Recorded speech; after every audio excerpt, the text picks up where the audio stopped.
Hello, 12.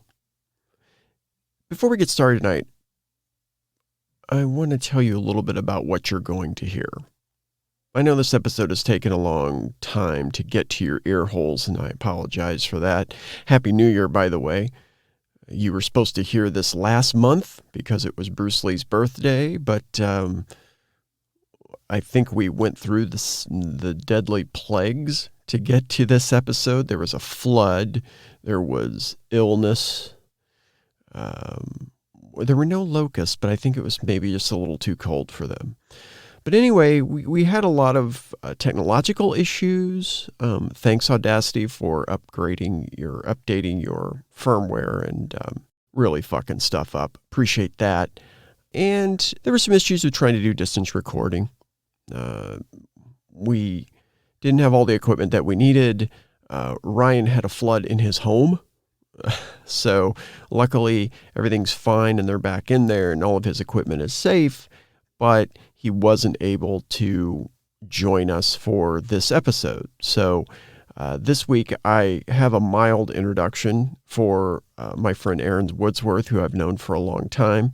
He's a kind of person that I typically would, back in the day, sink into just speaking in movie titles with him, and we'd do that for hours. So we don't do that in this episode, lucky for you, but we have a pretty good time. So I want you to there's also a little bit of a format difference in this episode, in that I didn't use clips from the movies as we usually do, simply because the discussion that Aaron and I had, we just kind of didn't have breaks for the clips. So we're doing an act format with the movies, Act 1, Act 2, Act 3. And between the discussion of each act, there will be a little bit from that particular film's soundtrack to break it up. This format probably will be closer to something that we're going to be introducing in this new year called the Art House Drive-In Picture Show, which will probably include Aaron Woodsworth and myself, where we'll talk about movies that maybe don't necessarily fit into the drive-in mold, or collections of movies, types of movies. One of the things that we're thinking of talking about is the unconventional biopic, and examining a few movies in that genre. So that's something that's going to be a little bit different. There might be a couple of free episodes with that, to let you know what it's all about. And we're going to try to set up a Patreon this year. I started on it last year, but you know how that stuff goes. Things just kind of sunk last year in a lot of different areas. So onwards and upwards. We hope that you enjoy the show this evening. Ryan will be back with us for the end of January double feature. And we hope you enjoy our Frankenstein's monster of an episode. And let's get started. Lane? Tonight on the All-Night Drive-In Picture Show. I found out that they are helped by a man called Tan Lung. A man? Only one man? But this man knows Chinese Kung Fu. Then, I gather you still don't have enough to bust up his operation. We know everything. We can prove nothing. We want you to go in there as our agent. Get us our evidence. And come out in one piece to give it to you.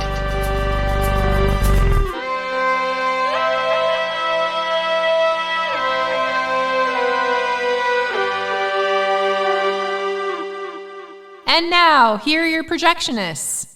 Two guys who spent all of their Christmas money on Chuck Norris action jeans. Charles Wood and special guest host Aaron Woodsworth. Welcome to the All-Night Drive-In Picture Show. This is Charles, and Ryan is not here this month because he had a bit of a flood in the snack bar that he has to take care of. That is his domain.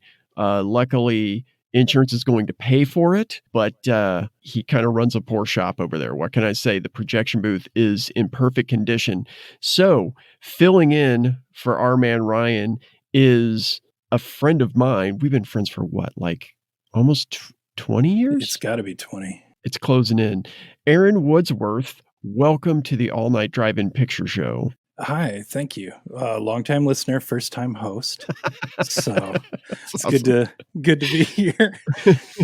I have great. big shoes to fill, so I'm going to do my best. He does have big shoes. I can imagine. He physically does have big shoes, oddly. It's weird because everything else is so small. Anyway, let's get started. Let's start the show.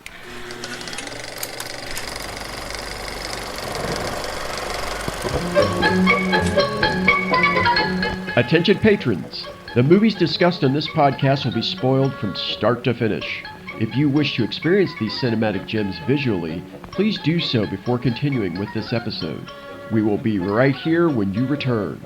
Thank you and have a pleasant evening.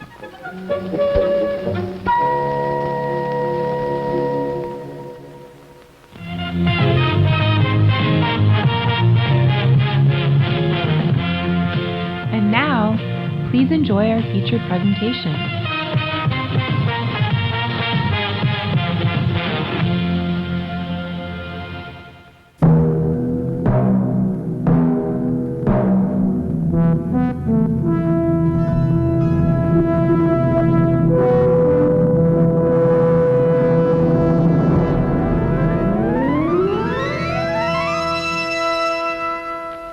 Bruce Lee is throwing darts, breaking hearts, and fighting bears. Oh, wait, that's Chuck Norris. As he writes, directs, and stars in the world's first ever spaghetti Eastern.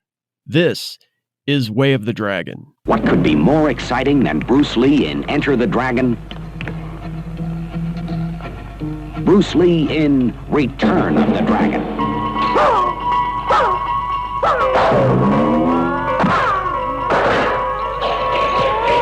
Yes, Bruce Lee is back, blazing his way from Hong Kong to hell in the all-new fantastic adventures of the superhero he created in Enter the Dragon. It's Lee, Unleashed.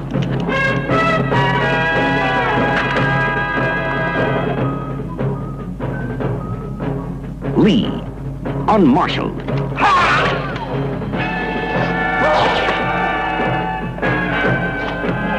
Lee, Unmerciful.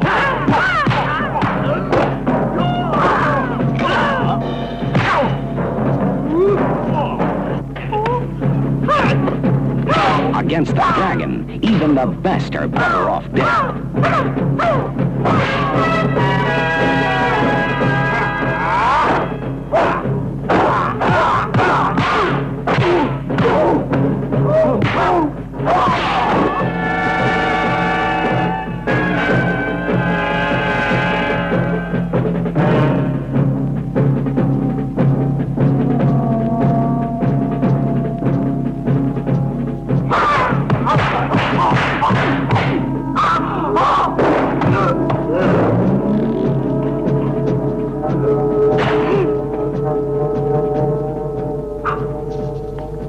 Bruce Lee gives his last and best performance in Return of the Dragon, rated R.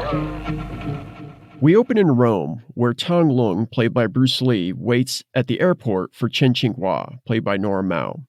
Tong is clearly a fish out of water in Italy. He doesn't speak the language, he doesn't know the customs. And Chen looks on him as such. She's clearly unhappy when she meets him. She's unhappy that her uncle sent this bumpkin from Hong Kong when she begged for help. As she drives Tong to her apartment, where he will be staying, Chen tells him about her issue. Her father died the month before, and now a syndicate is muscling her to sell the family restaurant.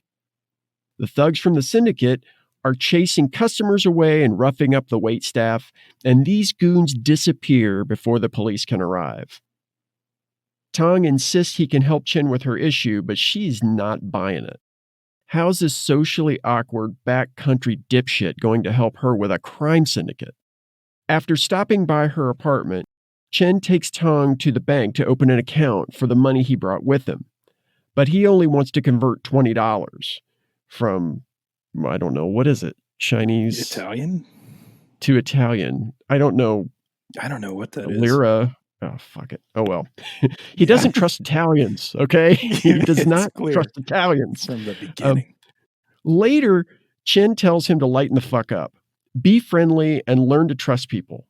Of course, that is the moment when a beautiful Italian woman, played by Melissa Longo, sidles over and sits down next to Tong and puts her arm around him.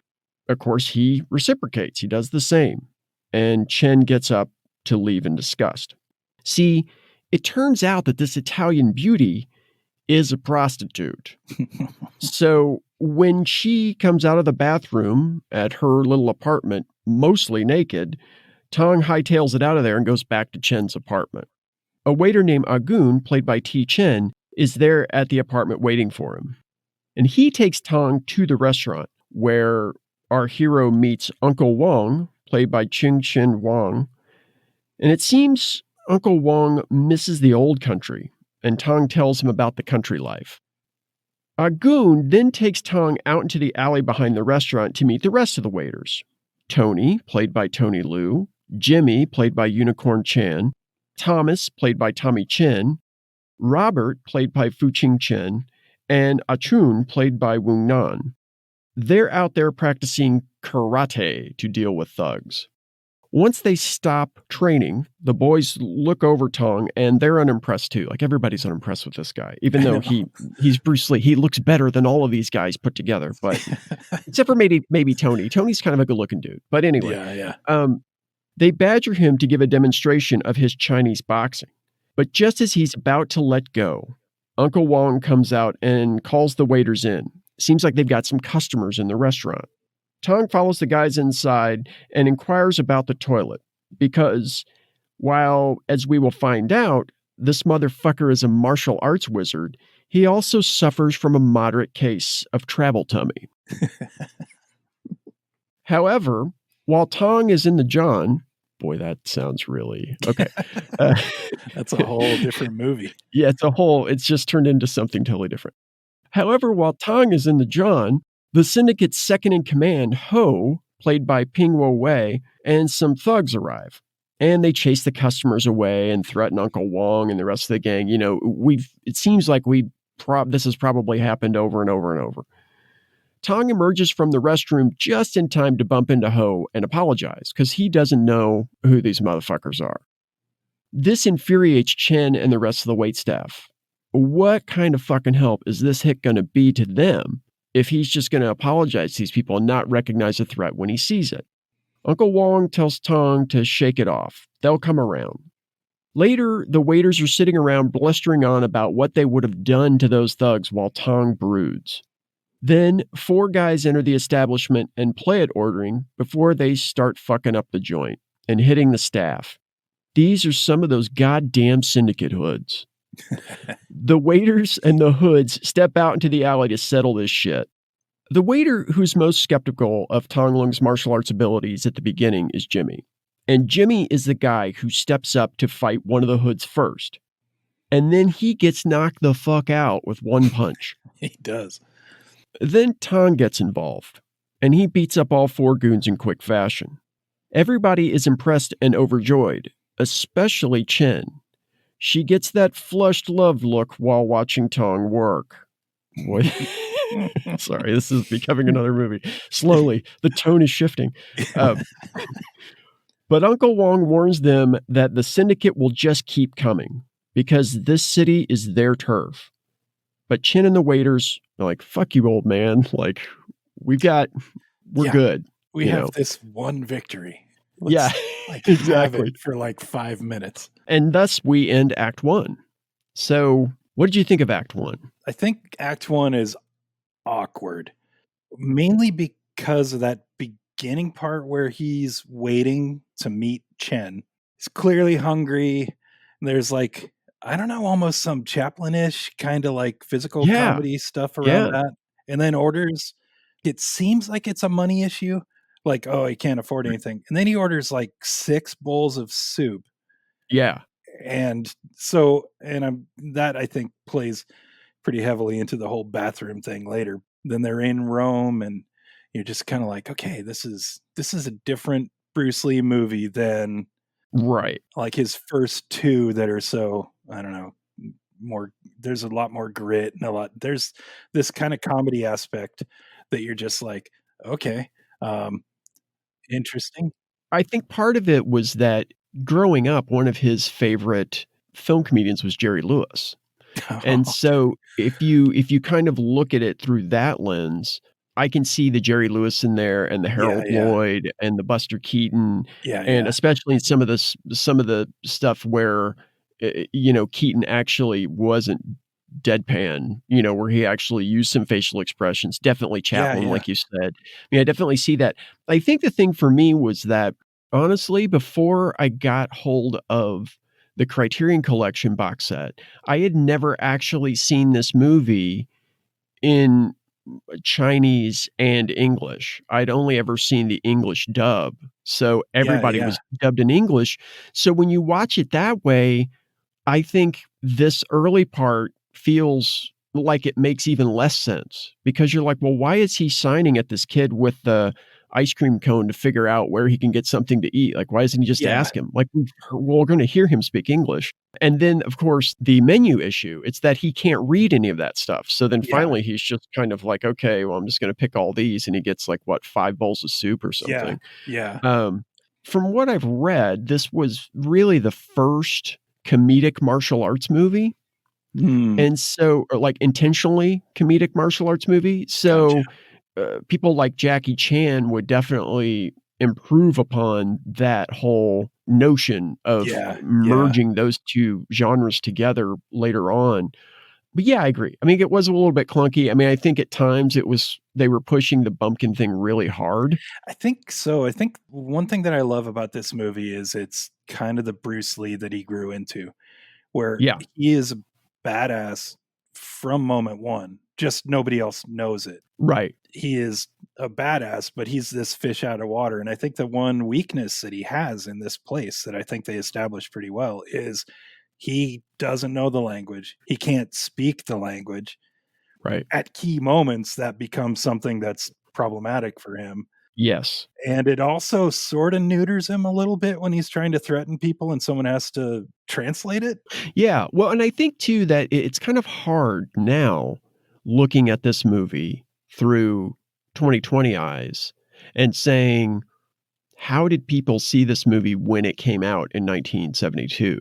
Yeah, yeah. Because they had seen the first 2 Bruce Lee movies, which were basically, but for him being there, they Mhm. were pretty run-of-the-mill movies. I Yeah, think the definitely. fact that he was there and had input on choreography and things like that really changed that because you don't have a star who basically came up with Cantonese opera training, Yeah, yeah. which is why you would get some of the flailing kind of motions that you would get in a lot of kung fu movies, Yeah. and even the sword movies of the time. And so, he was much tighter. And I think in this movie, he gets much tighter. But I also think that this clunky opening is kind of a way for us as viewers to be invited to look at him the same way that Chen looks at him at first. Yeah. Because Yeah. when he gets in then to the fight scene in the alley where he takes out those 4 goons and effectively kind of changes everybody's opinion about him except Jimmy, as we'll see.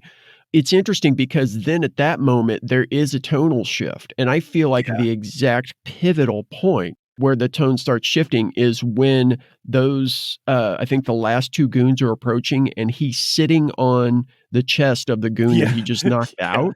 It's Yeah. an amazing shot. It is. It's lit from down under. So you're kind of like, this guy is dangerous as fuck. And yet it's funny. And you see his face shift too. And you see this in the scenes where he's trying to train with the guys. Like the first time the waiters try to get him to train and he gets out there and they get the pads and everything and he pats on the pads to get ready to kick them.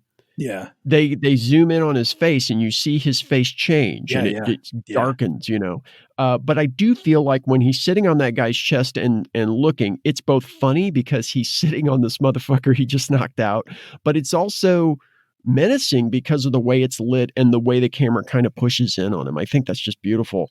It is. I like how the tone shifts, but I agree that it's clunky at times. And I guess I'm calling it clunky, but I don't really know what I would have done super differently. Because Yeah. the way they open it, it's like, okay, he's waiting for someone, and then Right. they're going where. So I don't know what I would have done differently, but I think that I think the language thing really stood out. Mhm. Yeah. and is like, oh, okay, this is his kryptonite right here. Like, this is the closest thing to kryptonite in this movie for him. Exactly. That's exactly right. Yeah, that I agree with that totally. I mean, I like the idea of him opening. I mean, they open on a spaghetti western type shot. Yeah. Except that instead of him looking tough, he's incredibly uncomfortable. Yeah. Yeah. And I love that, and the old woman staring at him. I mean, I think that there are a lot of cool, like, racial components in here that they always kind of talk about it in the arena of this syndicate attacking these people. Like when Uncle Wong says, this is their turf, we're the strangers here, that kind of thing. Yeah. And I also like the component that we're going to see kind of flourish later on of the desire to go home. Yeah. This longing for home in a faraway land. Exactly, which becomes a huge issue that I didn't expect the first time I saw this. Of course, granted, I was, 8 years old or something the first time I saw this or whatever. I must have been.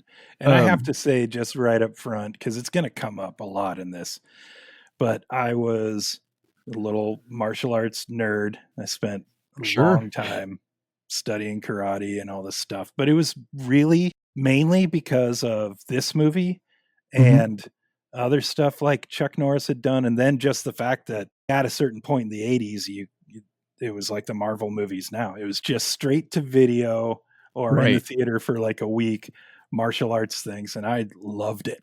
But I was always really just drawn to Bruce Lee. And I think as I was rewatching this movie, I'm like, Jesus, this is why. It's the fact that he's fast and amazing and all of that, but his confidence, like, it really became more cockiness later.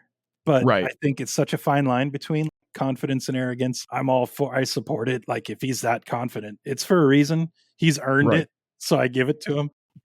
As this like skinny white kid taking karate, and just, that's what you wanted. Just that confidence in the world. Like, if you just were unafraid in a world that seemed so big, that was his most appealing thing. And a lot of other people really just tried looking and acting cool thing. But with him, it was just this quiet, knowing confidence that was what sold me immediately to him. Well, and I think he had to work hard at that too, because, one of the primary books that I read in preparation for this show was Matthew Polly's biography of Bruce Lee, which is an incredible book. And it really opened my eyes a lot about who Bruce Lee really was. And I think that image of being someone who has that inner calm and that inner peace was something that he really had to work at to show on film, because in his personal life, he just really wasn't that person. Yeah. In fact, the weird thing is that I was one of those people that thought that Tarantino was an asshole for portraying the, Bruce Lee character the way he did Once Upon a Time in Hollywood. But then once I read Matthew Polly's book, I'm kind of like, I could see how Tarantino could get there. Yeah. Now, do I think that like Cliff Booth could have beaten up Bruce Lee? I mean, no. I mean, I'm with you there. Like, maybe held his own for a little bit, but Right. come on. But, I mean, like, Polly covers a couple of fights that Bruce had early on when he was teaching Kung Fu, and he beat Wan Jack Man in like 11 seconds. Like, he went after Wan Jack Man to the point that Man was running from him, and he still beat him in 11 seconds, knocked him out. So Tarantino said, well, Bruce Lee said he could beat Muhammad Ali, so that's kind of where I got this from. I'm like, well, he never said that. Like, he never said it. Anytime he mentioned Ali, he always had reverence for Ali, and he always thought Ali would kick his ass. So I think that Tarantino ended up kind of tripping over something that might have resembled reality, but that's how Tarantino always kind of is. Like, he trips over something that resembles reality, and then he warps it just enough to make it too fucked up to believe. So it's like, totally. Well, okay. And makes it have, like, I don't know, 8 pages of extra dialogue like in it. Right. I like Tarantino in small doses. I have to admit, the older I get, I kind of get that way, I guess. I don't know why. But which is weird, because he's like video store clerk nerd became film god, and that shit hit like all the right buttons. And but there are just times where you're like, oh, but in that, he's clearly just trying to be like how can I show how tough Brad Pitt is? Like Right. he's gonna kick Bruce Lee's ass, and you're like, wow, Right. that's you had to go right to Bruce Lee on that one. Like that was It's interesting because it was kind of a stunt, and it was kind of like really after reading Polly's book, in my mind, it was almost kind of a sick stunt because, the thing about Bruce Lee is that when he lived in Hollywood, which would have been in the late 60s, he was living just a couple canyons away from where the Sharon Tate murder took place. And he was actually very good friends with Roman Polanski and Sharon Tate because he had actually choreographed the fight sequences in that movie, The Wrecking Crew, the Dean Martin knockoff, James Bond spoof, which I think she actually, Margot Robbie as Sharon Tate watches in Once Upon a Time in Hollywood. Oh. And so after that happened, everybody, of course, was freaked out. People were sending their kids out of town and everything. And Lee, even being like as tough of a guy as he really was, kind of was having second thoughts about what was going on and everything. And actually, Polly covers this in his book, which I find fascinating. And then obviously we can get out of the weeds. But since we're talking about this, the thing that was really fascinating to me was that at one point, I guess that Roman Polanski was actually investigating the Sharon Tate murder on his own because he felt like not enough was being done. And so I guess they found a pair of horn-rimmed glasses near her body. And see, Bruce Lee was not only like really good friends with Polanski and Tate, he was also really good friends with Jay Sebring, who was also there that night. Jay Sebring was kind of like the hairstylist to the stars. Gotcha. And back then, instead of social media, you would have the styling salon. That's where all the gossip kind of happened. And so Jay Sebring was this guy who was a man's man, but he was a hairstylist. Warren Beatty's part in Shampoo is based partly on Jay Sebring. That's funny. And so Sebring was there too. And at one point, Bruce Lee, just offhand, because he trained Polanski on and off in the martial arts, and he remarked to Polanski, "Oh, I've lost my glasses." And so Polanski had bought this little gauge to measure these glasses that he had and to see the prescription of them and everything. And he tells Bruce Lee, he's like, "Well, why don't I just take you to the optometrist and I'll just get you new frames as a gift?" All the time, Polanski's sweating bullets in the car because he thinks something might have happened. Like Sebring might have brought Bruce over to the house and he might have actually been secretly in love with Sharon or something, and things got out of hand, and he's a very volatile guy, and he's not volatile, but he's strong and he's dangerous as a human weapon, And so they get over there and Bruce puts in his prescription and everything, and then Polanski sees, oh, well, it couldn't have been him, and it's like, thank God. But for a while, like, Polanski was suspecting Bruce Lee as the murderer of Sharon Tate. It's like crazy. It's just nuts. I mean, to think about it. And I can't imagine that Tarantino would have read that biography before he made that movie, because, I mean, I can't exactly put my finger on what makes me kind of ill about that portrayal of Bruce Lee in that particular movie, in that particular situation. But I feel like there's some sort of sick, foul cloud brewing in that whole setup, so. I remember watching Lethal Weapon 4, as one would. Obviously. Sure, and, absolutely.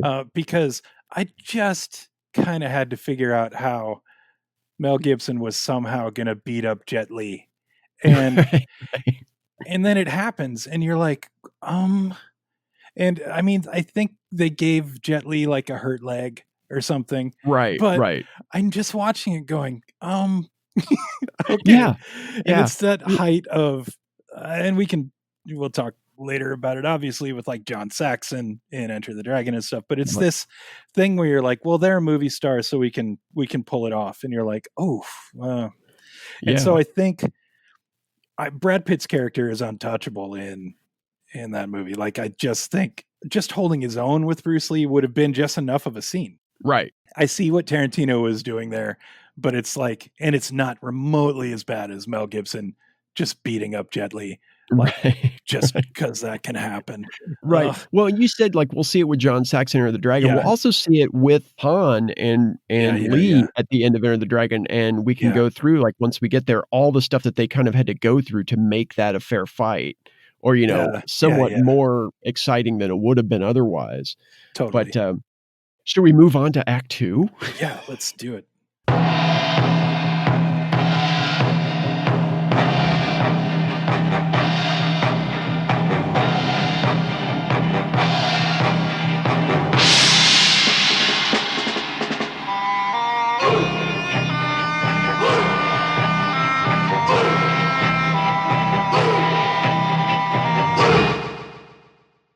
The next morning, Chen gets up to find Tong in the living room, whittling some darts.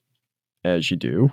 First thing I do whenever I get up in the morning is whittle darts. Yeah. I don't know what he was making them from, because he wasn't carrying enough wood to warrant all these darts.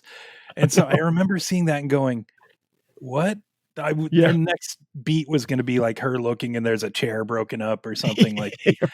Right. I all the pencils in the house are gone. I still don't know what he used for that. It had to be heavy because those things work. And they flew a long way, and they dug deep. Maintained velocity and stuff. I was like, well, but until it just hit me though when you said that, I'm like, yeah. Where did those come from? I remember thinking it and then being like, I know, because it wasn't like they were chopsticks from the restaurant or something, because they were way too thick for that. Thick, yeah. I genuinely thought she's going to whip around and see broken furniture or something. But there's just nothing. He just has them. And he has a lot of them. I fucked that chair up during training, so I just decided I'd just use the pieces to make some darts at that school. Exactly. He headed out to the Italian Lowe's before she got up. And he's like, well, I got to hit Lowe's and get some dowel rods. Exactly. A little later at the restaurant, the waiters are fawning over Tong. Well, except for Jimmy. If you will recall, Jimmy was knocked the fuck out in the first alley fight with the syndicate thugs, so he didn't get to see Tong whoop their asses. This means that it's back out to the alley, where Tong throws some kicks on pads held by Robert and Achun. In fact, he hits Achun so hard with a sidekick that the waiter goes flying into a pile of boxes against an alley wall. Jimmy is duly impressed, and all the guys renounce karate right there on the spot and take up Chinese boxing as their style and Tong Lung as their teacher. Later, Chen and Tong arrive back at her apartment to find a syndicate gunman waiting in the dark living room. The syndicate boss wants to see them, but Tong's not having that shit. He throws one of his darts and disarms the gunman before beating the shit out of him and tossing him out the door. Then he pitches the gun out the open window and goes to bed. Okay. Later, he will ask to buy a gun, if he could buy a gun. And I'm like, well, you just had one. You threw out the window. Okay. Back at Syndicate headquarters, the boss, played by John T. Ben, is throwing a hissy fit because he wants that fucking restaurant son. And he's dressing down his bruised and broken gunman for failing. Ho chimes in and explains that Tong is a kung fu expert. We immediately cut to Tong working out the next morning. But he gets distracted by both a psychedelic dirty sex poster in Chen's apartment and the smell of her cooking a meal. He stops training and goes to eat. Chen says she'll take Tong sightseeing when he's finished eating.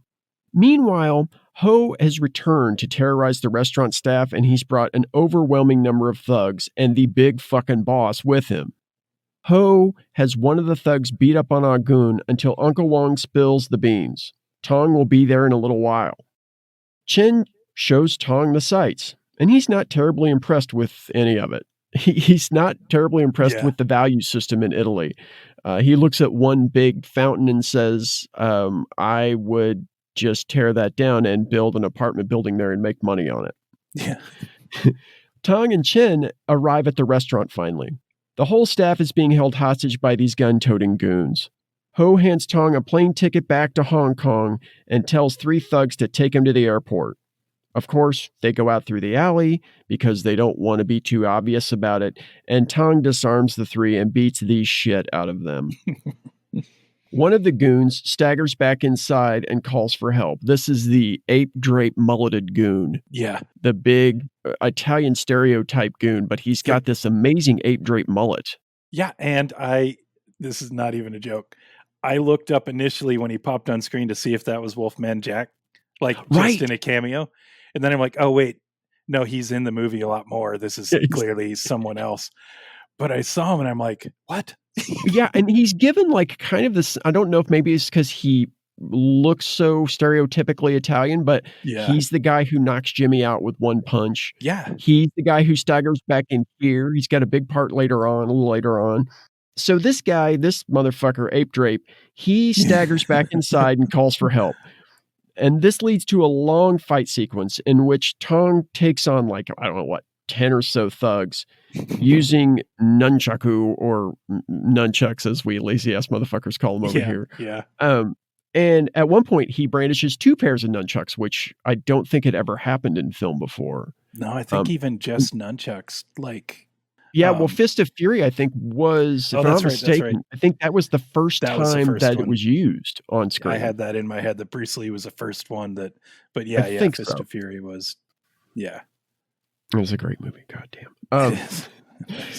Once they're dispatched, Tong goes back inside and disarms the leftover gunman with more darts. I don't know where he's carrying these. I know. And then he gets Ho to translate a message to the big fucking boss. If the big fucking boss and his boys come back, they won't leave alive. The syndicate crew then scurries out the door. Later, the syndicate sends a tiny coffin with a message that Tong Lung better get the fuck out of town or die. Uncle Wong chastises the waiters and Chen for antagonizing the syndicate. Now shit is getting serious. He says he'll explain everything to Tong tomorrow, which is Chinese New Year. Uncle Wong also says they should just get Tong out of there and cooperate with the syndicate. Not sell the restaurant, but just cooperate. Yeah. Chen goes back to the apartment where Tong is kicked back drinking water, I guess. Just like kicked back on the couch drinking water. She tells him he has to leave. She's worried that the syndicate is going to try to kill him. And she's right. That bastard gunman is returned and he's sniping from a rooftop across the street. He takes a few shots and Tong heads out after him. The gunman is waiting for Tong on the rooftop, but our hero outsmarts the thug and spikes his ass cheek with a dart, causing the man to limp away. Back at the apartment, Chen is gone, kidnapped. Tong tries to call for help, but he doesn't speak the language, just like you were saying earlier. Yeah, it really came across in that moment, like his frustration. Because he's looking at the business card and he's like, 3, 5. Those are really the only moments of weakness that he has. Yeah. That are, aside from like physical exhaustion or something, like this is the only time you see him struggling against something that is bigger than him. Yeah. And he plays it well. I was really surprised at how well he played it because it's just a close shot. You know, there's nothing fancy to it. And he just plays the moment really well. Yeah, no, it's this sense of urgency and his frustration is evident. It was a really powerful moment just because you can't really just have a Superman story without Kryptonite showing up at some point. And so with this, it was not significantly grounding, but it's sort of grounded. Oh yeah. No, he is out of his element. He's doing the best he can there. Right. Exactly. Well, and then finally he just gets fed up and hangs up and leaves. Yeah. Okay, after that, he goes to the big fucking boss's office at Syndicate headquarters, right? And Ho's there threatening Chen with a knife. And unless she signs his bill of sale at the restaurant, he's going to cut her face or whatever. Yeah. And so if you're watching this movie, like there are times, especially when I was younger, I'd watch it and think, well, how the fuck did Tong know where to go? Yeah. But then I realized when she's driving him around at the beginning, she actually points out the Syndicate headquarters. So it was a nice, quick little plant that you don't really necessarily notice unless you really start to kind of piece it together. But now that you say it, I'm like, oh yeah. They just kind of point out so he has a mental picture of this place. Yeah, that's good. So Ho is threatening Chen in the big fucking boss's office, but then Tong Lung and the waiters show up and a fight scene ensues. And after the thugs have been dispatched, Tong threatens the big fucking boss again. Lay off. After the restaurant contingent leave the office, Ho decides it's time for the nuclear option. He's got a European martial artist and a Japanese martial artist, but he thinks they won't get along. They have different styles, you see, and that could mean discord. The big fucking boss says money can buy cooperation. Well, if money isn't an option, Ho says, he's got a guy named Colt he can get too. It's such a great name, too. Like, Colt? well, there's a guy in America. What's his name? Colt. Of Yeah, course exactly. Like, why wouldn't it be? Yeah, it's perfect. And I like how he gets on the phone then and he says, operator, I want to call America. Yeah. Yes, America. Oh, just any number? Like, are we just Yeah. going to start in New York and go across? Well, it's like when you guys were doing Halloween 3 and you're just like, just give me the president of Hollywood. Like, Exactly. You've got the number, right? So just, call him. The operator's like, let me just look through the phone book until I find Colt. Do you have a last name? No? That's great. Okay, awesome. I'm sure there's just one or two. Yeah, this is like 1971. There were probably like 1,500 Colts in every city. The next day, it's New Year, and our heroes are celebrating at the restaurant. Chen arrives with a cable from her uncle in Hong Kong. It seems he wants Tong to go elsewhere. Everybody is fucking bummed, but Tong blows it off. He's going to stay until everything is settled. Just then, Ho shows up and apologizes for all the shit that went down. He says the big fucking boss would like to see Tong in person. Uncle Wong accepts, and they set a meeting for the next morning at the Empress restaurant. And this brings Act 2 to a close. Nice. I have a question here right at the end of Act 2 that I just thought of. Okay. In light of what we're going to see later, do you think that the cable from the uncle in Hong Kong was real? It's a good question because I actually did think that no one knows what that says except for Chen. Right. So are you positing that she somehow is just trying to use it as even more evidence to get him to leave? No, I mean, I think we're going to spoil this movie anyway. Oh, yeah. I think Uncle Wong might have sent it. Gotcha. Yeah. Because the reason I say that is because the thing that I always found weird was that the envelope that it's in seems to have Chinese writing on it, but the writing isn't in Chinese because Tong can't read it. Either that or he just can't read. Maybe that's the whole thing, but I don't know. That's just something I thought of just now, actually, as we were going through that. No, that's interesting. Because I guess I just took it at face value, like it somehow gives Bruce Lee's character this mercenary street cred on some level. Like he's just, you like the A-team, you finished up there. Yeah. You got to go help this guy, or he's like the Chinese equalizer. And like, but no, that now that you say that, because it would be a good play for Uncle Wong because people are just going to take it at face value and he goes. So cool. I think it's interesting, though, too, that you say that it makes him feel like a hired gun, because I think that the original idea for this was to kind of be, well, like we said at the beginning, a spaghetti Eastern, where Bruce Lee looked at this movie as being like, okay, I'm making these movies in Hong Kong. They're huge in Hong Kong, but the Western audiences aren't really seeing them yet.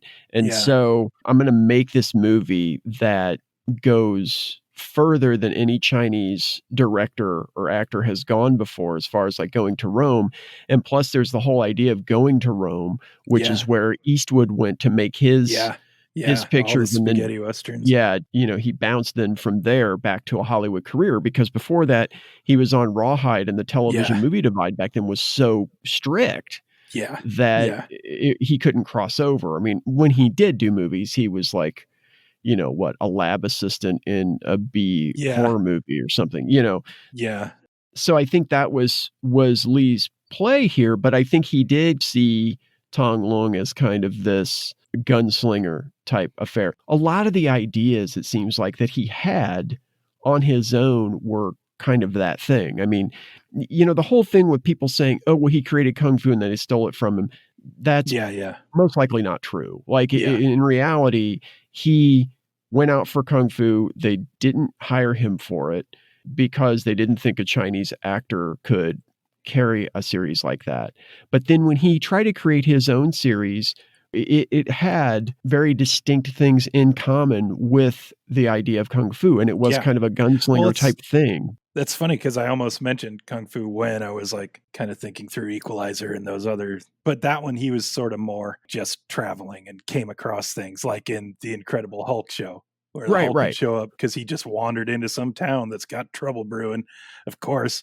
And Yeah, I mean, Lee's like idea for a TV show, and I'm blanking on the name. I'm just totally blanking on what his original name for it was, but his idea for the show, it was called The Warrior. That's what he wanted to call it. Oh. And the idea of it was that he would actually be a Chinese martial artist in the Old West, but he would be going and fighting on behalf of other Chinese who were being oppressed by whites. Yeah. I think that was probably the major difference between what he was doing and Kung Fu. I mean, well, I would say that, but there's also the racial aspect of Kung Fu, and that the guy was not, he was like a white Shaolin and supposed to be Eurasian, which Bruce Lee actually was. Like his family lineage was not strictly Chinese. I mean, like some of his ancestors were Eastern European Jews. So, he was Eurasian, but to those like limp dicks in Hollywood, oh, well, he's Chinese and that's it. And he can't carry a movie. And no, I've seen the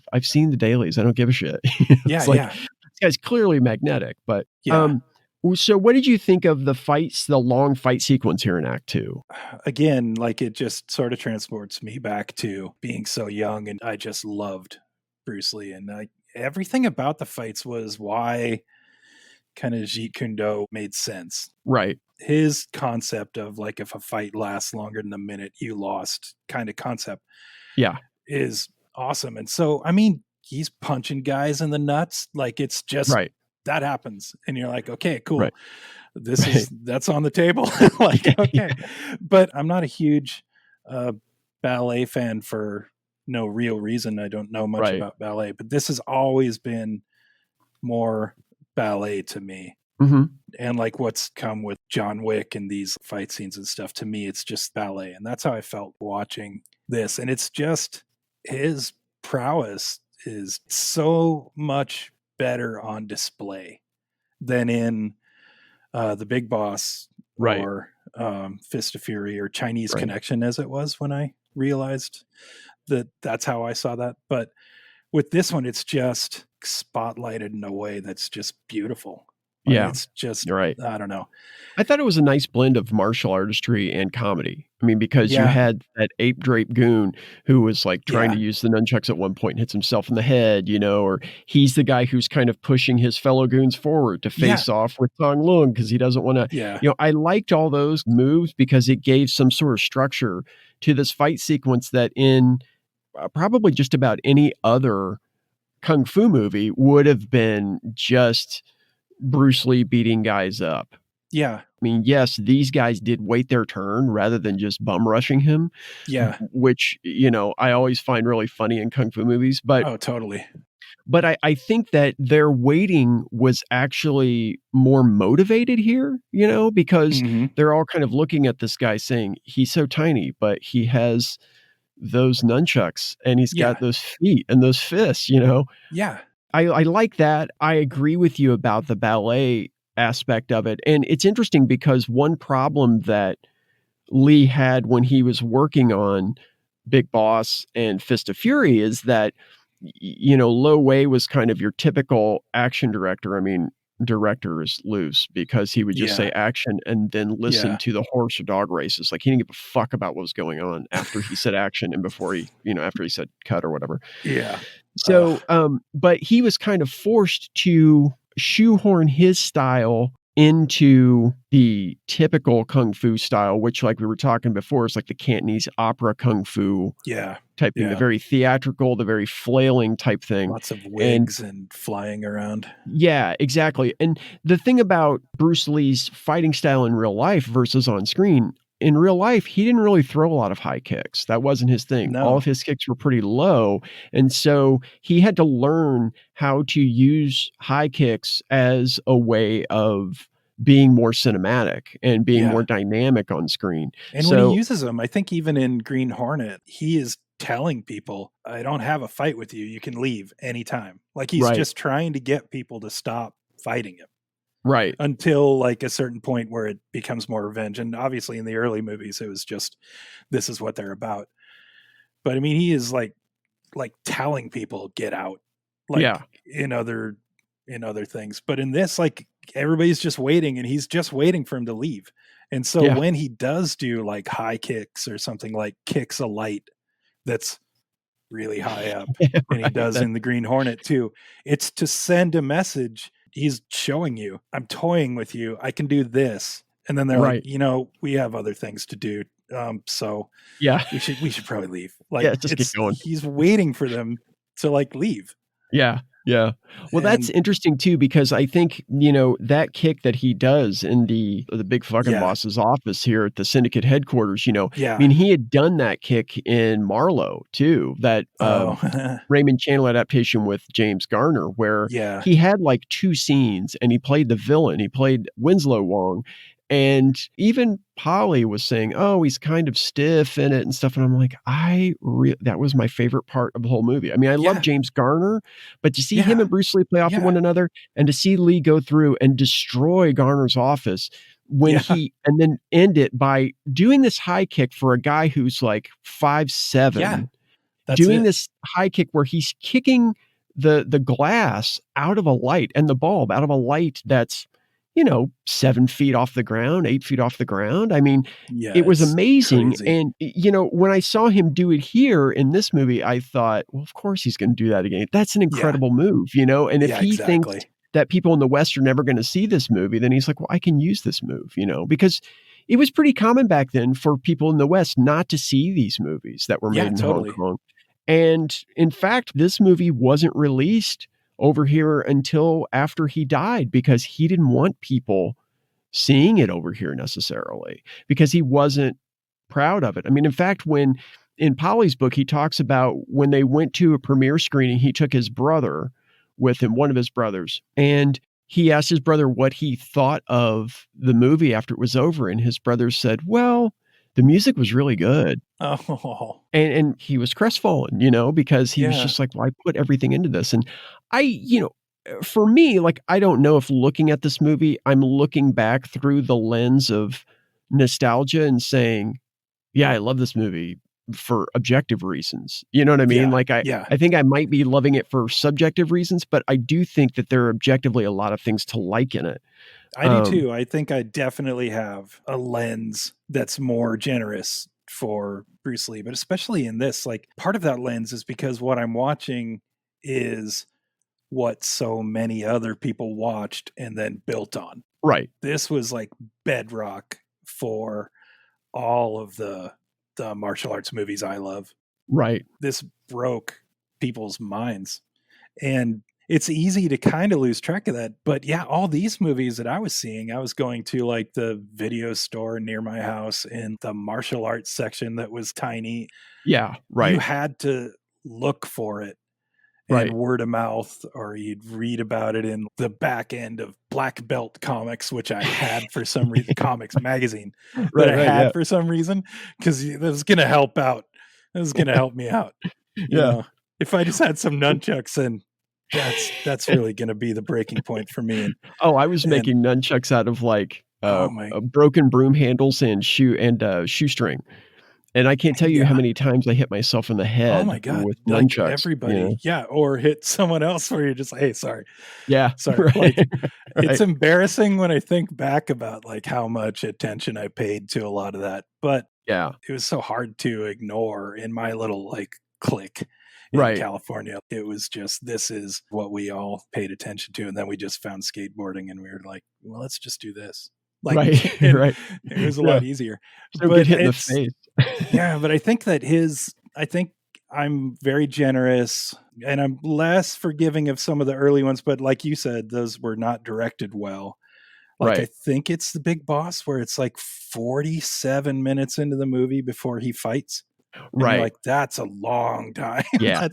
that's I mean, and I think we should talk about this because it's kind of a theme throughout his career. And it's one reason I think that before he ended up getting the break in Hollywood of doing Enter the Dragon, he did this, wanted to write, direct, and star in his own movie, because in Big Boss, the reason he doesn't fight until so late is because he came on to that movie. He signed on a little bit late. He was still kind of, he wasn't an unknown quantity in Hong Kong because he had been a child actor. So Polly even says in the biography, he makes a comparison of this would be like Macaulay Culkin being in the Home Alone movies and then growing up to be Jason Bourne in Bourne Identity. Or I don't know, Bill and Ted growing up to be John Wick. That's true. That's true. That's a good description because you have to sell some people. Right, exactly. And so with Big Boss, he basically, it was either going to be him or the other actor, the actor who gets killed at the end of the first act. No, that guy, he's good. He was supposed to be the star of the movie. And so when they brought Bruce Lee in, they kind of put him in after shooting had already begun. And so really, like, all of Bruce Lee's scenes up until he first fights were a screen test. That's just so weird. Because they didn't know who was going to be the lead in that movie. Because I think the script for that movie was like 3 fucking pages long. I mean, it was nothing. And so that's why he doesn't fight until so late in that movie, because that's the movie that always bothered me too. And I'm like, why the fuck is it so late? But that's why. I remember looking, I only know because I don't know. I looked, I was like, how he's finally going to fight. I just paused it and looked. 47 minutes. I know. Okay. Wow. It's kind of like people saying, man, Batman Begins sucks because Batman's not in the suit for the first hour or something. Yeah, totally. It's still my favorite Batman movie. Oh man, it's awesome. And I like the fact that Lee, though, that he directed this movie, because there's some stuff that he does in it that I'm just kind of like, fuck, that's a director. Mm-hmm. The shot that he has, the profile when he comes out of the apartment to go across the street to confront the sniper. Yeah. And I'm just like, I don't think there's probably any way he saw that Eisenstein movie, Que Viva Mexico, before this, but man, that always reminds me of Que Viva Mexico, because Eisenstein had a lot of those profiles of Mexican peasants at angles with the pyramids down there. Interesting. And we're also going to see here as we get into Act 3 that with Colt's introduction, that's a Sergio Leone thing, it's a total Sergio Leone. I mean, down to the score. I mean, the score is from, the actual parts of the score. Once Upon a Time in the West. Yeah. I think that's what I was going to say, and I think that leads into the third act. Is like what you were just saying is his directorial touches. To me, all get so strong in the third act. That's where you're like, okay, this is him kind of grabbing the reins, which is nice to see. Yeah, it is. I think he was smart in that there aren't a lot of moving parts in this movie. Yeah. In the story. So I think he was smart to kind of make it simple and then finish strong the way he does. So. Well, and it is. I mean, it's just one of those things where you're like, the movie is so much bigger and better realistically than it should be. Right. Because this guy's sent to help some people who are about to lose their restaurant. That's it. Like, I know. That's the movie. What do they want to take? Well, they want to buy this restaurant. Right. Why? It's apparently a really good restaurant, or its location is great. It's clearly worth millions of dollars that they are ready to spend for this restaurant. Never mind that they're running it into the ground by chasing away all the customers. No. They've eliminated all word of mouth. And it's just him showing up to, help these guys. Right. And the most extreme kitchen nightmares episode ever. But they're like, just do this. And so the fact that it just becomes this grand thing it's just the kind of thing where you're talking to someone who doesn't really know the movie. And you're like, have you seen that? And they're like, wait, is that the one where he goes to help him with the restaurant? And you're like, oh, because it just crushes it all down. Yeah. Well, luckily, I think a lot of this, though, too, nowadays, it's burned off to the point that when you ask people about Way of the Dragon, or here in the United States, Return of the Dragon, they say, oh, is that the one where Bruce Lee fights Chuck Norris? Yeah, exactly. Which that's the whole third act of this movie was just a love letter to tiny me watching this in karate, and just like I was sitting there in your gi, like you're sitting there in your little karate sitting in my gi watching this movie, and like I guarantee I wore out a VHS version of this just for the end, because Chuck Norris was just on the radar then too. I think it's only the second film he'd ever been in. Yeah, no, but he was in. I mean, if you were a reader of Black Belt magazine, you would know that Chuck Norris was a badass for a while before the movies hit. Oh, yeah. I don't know. It was just funny when it was like the first Chuck Norris movie. I just had been seeing him in the pages of this magazine that were just really trying to sell me throwing stars, like ultimately. Right. But they were actually really awesome because all of these 80s martial arts movies, I'm like, oh, there's that guy. There's this guy. There's Dan Inosanto was someone who comes up from stuff. And you're just like, oh, yeah, no, there was this 2-page spread of him showing you how to roll into a kick or something. Yeah. It's just, it was so dumb, but like, and it's weird. It's a weird level of nostalgia to be watching this and go, oh yeah. Oh yeah. Oh, I know. But I look at this and say, oh, well, I used to show up at Hook's Drugstore every month whenever Inside Kung Fu or Black Belt Magazine was supposed to come out. And I would get that, and I would get Pro Wrestling Illustrated. And I would immediately go and look at the back of both magazines in the Kung Fu and Black Belt magazines for, the stuff that they were selling back there. And then at the back of the wrestling magazine for all the results from the matches that had taken place all across the country. It's very specific. It is. And you had to like look for it. And Jesus, what would life have been like with the internet? I'm so glad it wasn't there for me, because I don't know what weird rabbit hole I would have gone down. But I mean, I like the internet because if I need to, I don't know, plumb something, you know what I mean? Yeah. But I love it. I love it for getting lost in rabbit holes. And then like, hey, is that Wolfman Jack in that movie? Hey, what did Wolfman Jack do? What about this? And then I'm 10 minutes later, I have no idea where I started. Yeah, exactly. I'm just like, this is awesome. I'm happy with that too, but I also do think now it's about what it was like to not really be able to see the trailer of a movie on demand before it came out. Against your will. Like I'm watching something on YouTube and then it's like, boom, ad break. And it's a trailer for something I've been avoiding. And I'm like, look away. Yeah, no, totally. Yeah. Searching for something, it was like so satisfying when you like found it, and not everybody knew. Like it was dumb stuff, kid stuff that you knew, but you could be like, oh, did you know? And it was like currency. But now it's like, oh, you've got Google, like, or one of the 6 other. Well, you didn't get burnt out as quickly either. Yeah, that's true. Like that was the thing, is that I think nowadays, because everybody can know everything right away, it's easier to get burnt out on stuff. So imagine if Bruce Lee had come along now rather than coming along in the 60s, late 60s, early 70s. Yeah, totally. He probably would have been burnt off, and people would be like, well, he's not so great and all this stuff, and he would have been canceled before he started. Exactly. Like, exactly. No, I totally see that. But man, that's Black Belt Magazine. I haven't thought about that. And so, it's buy those Chuck Norris stretchy jeans that had the extra little thing. They like, because you're in your head, you're like, well, I don't know if I'm going to get in a fight today. Yeah. It'd be good to have them. I'm out in the playground. Like, what if I have to throw a high side kick? I mean, you gotta, I can't roundhouse in these fucking Wranglers, man. I know.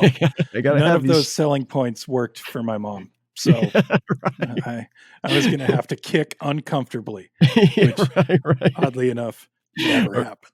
Never. Remove your pants and fight in your tighty whities. Like that was kind of the only alternative. But there you go. Yeah. Anyway, speaking of pants, let's go to Act 3 because holy fuck.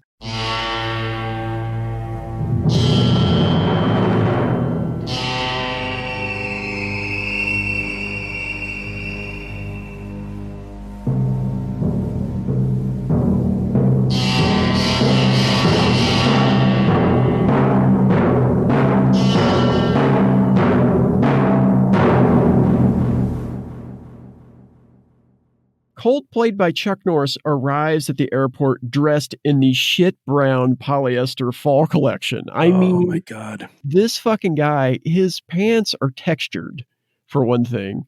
Like when you get up close, because at one point he gets off of the plane and we see him at the top of the stairs coming right off the plane. And then he walks out the front door of the airport and he just walks his crotch right into our face. And you get that his pants are textured with some weird pattern or something on them. He's got a big fat belt and the fucking shiny ass shirt that's It's big ass just collar. the 70s. Ugh. We could also just legit talk for 5 hours about every article of clothing that Ho wore and just those ensembles. Like, obviously, we shouldn't.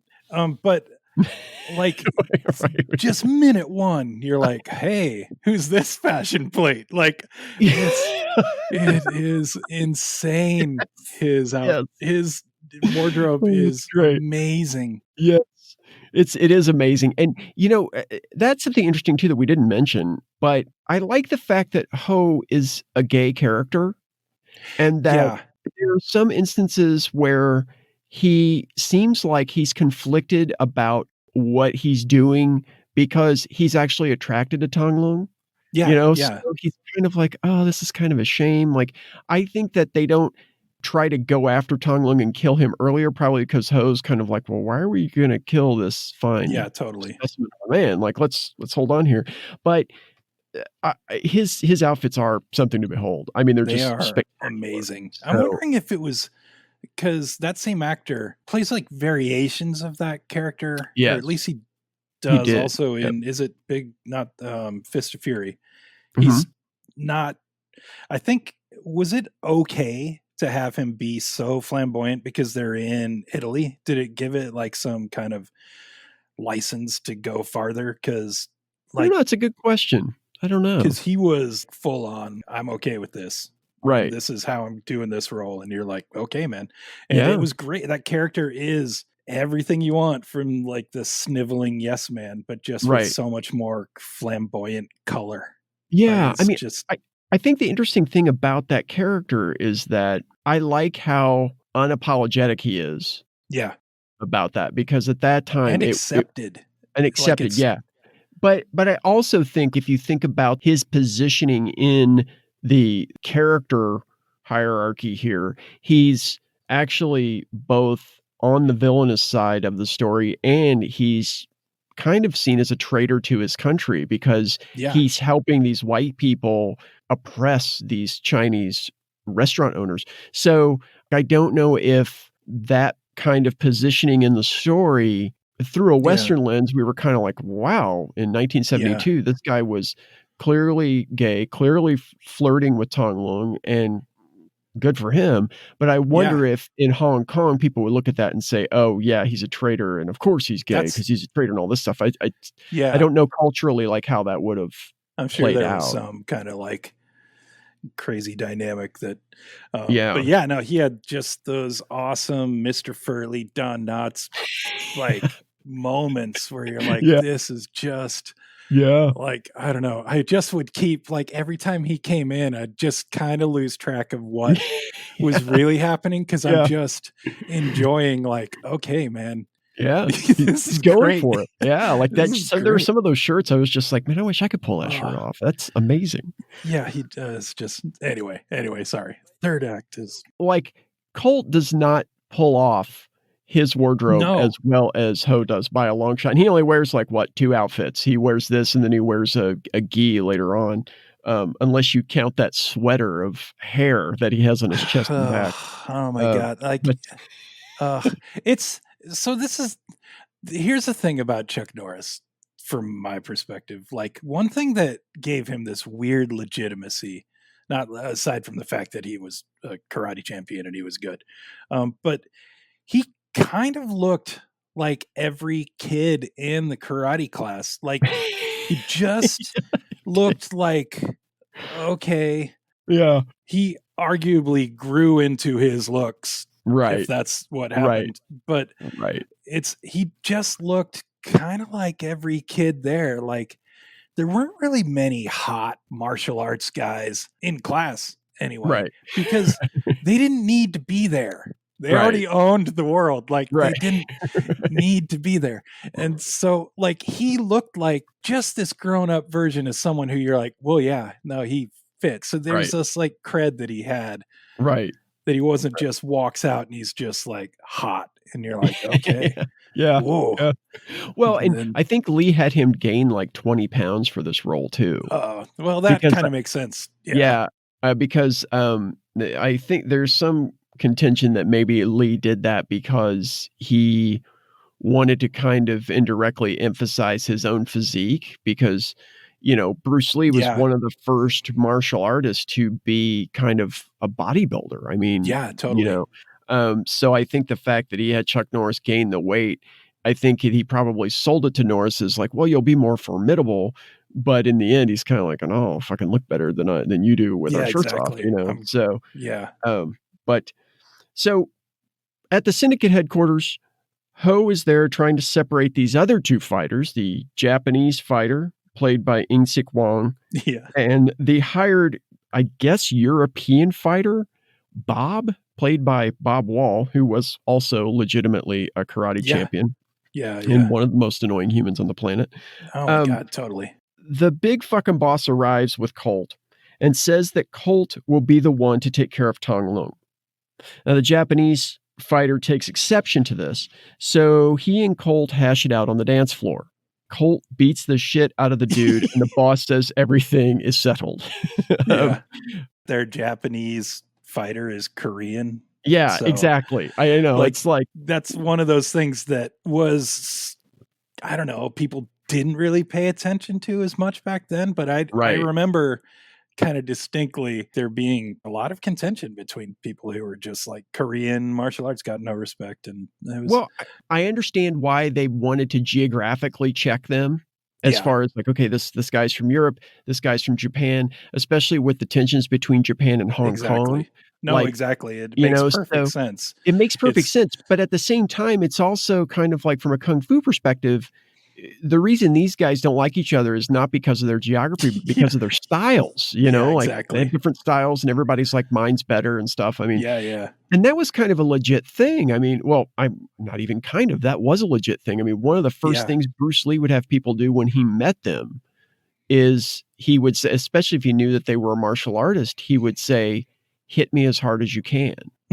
Every time they tried to hit him, they wouldn't be able to because he was so fast.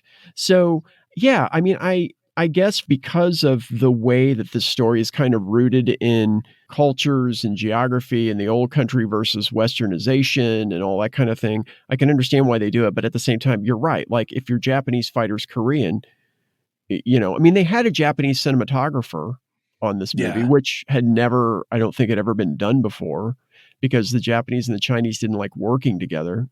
But it's kind of like, well, I mean, if you're just one of those things that I don't know, from seeing how far things have come now, like that would just be something you can't do now. Right. And it's definitely one of the things that even then that was kind of like, well, okay. But when the guys got work, I'm sure he was happy to be in the movie. So it's like, but it's one of those things that is like a subtle, like, oh yeah, no, you wouldn't be able to use that line here. That kind of thing. You're like, oh, you know, this is progress. Like, there's no reason he couldn't be a Korean fighter. The Japanese fighter fit the Lee movies, though. Like, and the dynamic. But like they said that even with, from what I read, even with Fist of Fury, because that was the Japanese versus Chinese, story, that the Japanese actors that they used in the movie, they didn't even give them the entire screenplay so that they wouldn't know how anti-Japanese it really was, so because there were like maybe two Japanese actors. The big bad Suzuki or whatever is Japanese. Right. And a couple others that I can remember, but that makes sense. I have no idea. It's just crazy to think about that now, though. How? Because can you imagine? I mean, I know that there are filmmakers who don't give people the entire script sometimes because they want to keep things quiet or whatever. But I can't imagine doing that because if we let you know this, you're going to quit this movie, and we want to basically, shit talk your entire nation. Like, that's some Borat level stuff now. So that's so funny. Let's get back to this. We gotta close in on this big martial arts fight. So the next day, Ho meets Tong, Uncle Wong, Tony, Jimmy, and Robert at the Empress restaurant. Ho apologizes for the boss not being able to show up, but his car is right outside, so they can go to this other meeting place. Now, Jimmy readily agrees. So off they go, because I guess anybody in the hero clan can make a decision at any time. I mean, up till now, I thought Uncle Wong or maybe Tong Lung were kind of in the driver's seat, but Jimmy steps up. So, yeah. I mean, the last time Jimmy stepped up, he got knocked the fuck out, but whatever. Exactly. He doesn't remember much after that point. So Ho takes them to a dusty lot, because if you're going to meet a high-powered boss, a dusty lot is where you want to go. Makes sense. Like, yeah. They all get out of the car, and Ho runs off and hides behind a tree as the Japanese fighter and Bob approach. And I call them the Japanese fighter because we're never given a name. But they approach from half a mile away. Like, it's a thing with entrances in this where you're like, yeah, there they are. And you're like, I can barely see. Are there two of them? Because that is really far away. Oh, they're going to walk here. Okay. Yeah. Okay. It's like what was that thing? What is it? The Flatner and Austin Powers, where the guy just sits there and lets it run over him. I mean, it is kind of like that here. No, totally. And a Deadpool, you're going to get killed by a Zamboni in 5 minutes. Like and I think this is where the style aspect comes in. Right. It's like those Leone zoom ins. Exactly. You're like, okay. Exactly. Like, but they're still like half a mile apart. Yeah. They are. And, I do like it, though, that it is kind of one of those Leone. There's something both kind of grand and operatic about the distance. But at the same time, there's also kind of like this street level view of it that makes you, even though the distance is there, you feel like that the way it's shot helps you as the viewer close the gap. Even if logistically the fighters aren't. But I mean, these two guys come up on our heroes, and the waiters swoop in and try to take them down. But even with the numbers in their favor, the villains take the advantage. And then, of course, Tong Lung gets in, and first he beats the shit out of Bob and takes him out with a couple of stiff shots to the marbles. He really goes after Bob's beanbags. then he beats the holy hell out of the Japanese fighter until he's almost out. And then Tony and Jimmy show back up, and they keep beating up the Japanese fighter as Tong chases Ho. Now, it seems like one of the waiters, because I'm thinking here, who we have? We have Tong, Uncle Wong, Tony, Jimmy, Robert. So does Robert get much killed? Better with their names than I am. Yeah, well, like those guys. Yeah, well, like does Robert? I think gets killed once Tong is gone. He chases Ho off, and they're heading off to the Roman Colosseum, which is right around the corner from this dusty lot. It doesn't make a lot of sense. This is like a wooded area. Yeah. But anyway, once Tong is gone, Uncle Wong approaches Tony and Jimmy, who have finished beating up the Japanese fighter. Suddenly, Uncle Wong stabs both Tony and Jimmy in the back. Yeah. He explains that he's been working his whole life. He's got nothing to show for it, and he needs to sell the restaurant so he can go back to his wife and kids in Hong Kong as a rich man. So my question is that, okay, so he stabs Tony and Jimmy and kills them, but is Robert already dead? Like, did the other fighters kill him? I don't. That's because it's not question. There are good aspects of the fight scenes, especially when Tong Lung is involved. Like the back and forth between him and Bob Wall, the back and forth between him and Ing is very, I mean, it's very dynamic and it's very effective. What he doesn't really do is we don't really get quite a master shot to kind of get our bearings logistically on where the waiters are when they're fighting with these guys and what happens to each of them and everything. It's not, as a group fight, it's not very well structured. But but the individual fights as they're broken out are very well structured. Yeah. No, I would totally agree with that. And I don't know what happened to the other guy. Yeah. I mean, it's very dramatic when the two get stabbed, but the other guy he doesn't show up again. No, he doesn't. He doesn't. So I wonder if maybe he got killed, or I don't know. I don't know what happened to him. He woke up in that empty lot. He woke up. Right, everybody was gone. Like they'd shown up and taken the bodies away and everything, but he's still out there. Like, what the fuck? I guess I'm gonna. That's funny. I didn't even notice, but I don't know. I don't know where that guy did go. Tong is in the Roman Colosseum now. As he explores the ruins, Ho calls out taunts and threats. Tong looks up and sees Colt standing in a high doorway. Colt gives a smile and then a thumbs down. That seems like an invitation for an ass kicking. So Tong continues the search. What I realized though, watching this again, and I think partly because as a kid when I was watching this, I was fast forwarding through all of the like hide and seek stuff that happens. But Chuck Norris has to make the call in the movie Dodgeball. Right. And he sticks his fist out sideways and then goes thumbs up. And everybody's like, yay. And Vince Vaughn's like, thank you, Chuck Norris.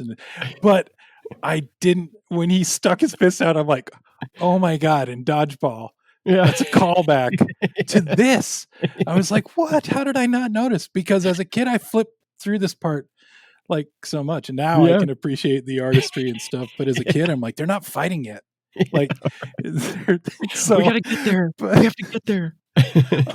But to have in Dodgeball the callback to this moment, it just makes that movie so much better to me. I don't even know how the fuck he got up there. I mean, realistically, like, because when he jumps down, it looks like a fairly tall jump. I mean, I've never been to the Roman Coliseum, probably never will go, but I don't know, because it looked like it was a fairly tall jump. But it's kind of that for each point that they're at, because like they'll see each other and like, but each of those points look like it took a lot to get there. To just be like, here I am, and then go running over somewhere else. But yeah, no, it did look really high up. But they had like 3 Leone shots here, right? Like they had this one, and then the next time where he sees, is it the next time? I get that the stairwell.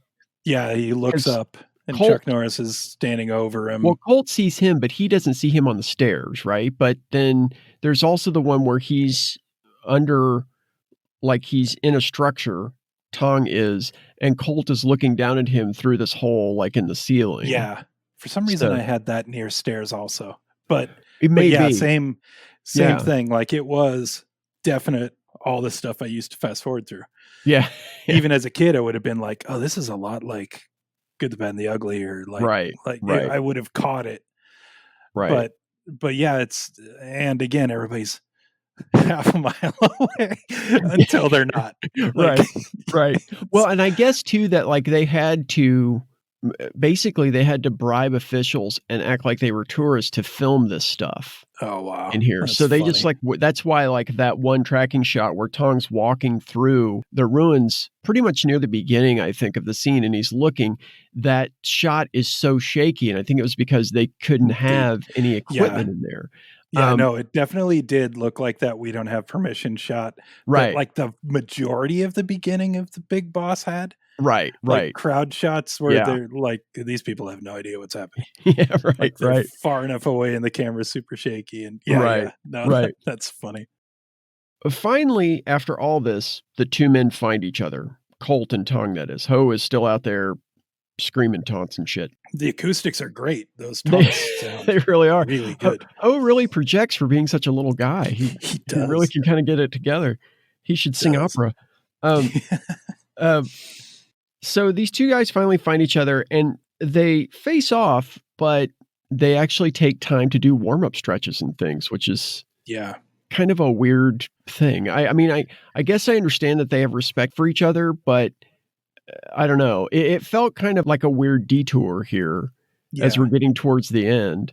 I think that you're right. I think the respect thing, and I think that's what's sort of universally stayed in all of these movies. Right. And I mean, I brought up John Wick multiple times, but it's like that specifically in the second one, third one, I can't even remember. Like it's third one. But there are moments where it's like they're about to go and two guys fighting Keanu, and then he's like, they stop and they're like, you're pretty tired.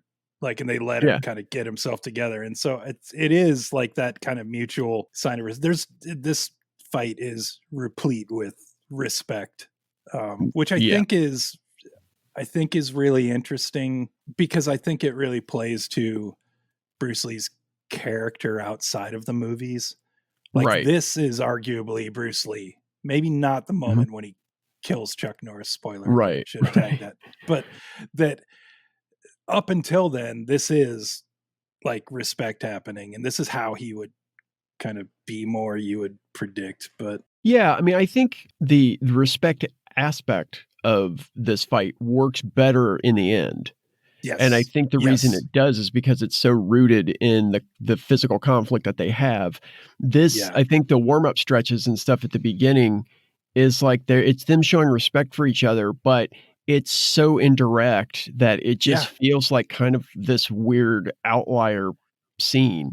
Well, and And the it's one of those moments that, like, when I'm watching stuff and people are kind of like doing the mundane stuff, and you're right, like, this could go like 20 more minutes, really. Like, how right, long is right, this gonna go? right, right. So there's that small amount of time where you're like, I think it's been long enough. You're Yeah. like stretched out. Yeah. Yeah. Yeah. I know. So I yeah, know. but it's that's funny. Once these guys stretch out, then they have honestly one of the most iconic fights in martial arts movie history. I mean, Yeah, you know, yeah, and after some back and forth, Tong kills Colt, and then he takes Colt's karate gi top and his belt, and he takes them over and drapes them on his fallen opponent's body as a sign of respect. The thing about this fight scene is that I loved the wide slow-mo shot. oh yeah. I mean, I'm It not was usually a fan of slow-mo in movies. The slow-mo walk where, like, yeah, your posse's walking and it's like yeah, the Wes yeah, Anderson, yeah, walk. That to me is so overdone that I'm just like, I don't wanna fucking see it anymore. I just yeah, yeah. To me, the funny apex of that was when, like, Sandra Bullock did it in Miss Congeniality, like, Oh 1 or yeah. 2. And Beyond Guardians of that, the Galaxy did their version of it yeah, I'm where just like Zoe Saldana's yawning and yeah. like it's just but I totally agree with you. Like, I'm good with it not even being comically done. Right, right. It's just been so wrung out.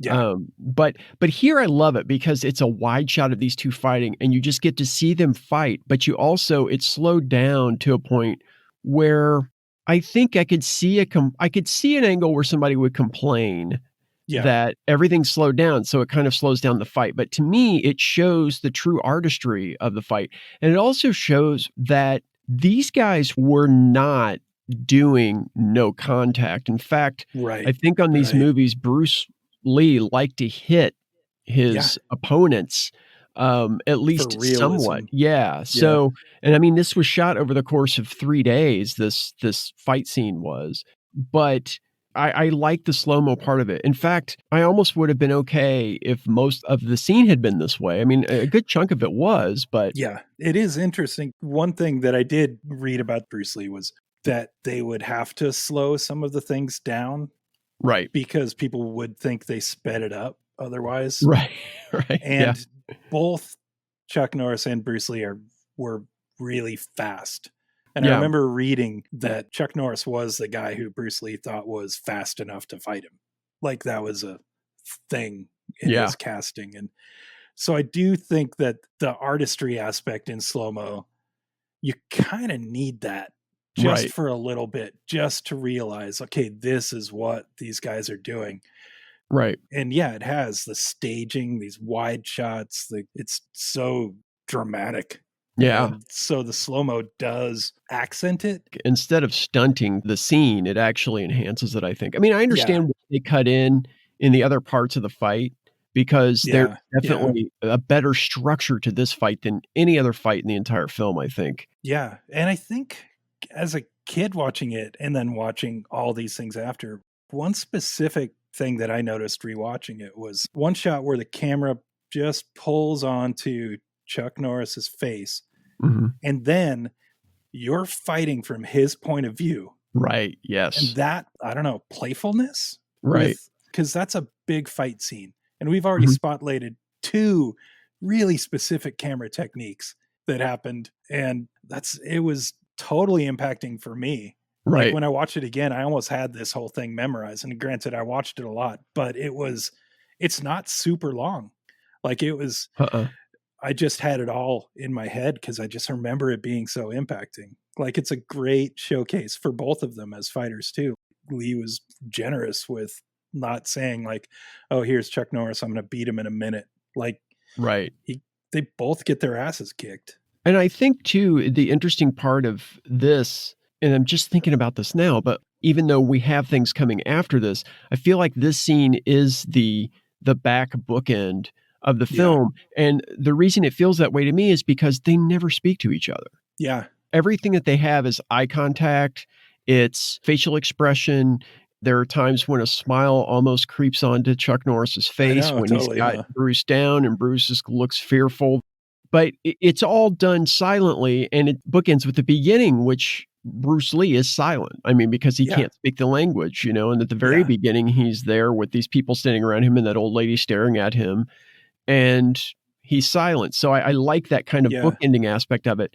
But this fight was partly modeled on this fight from, I want to say like November of 1967 between Muhammad Ali and Cleveland Williams.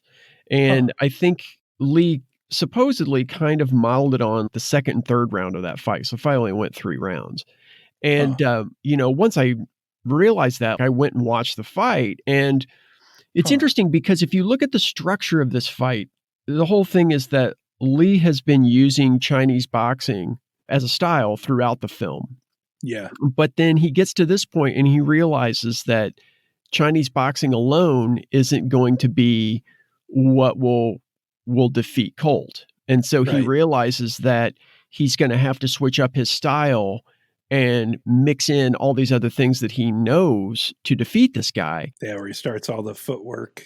And exactly. And if you notice, like Chuck Norris tries, Colt tries to start doing footwork and things at the end too, but it's too little too late. Like by that time, the fight is almost over. And that actually kind of happened in that Ali Williams fight. Like, Ali was dancing around. Williams was pretty much just holding the center for the first round or so. And Ali's lighting him up, especially like you get about halfway, I think, through the first round and then into the second and third round.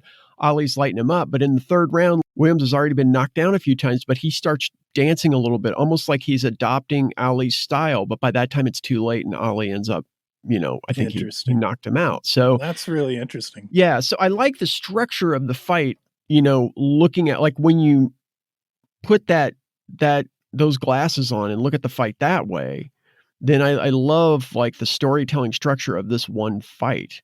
And of course, in the end, he breaks Colt's leg and then he breaks his arm and then he ends up killing him with a guillotine choke. And when he kills him, both the expression on Lee's face, which is of true remorse, and the score, which is kind of like this weird, psychedelic, creepy, reverby, synthetic score that to me kind of lends to the idea that this is real because for the first time, Tong has killed someone.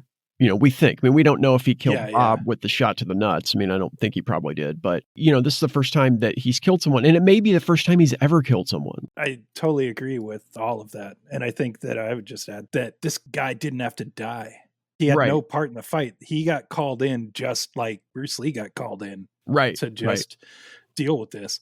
Right. You're rooting for Chuck Norris to stay down. Right. I mean, I like that they let him get up and with the never say die thing, but you're rooting for him to stay down because you know that killing him is gonna cost Bruce Lee, like mentally. Yeah, and so is Lee, right? Like Tong Lung at that moment is looking at Colt and saying, like, and just with his face, just like, look, he's looking at his leg, he's looking at his arm, he's like, look, just okay, this is over with. Yeah, I think to me too, that scene, how it bookends the silence, what it also took away is any of that fish out of water kryptonite. Right. Because they are two gladiators in an arena, literal arena. And they're not talking in a way that is just giving each of them power. They're not, there's no part of him that needs to translate this moment and vice versa. So it's complete freedom for both of them. And I just think it's one of those things, like it has stuck with me as definitely one of the best movie fight scenes I've ever seen, but partly because it's the ballet aspect but also it is like that respect aspect, and it's just kind of deeper than just like, Chuck Norris punches him a little bit, he punches him back, and then they Right. move on. Right. Like, well, and no, go ahead. No, I'm sorry, go ahead. No, I was just like, I totally responded to that as a kid. I was like, whoa. Okay. Yeah, I mean, I think the thing that I noticed this time out that I don't think I'd ever noticed before, but I think it was something that unconsciously fed into my perception of the Colt character here and the Tong Lung character were the sound effects that were attributed to their movements. Because in a lot of these Kung Fu movies, it's all canned, right? Like a guy punches and it's, it's just all canned stuff. But here, if you listen to the sounds when Colt throws a kick, like he throws one of those spinning back kicks, it's very deep and sweeping, and it's got a very kind of like low drag to it that the sound effects of Tong Lung doing the same movement or, throwing kicks and punches, they don't have that. They correspond more to him as a character and his body type and everything like that. So I love that. Like I noticed that this time too, and it never really, now I know that it was something that helped me respond to these characters in the way that I did. Yeah. But I didn't really notice it until seeing it this time, and I thought that was particularly ingenious. Like, I don't know if that's an idea that Lee had, or if that was an idea of the sound designer or the dubbers or who, because, with movies like this, you just never know who does what. I mean, God, totally. I mean, I would attribute most of this to Lee, but who knows? I mean, no, it's funny. I didn't notice that consciously, I guess. I do. When I think of that scene, I think of the sound being a critical element of it. But that's funny. I didn't really notice a difference of the sounds. That's good. No, I like that. So Tong has killed Colt. Now, I mean, Tong's going to have to leave and go back to Hong Kong now, right? Because he just killed a guy in the fucking Roman Coliseum. He's walking away and I'm thinking, okay, so some tourist is going to find Colt's dead body in the Roman Coliseum. Like, I don't know how that's going to work out. Yeah. But Tong, after he beats Colt, he chases Ho back to the vacant lot. Yes, that's conveniently adjacent to the Roman Coliseum. Right around the corner from the completely city-bound Roman Coliseum. And Ho gets back there before Tong does. And so he talks to Uncle Wong, and it's clear that there's been a plan between them all along. Yeah. But then as Tong approaches, Uncle Wong cuts his own arm with the knife that he killed Tony and Jimmy with. Yeah, and then it's a smart move. It's like it's like an Eddie Guerrero, like get a chair and then throw it before the ref can see it. And so Uncle Wong tries to make it look like Ho cut him, and Tong starts to go after Ho. But when he starts to go after him, Uncle Wong comes up behind Tong with the knife, and he's going to stab him too. But all of this shit is stopped by the big fucking boss rolling in his Mercedes. And this motherfucker throws open the driver's side door and just starts shooting everybody. He shoots Ho. He shoots Uncle Wong. He tries to shoot Tong, but Tong gets behind a tree and, of course, throws a dart. He's still got darts. Yeah.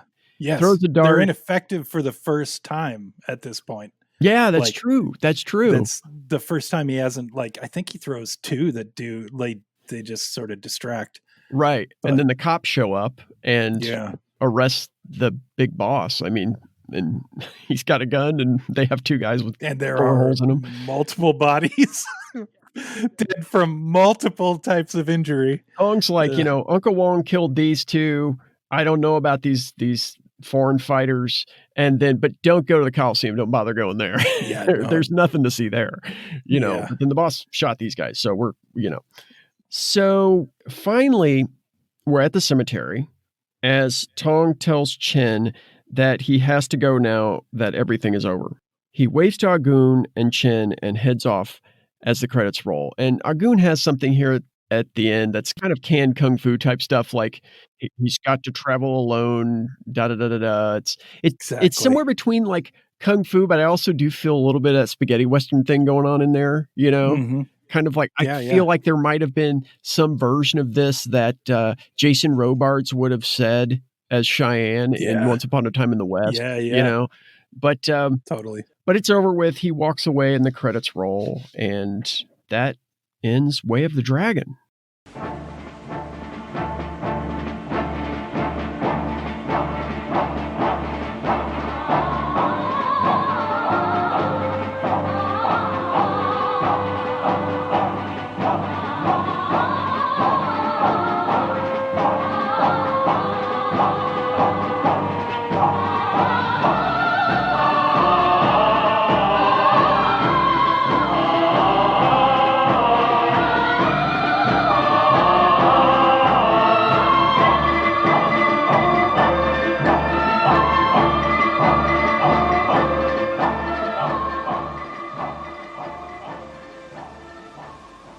Watching this in Chinese and English just makes it so much better. It does. It really brings out everything that I think Lee was trying to do with it.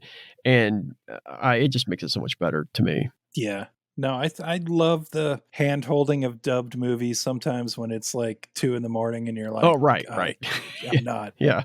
I'm not going to functionally pull this off. But for something that's not super layered and stuff. But when this one, I think it's always awesome just for the inflection of the original dialogue, even though you're reading along and the inflection is like critical at moments. Well, and I think the language barrier is just so central to the story. Yeah, that's a really good point. Just the full English dub just makes it so confusing. I remember being so confused as a kid. I mean, we talked about this a little while ago, but it's like, well, fuck, man. Bruce Lee's going to speak English in this movie. So how can he not understand? Is he deaf? Like, what's going on here? Yeah. Does he have a problem? You know? So I just... No, that's a good point. That's funny. I love that aspect of it. You know, it's interesting that Lee kind of wanted to make this movie in a way out of spite, because Jimmy Wang Yu had made The Chinese Boxer in 1970, and he had written it, directed it, starred in it, and he was one of the biggest box office draws in Hong Kong. Gotcha.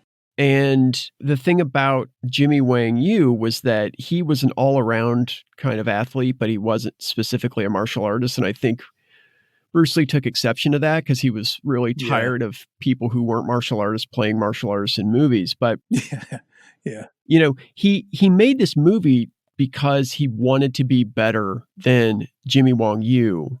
And, you know, Jimmy Wang Yu needled him for his part, saying, well, I had written and directed and starred in my own movie, and you basically starred in Fist of Fury, which was kind of a takeoff of The Chinese Boxer. It was the same basic story. And this really got Lee to the point that he wanted to make this movie. I don't believe I've seen Chinese Boxer, so I think it's on Amazon Prime right now.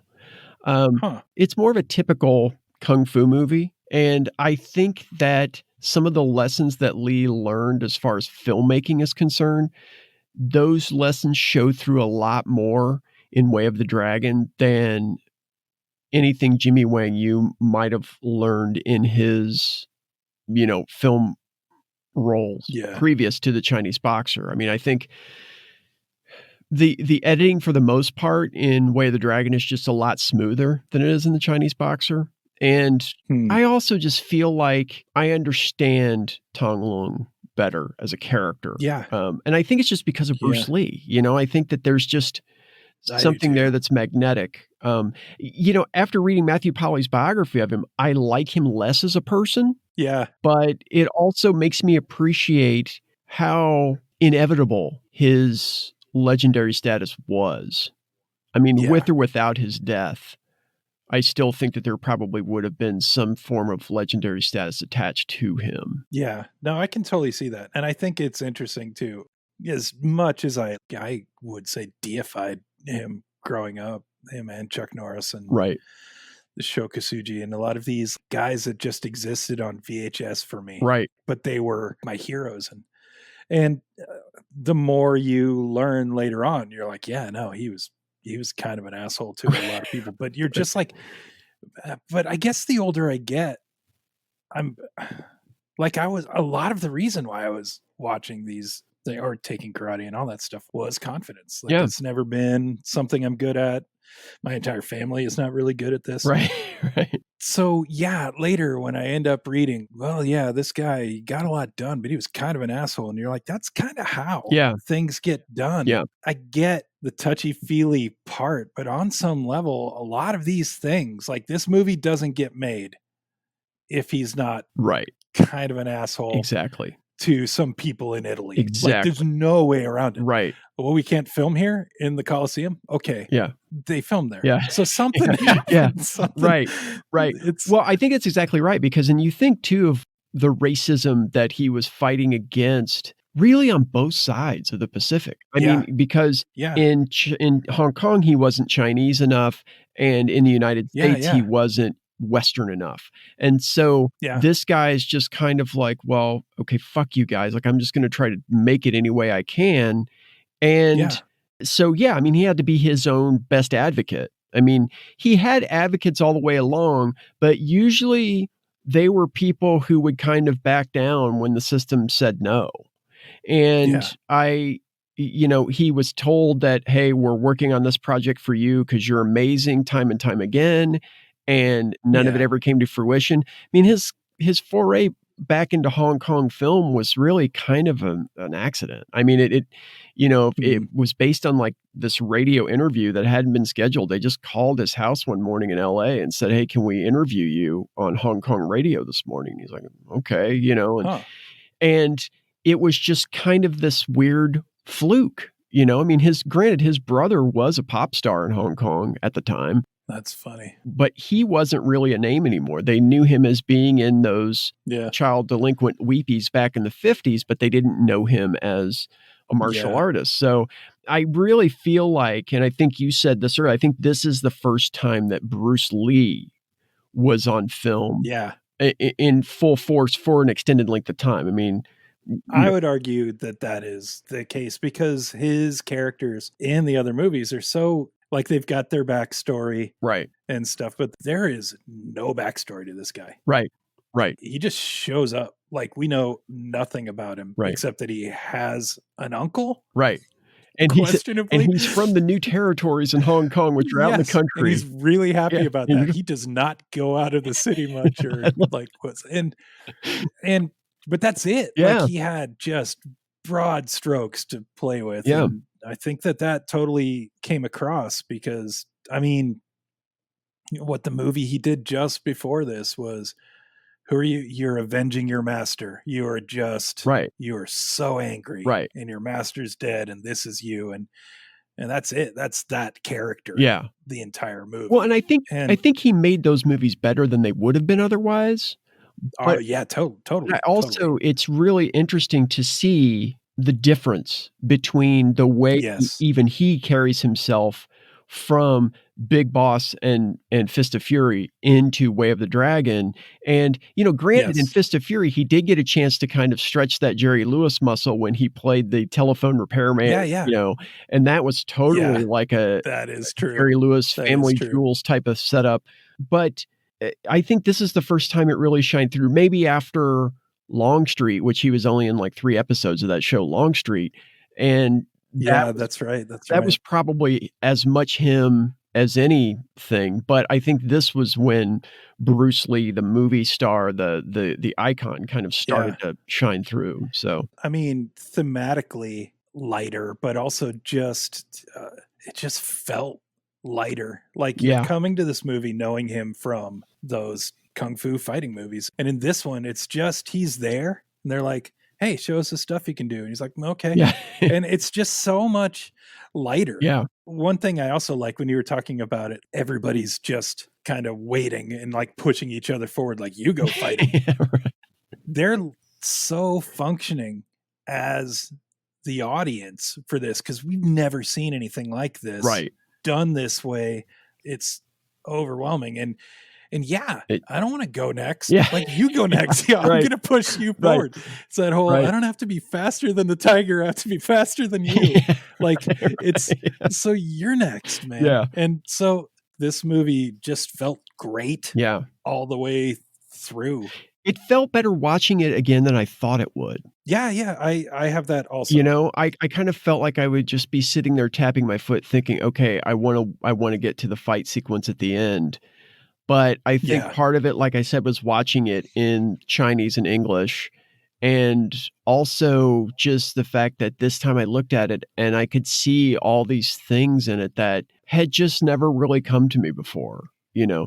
I Yeah. think sometimes with movies, especially when you really encounter them hardcore as a kid, Mhm. you know, once you grow up, everything you know about that movie is your 8-year-old memory of seeing that movie. And Yeah. so Yeah. sometimes I look back at movies and I think, holy fuck, this is so much worse than I remembered it being. Yeah. But then there's also that rare time when you look back at a movie like this and say, oh shit, like that's better than I remembered it being. There's so much more here. For me, I think it's still equal footing. Like, I think I kind of revered this movie enough. I Mhm. have a better understanding for the Leone techniques and just the characterization that was really kind of at play when, as a kid, I didn't really have that many characters on film to go, oh, Right. okay, except like Dr. Smith Right. from Lost in Space or something like Right. where you just have this sort of character who's like, so I was like, oh, okay. He's obviously comedic but like so now older, having watched this and also like the other Bruce Lee stuff, I'm like, he just accidentally gets linked up with prostitutes like a lot. Like in these movies, like as an adult, I'm like, that's hard to do. Yeah.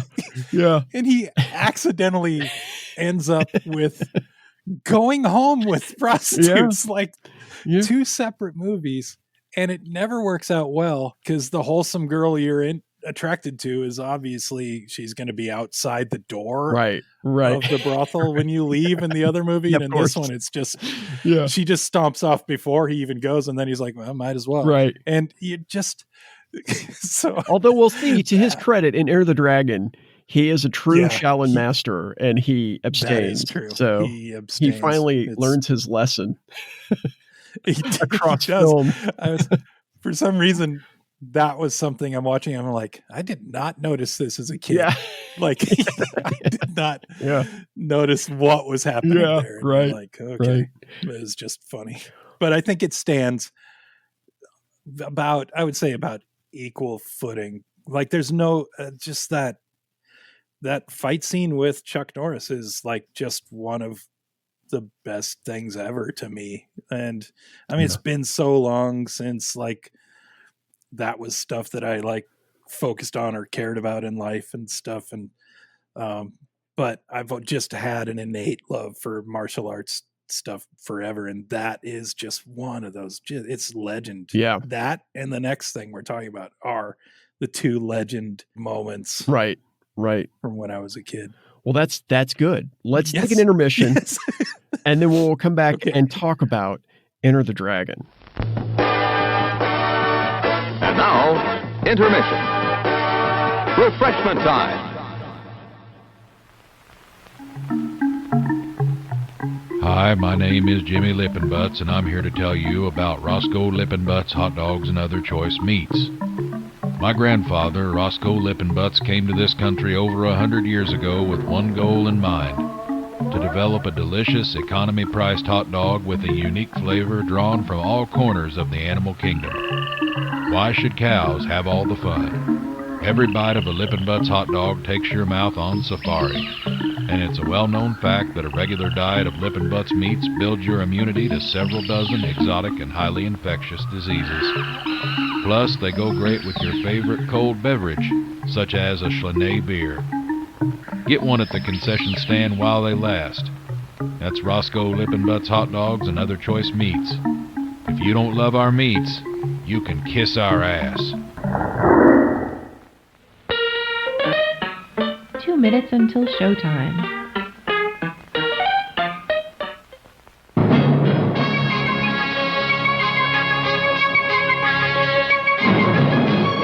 Coming soon to this drive-in theater.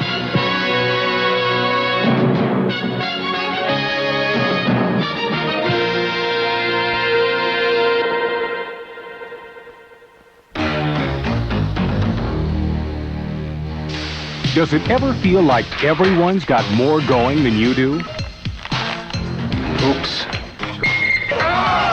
That everyone is smart? So you're Al Myers' kid? Yes, I am. You look pretty stupid to me. Thank you. You say the best skier in town just ran off with your girlfriend?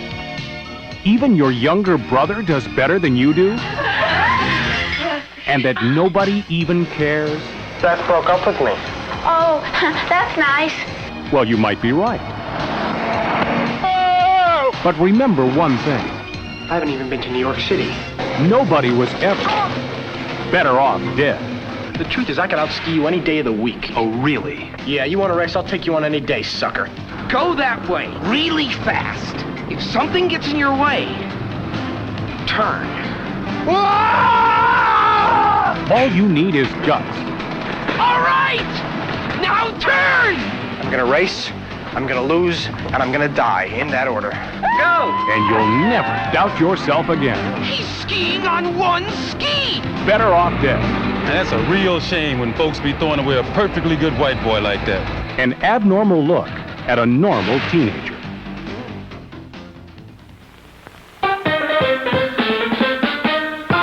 It's showtime.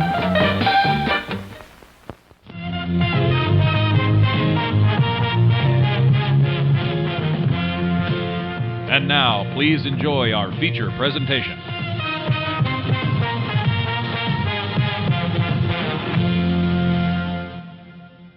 Drugs, prostitutes, prosthetic knife hands, secret passages, and nutshots.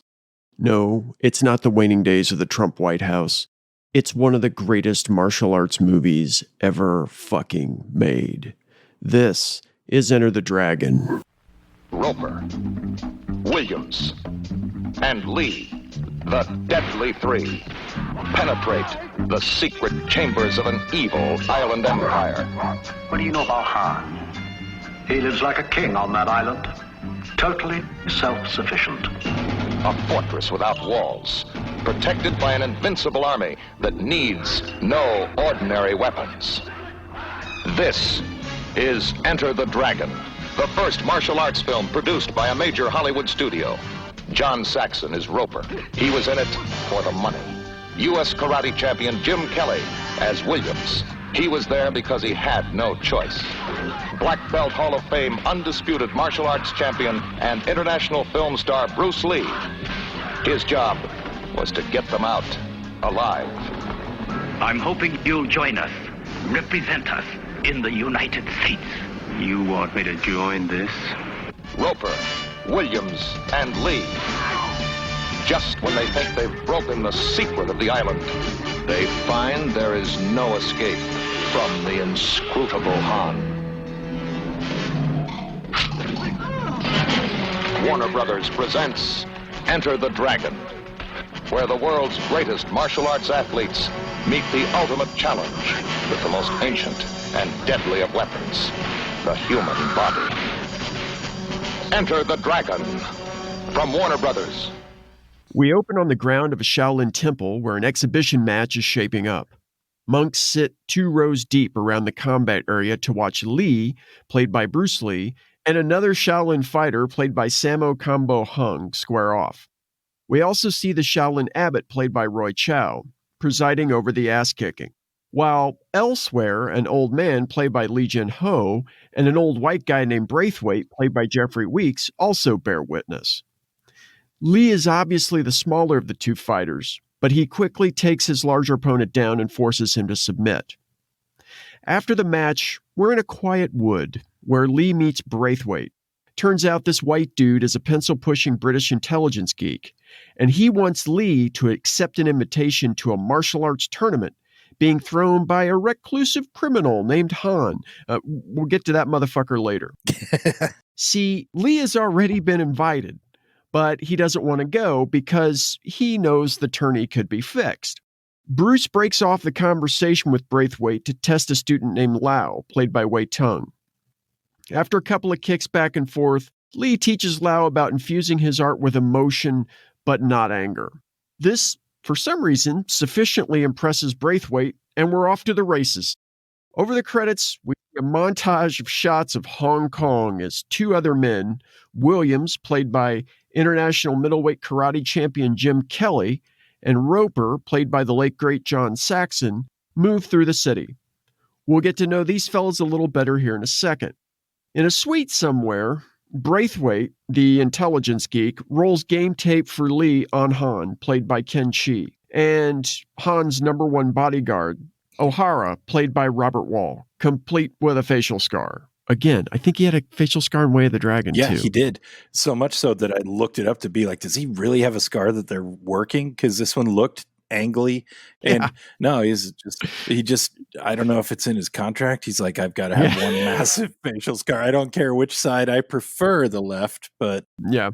I think it's to make him look tougher because to me, well, we'll talk about Robert Wall in a second because I don't dig that dude.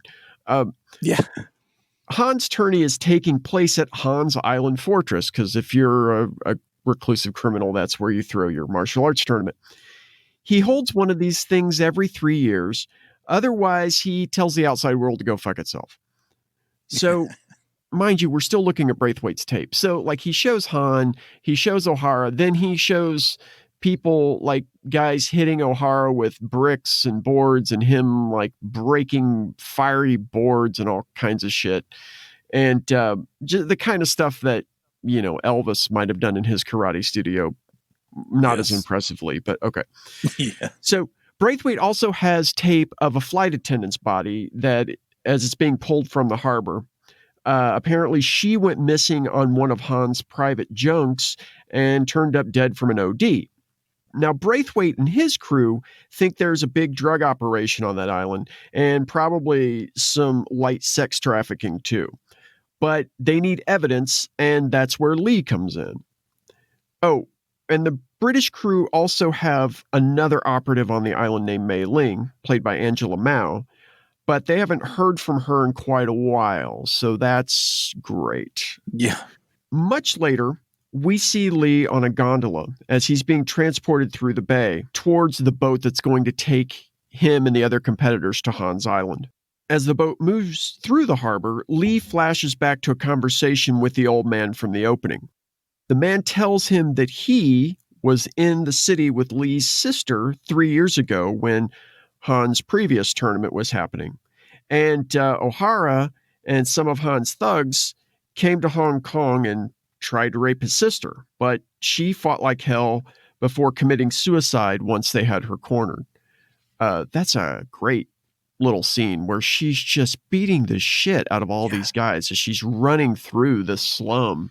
Just an absolutely amazing scene. It was. It's visually awesome. And then also just oddly surprising because it's all set up with, hey, did I ever tell you how your sister died? And he's like, no.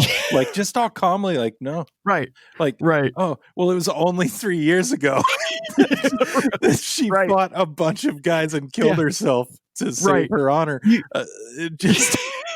were literally only 3 years younger than you are now. It's, you know. And clearly competent to go and deal with all of these people right then. He's like, well, 3 years ago, you were off in Rome helping somebody with, with a restaurant. So we just thought we'd leave you alone about it. Hope that restaurant was worth it. Yeah. right. God damn you, Uncle Wong. But the thing here, too, is that we figure out how O'Hara got his facial scar because the old man was packing a switchblade that looked kind of like Uncle Wong's switchblade from Way of the Dragon, and he just cuts O'Hara, like he kind of cuts him an asshole in his face, and then O'Hara, of course, kicks him.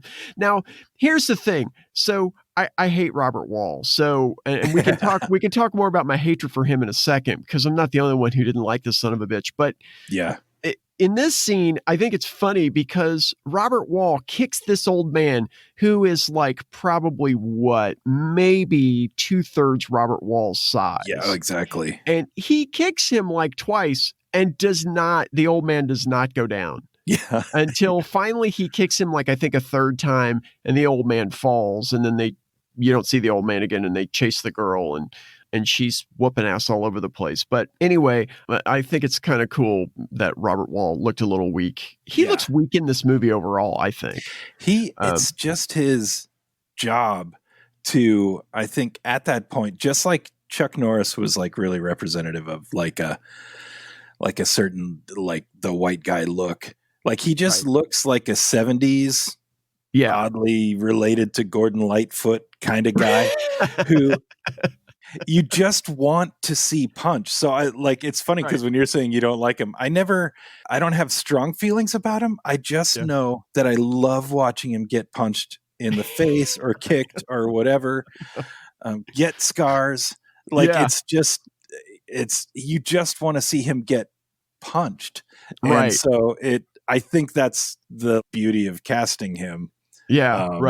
Plus he's like 6 feet easy. So he's physically taller. I think that Bruce Lee has that, like if he's gonna be, I mean, with Kareem Abdul-Jabbar, he was definitely pushing it. But I think that he's always kind of pushed that, I'm smaller than you and that doesn't matter. And Bob Wall he's just a great, tall, white punching bag kind of guy. For these movies. And you know something, like I've watched the newer interview with him on the Criterion set, the Bruce Lee Criterion set that came out recently, and he still looks that way. He still looks punchable, although now he has a weirdly sculpted mustache and his hair is obviously dyed jet black. That kind of thing. Kind of the same way Chuck Norris went, but I want to talk about Bob Wall here in a minute because it's interesting that you mentioned Chuck Norris because there's a tie in here. But I figured there had to be. Yeah.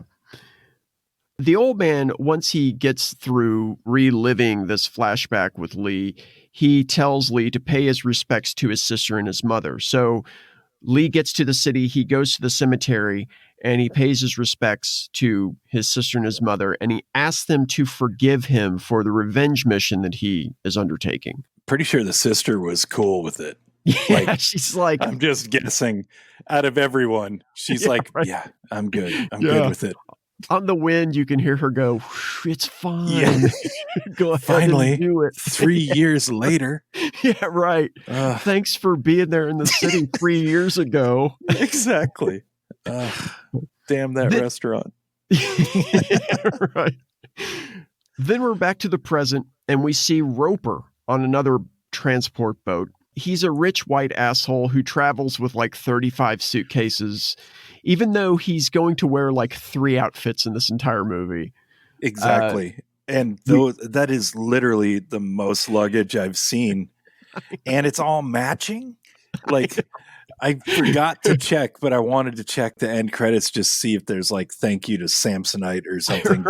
Because it is an inordinate amount of luggage. It really is. That little gondola. Like it just made no sense. I mean, it sets his character up perfectly. But it's bizarre, and he almost needed another gondola for all of the suitcases. Exactly. I mean, it's very strange. I just love that someone made the decision that they're like, okay, this should be good, and they're like, 2 more. 2 more, and just kept going on a dare just to see how much they could get away with. It's so weird. And the thing is that to me, his character has been sufficiently set up, and we're going to see here in this flashback how set up his character is. And I don't know if maybe they just made the decision to say, okay, let's give him all of this luggage to kind of give people a hint of what they're in for, or to maybe subvert that a little bit, thinking this guy's a rich asshole who like takes his entire world with him everywhere because that's what all rich people do. But then, oh wait, this is a rich guy on the run. I don't know. I don't know what the thinking. Appearance thing. Exactly. I mean, I think there might have been maybe some sort of class commentary going on here because pretty much like any political statement that this movie is going to make, it's being made here in the first 20 some odd minutes of the movie. And then after that, there's nothing really approaching that. It's all just like how many necks can be broken in the space of an hour and change, you know? I mean, like, that's kind of where it goes. So exactly. And I guess that's what you're setting up with Jim Kelly too, though. Like they really were setting up something that seems like it's going to be, here's a lot of social commentary. And then it's like, okay, we did that.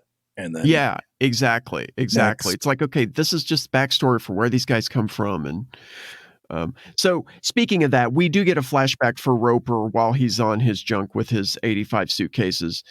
See, this motherfucker has a gambling issue, and he's broke because of it. I mean, he only pretends to be rich as he bets $1,000 a foot on a golf course in this flashback.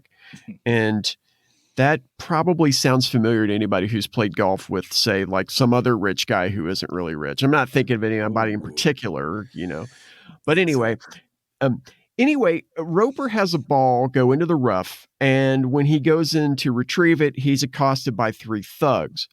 But Roper kicks their dicks in the dirt real fast and then gets back out of the green, and he has his secretary confirm his flight to Hong Kong because he is tourney bound now. He is definitely on the run. Apparently, these thugs are accosting him because he owes this guy named Freddie $175,000, including interest. And the main thug here, and I'm blanking on his name. His first name is Pat, and I'm blanking on his last name. But he was the referee at the end of Karate Kid.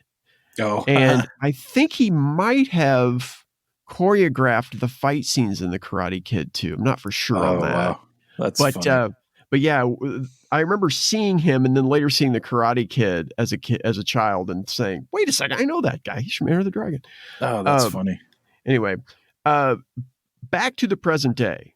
So we're jumping from Roper now, and we're jumping to Williams, who is, of course, also on a gondola going towards the Han boat. And guess what? He also gets a flashback. In his flashback, he walks through a full dojo with dudes just punching it out, doing their forms and all that shit. He shakes hands with the sensei before heading out. As he walks through an alley with a suitcase and a carry-on bag, he's stopped by 2 white jackbooted thug cops. They see his plane ticket and see that he's going to Hawaii and Hong Kong, and they try to beat him up, but Williams quickly incapacitates both these racist pricks and drives off in their cruiser. Which, I mean, if you're gonna beat the fuck out of 2 cops, you might as well take the cruiser. Like, why walk to the airport? Exactly. And no red lights. So yeah. Yeah, exactly. I mean, city traffic's gonna suck. Use the siren. Turn the sirens on. A couple things I really like about this scene. Jim Kelly, when he's fighting in this movie, he looks fantastic. He is, yes. You can tell that this guy knows who he is, and he's also a guy who I think even at this point, because I think this is his first film, but even at this point, you can see that he knows how to fight on film, which I think is a problem with guys like Bob Wall. Bob Wall does not know how to fight on film, so he comes off as gangly, and he comes off as a white guy kind of pretending like he knows how to throw a kick. I mean, to me, I even think John Saxon's kicks in the flashback with Roper and the thugs, I think John Saxon even looked tighter and cleaner than Bob Wall does in this movie. I would totally agree with that. And the thing about this alley thing that I love, there are 2 things that I really love about it. The fact that he breaks the nightstick. Like one of the cops brandishes a nightstick and he just breaks that motherfucker with his bare hands. Yeah. And then when he nut shots one of the cops and throws him through this fence where there's this barking dog on the other side and the dog like tears into the cop. I thought that was kind of a cool little touch. To have this little added extra thing. And it's kind of interesting given what we're going to see happen to Williams later on. When he confronts Han. So totally. And I think that to build on that, like he's just so charismatic that every time you see him in this, I'm like, why wasn't he in so much other stuff that didn't involve fighting? Like he's just that guy you just want to watch. Well, the thing about him is that, like, to me, I think he's charismatic, but he can't act. Like here. Yeah. Right. I guess like that's true. The acting really was rough. Too many lines. Right. He didn't. But there were a couple times where he says something and I'm just kind of like, okay, well, that's a guy saying a line. Yeah, that's true. That's true. Can he just beat up that parakeet over there? I just want to see him fight. But that parakeet's got it coming. The parakeet. Yeah. He's really talking a lot of shit for being such a small little bird. But yeah, so we know where Williams is coming from. And now we go back to the present for good. And Williams reaches the transport junk to Han's Island. And as he's getting up on the boat, he sees Roper, and we realize that these two sons of bitches know each other from Vietnam. They served in Nam together, like, what they say, 6 years earlier, I think. Yeah, yeah. So once they get there, of course, Lee's already there, and we're off to the races. Now, this is probably the end of the social commentary. Like, yeah, Roper says something about Han and how he hears he likes to live big, and that kind of appeals to Roper. And then Williams looks over into the harbor at all of the boats over there and with all the people, and he says, ghettos are the same all over the world. They stink. And that's an interesting point, because this is probably one of the first times in American film that Hong Kong was shown more or less as it was, like kind of a more warts and all view of Hong Kong versus maybe some of the idealized stuff you would see in other things that either weren't shot in Hong Kong necessarily. Yeah. You know what I mean? Like they were probably shot in a studio, and it was like some white guy's idea of what Hong Kong would look like based on like a Sunday afternoon in Chinatown or something. So yeah. I thought that was kind of an interesting thing. But the thing about it is that the race stuff doesn't really come back. I mean, it kind of does in hints when the way Han talks to Williams later on, and kind of the way that Han's, I don't know what she is, secretary hostess, Tanya, the way she deals with Williams kind of has a little bit of a racial tinge to it, but it's not something that is really dealt with in any overt way after this opening scene. And so it's almost kind of like it's background for the window dressing. You know what I mean? Like the rest of the movie is kind of like all the moving figures in the shop window, and the political stuff is just kind of in the background. Well, and it's interesting too, because like you say, I mean, they do set it up pretty well. There's character development with John Saxon's character. They're showing you like right up front that this guy has no racist bone in his body. And then, that ghetto line is great. And it is pretty critical of China, which it does totally stand out. And you're like, oh, okay, cool. Right. And then, they get to the island, and then none of that matters. And so you're kind of like, well, do I want that to be in the second part? Because now now it's like, oh, here all the fighters are together. This is the big competition. Right. So I'm like, do I really want that in there? And so probably not a whole lot of it. But then why did you set it up so much right up front? Right. Well, I mean, I think that they do use it in a way that kind of informs the way Williams stands up to Han later on, I think. That's a good point, yeah. I mean, I think that kind of thing, in seeing Williams' backstory, we see, oh, okay, this guy doesn't have a problem like standing up to authority figures, and Roper kind of doesn't. Like when he sees those three thugs trying to shake him down, his first reaction is to be like, come on, fellas, like just tell Freddie I need a little bit of time, or whatever he says. And then only when he's just forced to beat them up, he does it. And it's kind of the same thing later on when he deals with Han. But the thing is that in a way, I think I would want that message of the classist message, the race message, those kinds of messages. I think I would want them carried on through this movie if this movie had been made by different people. Yeah, that's true. Because one thing we didn't talk about here, because it wasn't in this cut that we watched, was the part that was put back into this movie in 2003, I think, or maybe earlier. They did a longer cut where Bruce Lee had this little scene with the abbot where he describes Jeet Kune Do and his philosophy and everything. And really seeing that, I'm always excited to see director's cuts and longer cuts of movies and things like that, just to see kind of what are they deciding to put back in or whatever.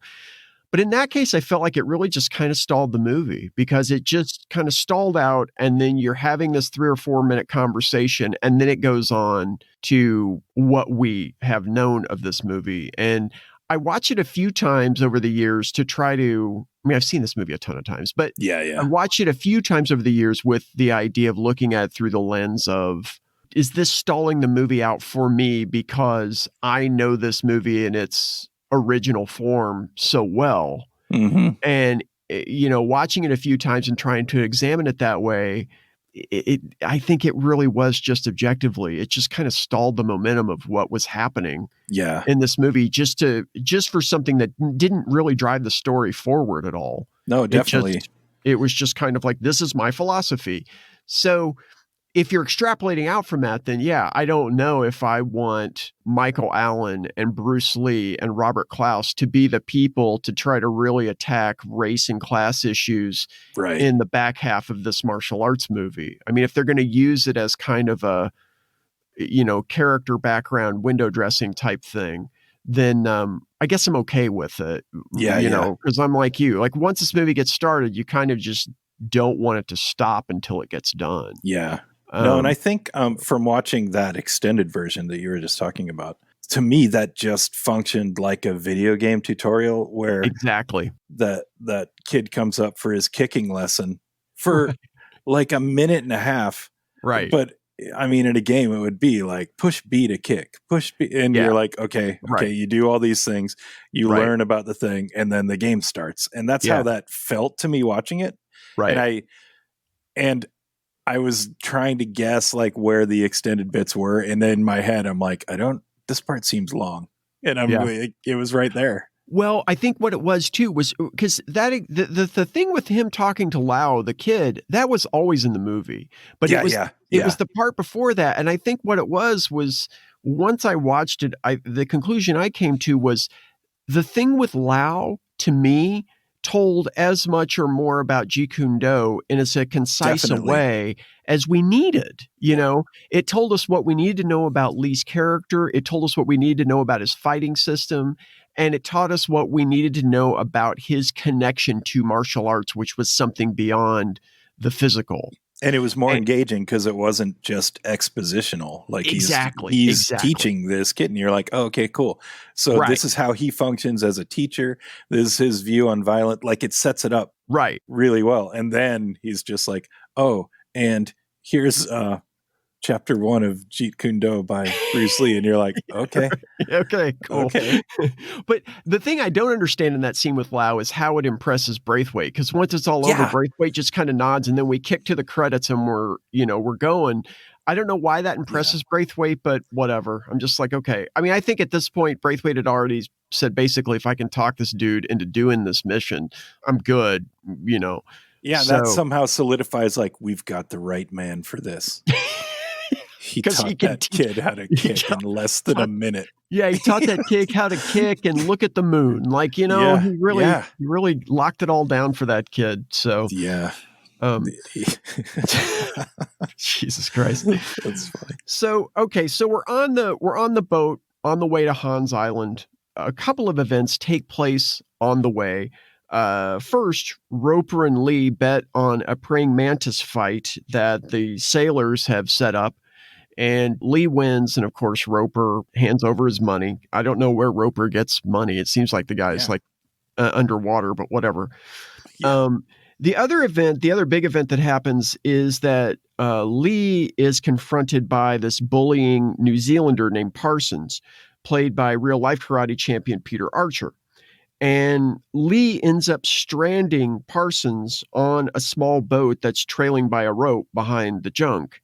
And he gives the other end to some of the boys that Parsons had been bullying the whole trip.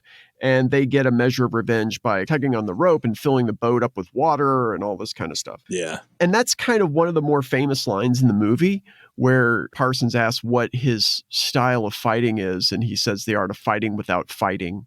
Yeah. And Parsons wants to see some of it. And he says, that island on the beach, there's not enough room here. And that's how he gets Parsons on the boat. In Matthew Polly's biography of Bruce Lee, the impression that I get was that this was probably an uncharacteristic scene for the real life Lee. Like if somebody had challenged him that way, he's not going to be like, okay, well, I do the art of fighting without fighting and let's go over there. And oh, no, playing a prank on you. He just probably would have kicked the guy's ass or whatever. Yeah. But I think that he did it because he knew that the character Lee needed that to be a sympathetic hero. Yeah. Yeah. So, I can totally understand that. Plus, I think it just same thing they did in Way of the Dragon, where show us your style, and he's about to, and then it's interrupted. And so as a viewer, you're like, oh, here it comes. And you're like, no, you get to wait until his first match, which also is not the first match of the fight but I mean, for me as an audience member, the fact that we've already seen him in the opening fight scene means that this kind of holdback is for us because we want to see him fight again. But it's almost as much for the competitors around him. In the world of the film instead of us, because now they don't know what this guy is capable of. They just know that he's capable of outsmarting this Kiwi meathead, and getting him into a boat. So anyway, okay. So this boat finally reaches Hans Island, and Roper is immediately sweet on the white, blue-eyed, blonde-haired hostess named Tanya, played by Anna Capri, as she greets them at the dock.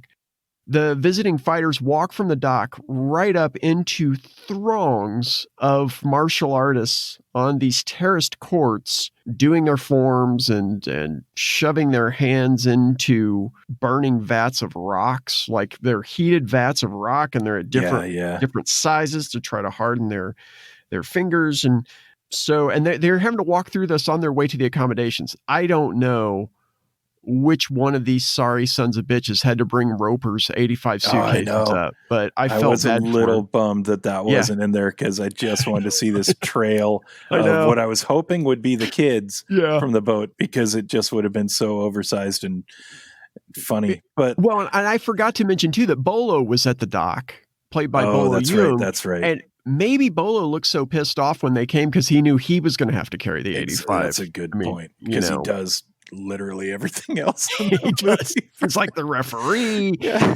He disciplines motherfuckers. He does all kinds of stuff. Exactly. So later there's a welcome feast, complete with a birdcage collection hanging from the ceiling and acrobatic jesters, and two of the thinnest sumo wrestlers I've ever seen trying to give each other wedgies in the middle of the room, and all these people are on the outside. The martial artists and the women on Hans Island, they're eating and making merry, and there's a band playing music in the background. Our principals kind of talk to each other. Roper and Lee talk a little bit, and Lee wonders why Roper's so apprehensive about being there, even though he seems like he would be comfortable in the setting. Yeah. And Roper kind of denies it, but then goes to Williams and basically confirms it, saying that he feels like they're being fattened up for the kill because they'd never been to a martial arts tournament like that. Yeah. And then finally, Han makes his first appearance. And he walks around just making kind of this empty platitude speech about, we forge our skills in the fires of whatever. I mean, it's just like a whole thing. Yeah. He walks around, and then at the end of this walk and talk, he throws 3 apples into the air, and 3 of his guard detail, who are all women, each cast darts, piercing the individual apples, and each apple is caught by a tournament participant. The last apple is caught by Lee, and that apple has a dart in it that was cast by Mei Ling, his fellow operative. Yeah. So she's actually in there at the highest level, we find.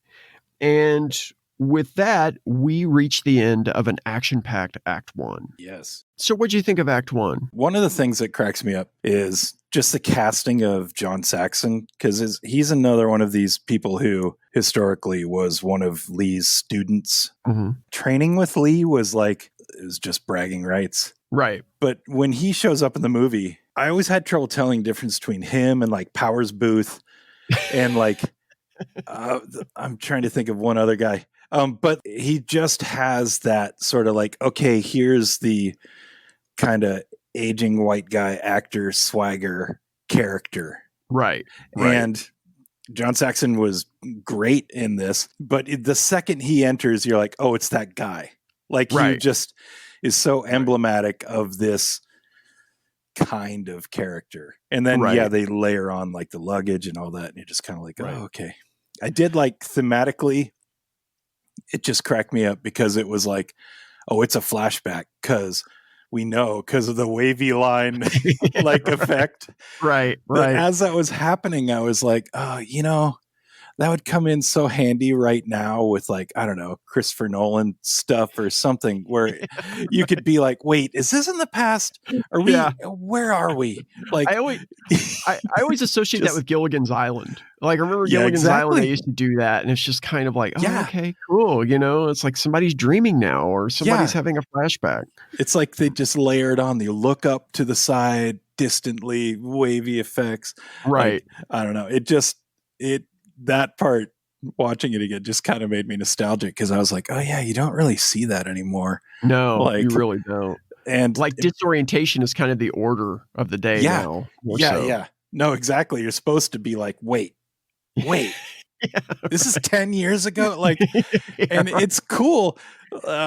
But especially when it's like wavy lines to 3 years ago when your sister died. So it's just, I don't know why. Right. I don't know why when watching this again, though the technique kind of hit me. And it also just kind of made sense because if you're looking at the first part of this felt very standard American cinema. Right. How the characters are developed. Right. Just this insertion of social commentary that all felt kind of like film school American standard movie.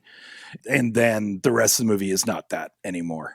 Right. And right. I don't know. I thought it made me sort of nostalgic for a lot of those little things while I'm watching it, but it made me appreciate that they just are now going into the next part and just embracing why I'm watching the movie as a kid. Because that is not why I was tuning in when this movie first came out. Like, I appreciate it much more now that I'm older, but I was like, that's the part I fast forwarded through.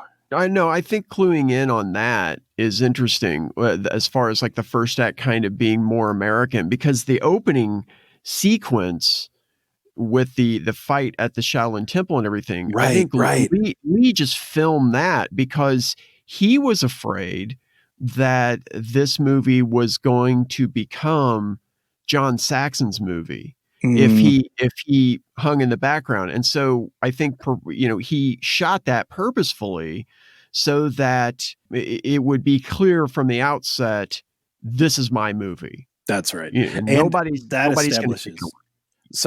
establishes like the way that they use color. Yes. In that part too. Yes. Really sets up this whole second part. Right. Yeah, no, that does make sense. But yeah, I mean, if you're Lee, you've got this history with Hollywood going, okay. And then stabbing you in the back. Yeah. Right.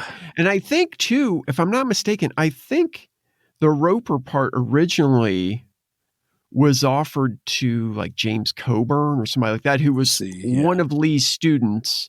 Yeah. I mean, like you said, Lee had a lot of high profile students like James Coburn, Steve McQueen, Sterling Silliphant, who was a big time writer at that time and producer. And he was the one who had tried to get some projects off the ground with Lee early on, like the Silent Flute and other things like that.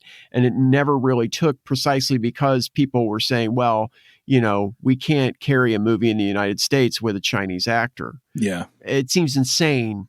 It was insane, right? Yeah. Like, I mean, I was going to say it seems insane now. It was insane then. Yeah. They just didn't realize it because while Hollywood often likes to portray itself as being like this wide open environment, it's actually very racist the closer you get to the top. Yeah. The closer you get to the money, the more racist the people that guard that money become. And so that was, one thing that Lee was very cognizant of, having been burned by it in the past. But this movie, in a way, it was a riff on an earlier project that the producer Fred Weintraub, who actually produced Enter the Dragon, was trying to develop with Lee as well. The earlier project was called Kelsey, and it was actually set in like the 1700s. and it had 3 protagonists. And again, you had the white protagonist and the black protagonist who had fought together in war. And then you had Lee, who was a Chinese character.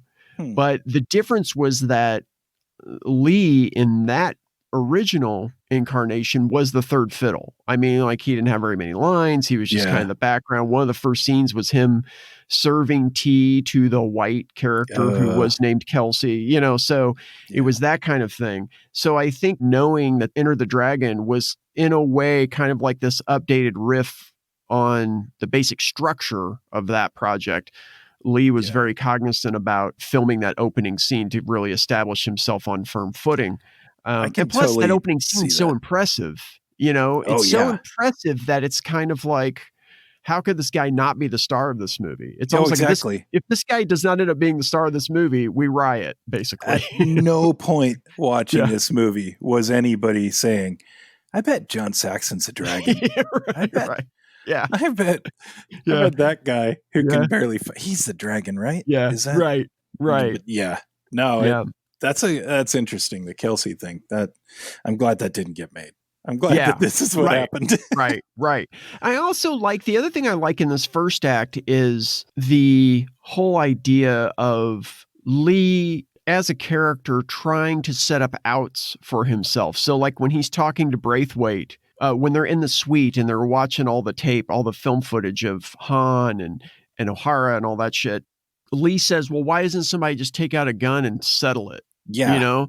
And Braithwaite goes into this thing about how Han had an unfortunate accident with a gun or something, and since then he's been afraid of them, and any fool can pull a trigger and yada, yada. So he doesn't allow guns on the island. I thought that was interesting, and the way that it comes back later on, for those of you who have not seen this movie, the way it comes back later on, I think, is really fascinating, because once we get the reveal of what that accident with a gun actually means, it's bizarre, like in a James Bond kind of way, which I think what this movie was supposed to be, basically like a Chinese James Bond. But yeah, definitely. I like that. I like how he's constantly trying to say, well, look, why don't we just do this? Why don't we just do this? Why don't you go in? Why don't, you know? The other thing that I like, and I think that they had to do this for Chinese audiences, the idea of the backstory that we talked about with Lee, as far as his sister, and that being more of a motivation for him to go to this tournament than working for this British intelligence agency. From what I understand, they felt like they had to add that for Chinese audiences so that Lee wouldn't appear to Chinese audiences as if he had sold out to the whites. Yeah. Well, especially the British. Yeah, exactly. But yeah, that's interesting. And that totally makes sense, because he had already, at that point, you're finding out, he knows about this. It's not like they're telling, he just wasn't going to go. Right. But then he's further motivated to go. And really, even as a Westerner, I liked that idea too, that there's something more personal here for him than just, oh, well, I'm going. And there's no talk of payment or anything from from Braithwaite. So it's, well, he has that, and he has the abbot saying, hey, this guy was one of us and he's perverted our teachings and stuff. So, so he has doubly good moral motivations. That are just apparently bankrolled by the British, which is just fine. Well, sure. Yeah. I'll use you to get my revenge. Like I'll use you and your resources to get my revenge. The thing that I think though really sells that whole idea for me though, is at the end of the scene where the old man tells Lee about the whole situation with his sister. And after they come out, it's like the flashback, and then there's the flashback within the flashback. Mm-hmm. When they come out of that second flashback and Lee and the old man are in the office, and Lee has the tears streaming down his face. Yeah. It was so subtle and it was so well done, but it totally sold the whole idea of, holy shit, this is personal for this guy. And the whole machinations of this British intelligence agency really only matter as an avenue to get him there. Yeah. Or it's really even kind of a byproduct. The other thing here that I think is interesting is the island training ground that they go into is amazing. I mean, like the terraced courts, those were actually real terraced tennis courts. So if you look at the high shots of these guys training as the martial artists arrive at the dock and then they have to walk up through all these training grounds, you can actually see the lines on the tennis courts, on these grass courts. But I thought that was just an incredible setting for these exterior shots. I thought that was just beautiful. No, totally. Especially as a kid, it's like the Ben-Hur of karate movies. Right. And it really is. I think it sets up well this sort of foreboding feeling of being there because even just from that intro fight and before we see him, Bruce Lee, competing, you're like, he could take out a ton of guys. And you're like, that's a lot of guys. All training and all. Yeah. I think it just was meant to blow you away. And there is a whole lot of color popping and there's just, it just looks amazing. Yeah, it does. Well, I like too how the little staircases and doors, like the little archways that are between the courts, they have to walk up and they come through one particular arch that kind of comes into play on and off throughout the movie. But I like how when they come up through that arch, every one of them to a person, except for maybe Tanya, they have to stoop down to walk through the door. It's kind of like Han has shut himself off from the world so much that even to get in, you kind of have to edge yourself in and you have to traverse kind of these uneven steps, to get through this little tiny archway and come in to look around at this army he's amassed. None of which are really great fighters, but But I thought that was really impressive. I love that. The final thing, actually, I have two final things here as far as the first act goes. One is, I guess the bird cages in the party scene, the feast scene, were a late addition to the set. And I love the fact that they added those. I just feel like it kind of added this weird claustrophobic element that wouldn't have been there otherwise. It made it look less like a set to me, I think, than it would have otherwise. And I just love that. That's a good point. I think to me, I am not a huge fan of birds. Not just that birds are in cages or whatever. I just was never like, what kind of pet I want. And I get why people have them, but I just never feel comfortable around them. And so it's funny when you say the claustrophobic part, I totally get that. I totally get. I'm also like, I really want this around the food. Like, let's just have more of that. Like, why?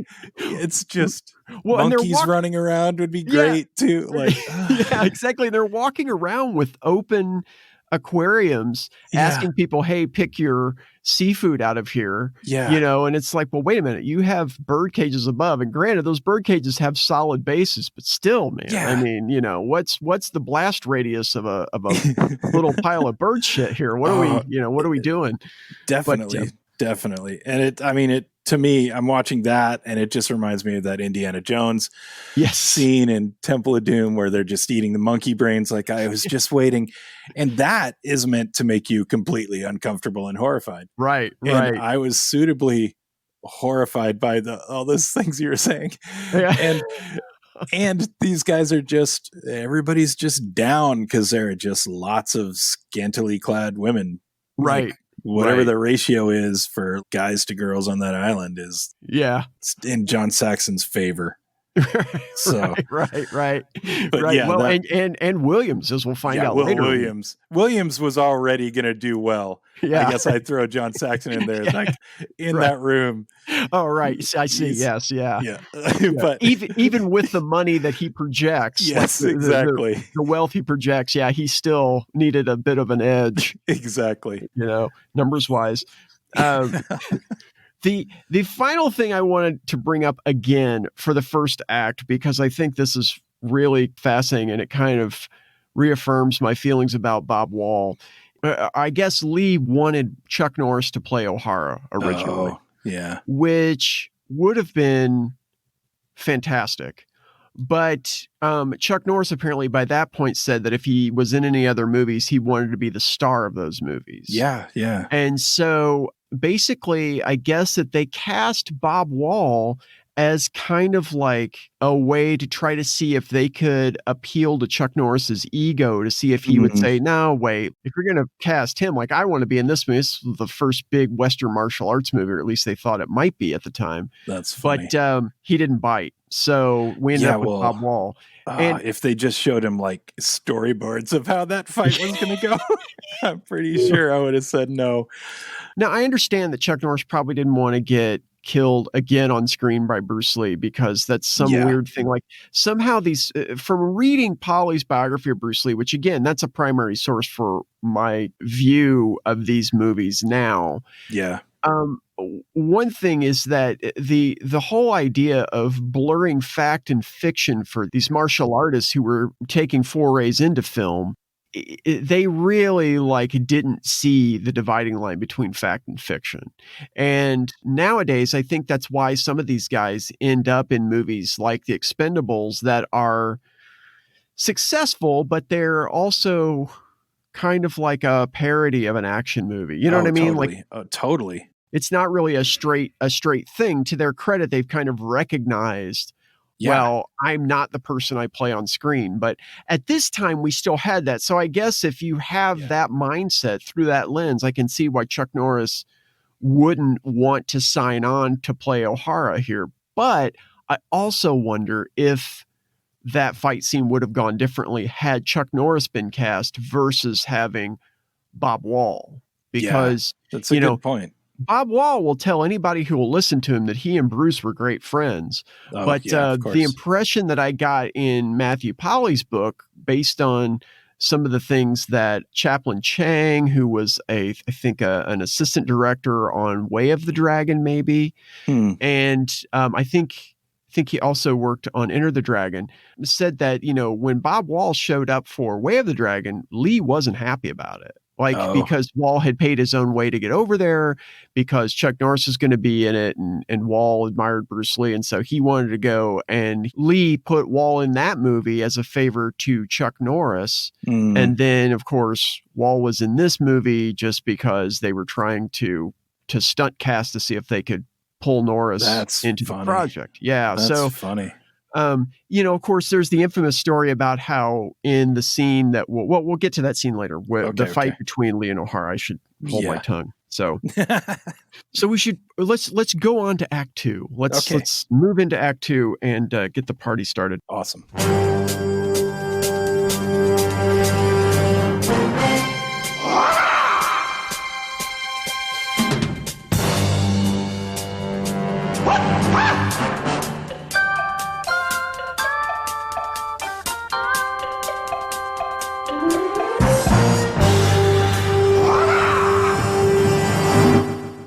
Okay, so after the feast, later that night, Tanya calls on each of our heroes in their suites to offer them a welcome gift. Women. Sure. I mean, there's no prostitution going on this island. No, none at all. So Williams is up first, and Tanya comes in with a line of women, and he only picks 5 or 6 women to spend the night with because, he's tired. It's been a long day, right? Such a good, it's totally more like a Shaft moment. Yeah. In this film. Yeah. Right. It's funny because it totally stood out to me too. You're kind of like, all right. Right. Right. Well, and the way that Tanya treats him when she comes in too, because she knocks on the door and he doesn't hear her. Yeah. Because he's got his headphones on with his music up really loud, which, I mean, I've been there. Yeah. But, she comes in and she kind of treats him dismissively. And then as he picks out the women, she kind of looks and she's suitably impressed, but she's not, it's kind of like an amused impressed. It's not, impressed like, oh, why can't I be one of the people? Even though he apologizes to her and she's just kind of like, hey, who gives a shit? Yeah. So the funny thing about that is that actually was Jim Kelly in real life. That's not surprising. Apparently, from what I read, he just fucked everything that he could get a hold of in Hong Kong. And ended up with swollen testicles. Okay. And so later on, when he has to hang in that harness, he had a hard time doing it. So they had to reconfigure some stuff because he was in the emergency room with swollen nuts. Oh, so that's awesome. Yeah. Poor Jim Kelly, man. God bless Jim Kelly. Yeah. He acted through the pain, though. He really did. Fought through the pain, I'm guessing. Jeez. Yeah. So Tanya's prostitute procession continues. Lee is up next. He refuses to pick any of the women because he's the chaste Shaolin master, after all. Yeah, exactly. However, he does ask Tanya if he can meet the owner of the dart that he caught earlier in the evening, which we know is Mei Ling, his fellow operative. Tanya doesn't know that, but she says she'll send Mei Ling to him. Yeah. And then finally, Tanya and her cadre of women go to Roper's room, and Roper only has eyes for one woman, and that is Tanya, of course. Yeah. And so, because God forbid a white man should actually fraternize with a woman who's not white. And I think they're trying to kind of set it up because I think casting wise, they tried to cast her being a little older.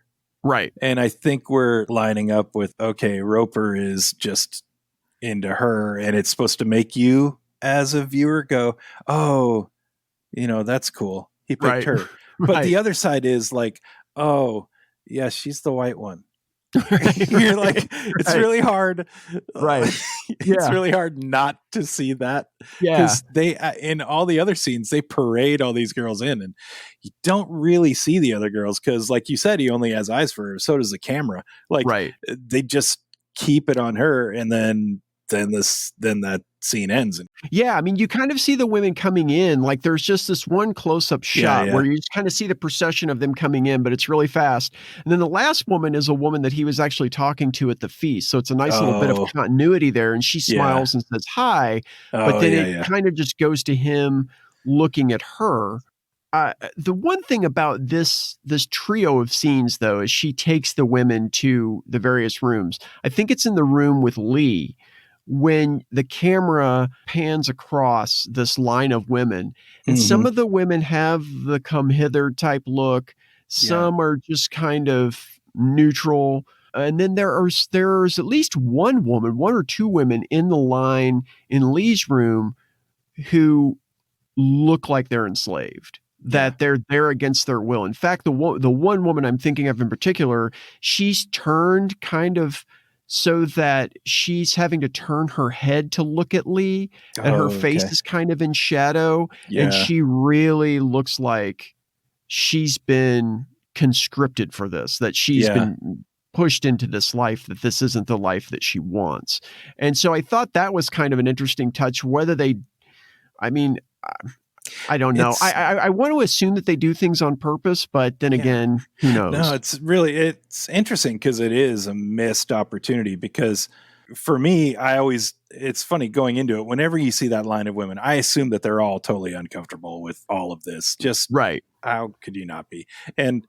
But it is a missed opportunity to really drive that home, because it's also when they're like, well, we found this dead white stewardess, that kind of stands out because she was the only other white woman on the island, apparently. Right. And my money's on the other white woman killing her just for competition.